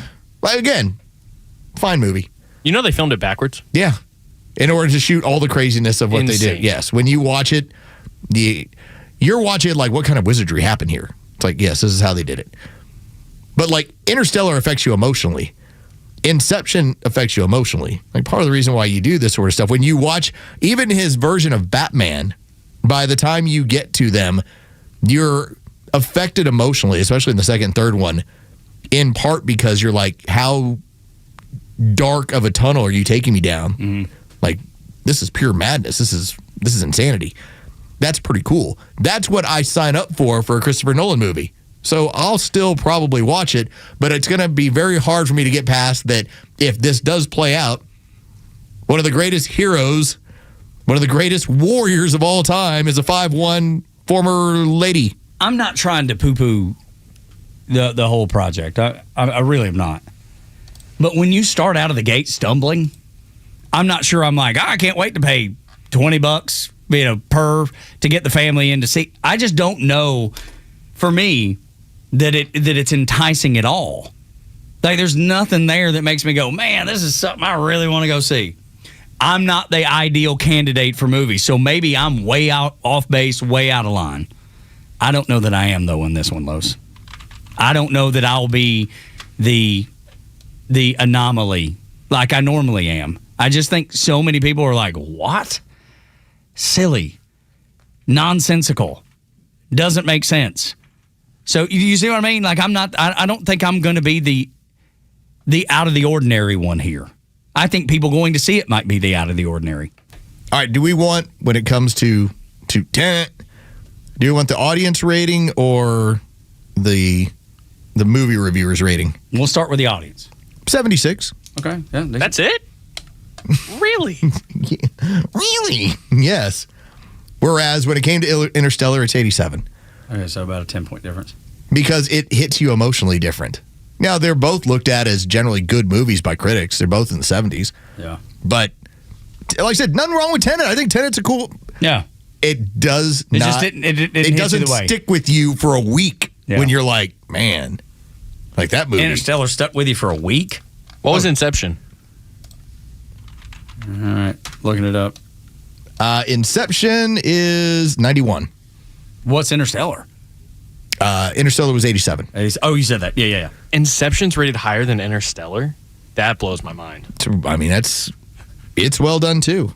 There you go. You gotta understand the whole idea, because remember, you finish off that movie, and spoiler alert, it's a guy trying to make it back to his kids, and then you end the movie wondering, did he make it back to his kids? And that hits you in a certain way. Especially if you got kids. And then the idea is, that what if you didn't, but you're in a world of make-believe where you are with your kids? Is that good enough for you?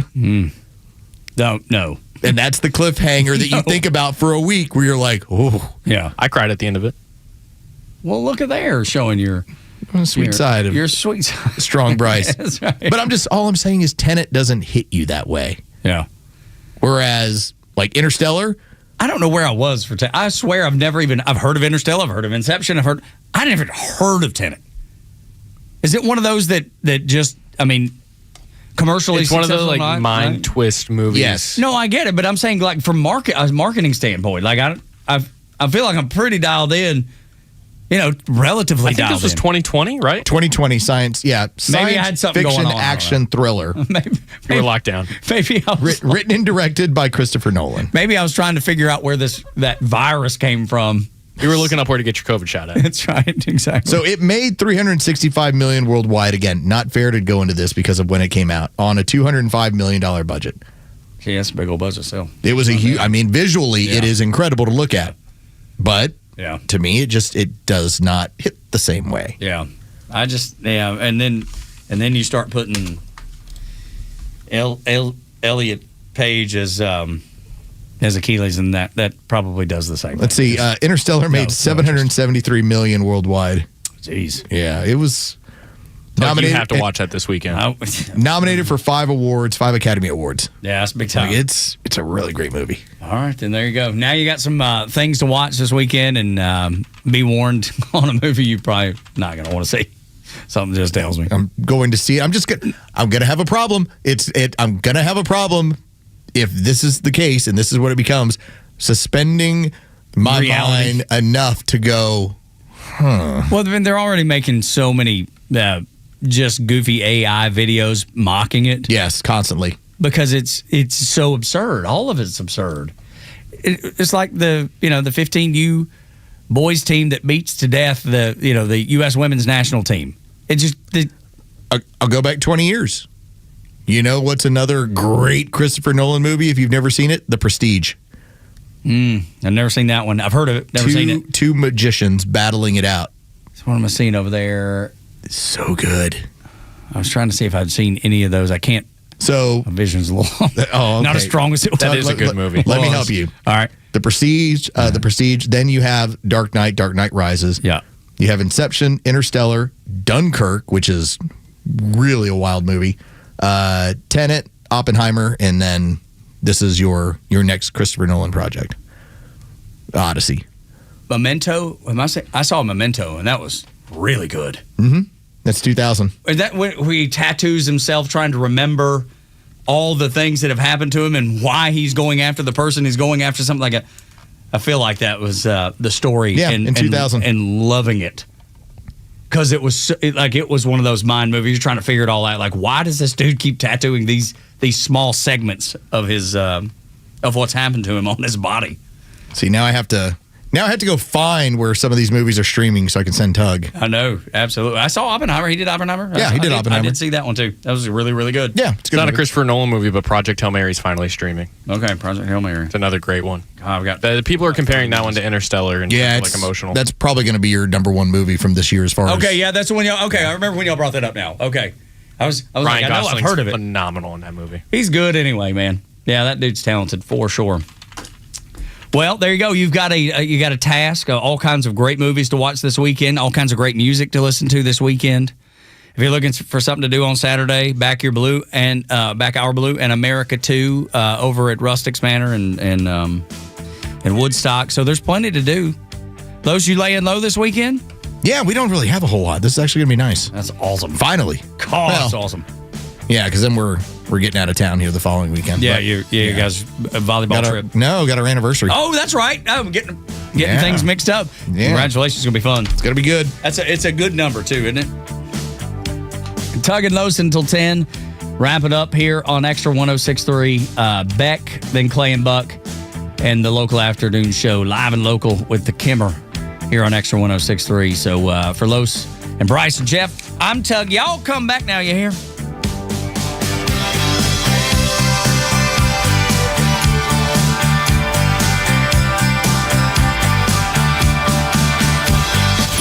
Xtra 106.3 is the only station in Atlanta to bring you the legend Neil Vortz, a live and local news talk show on your ride in, and the Kimmer Show every afternoon. Be here at 3 for the Kimmer, Pete, and Flounder, only on Xtra 106.3 and the Xtra app.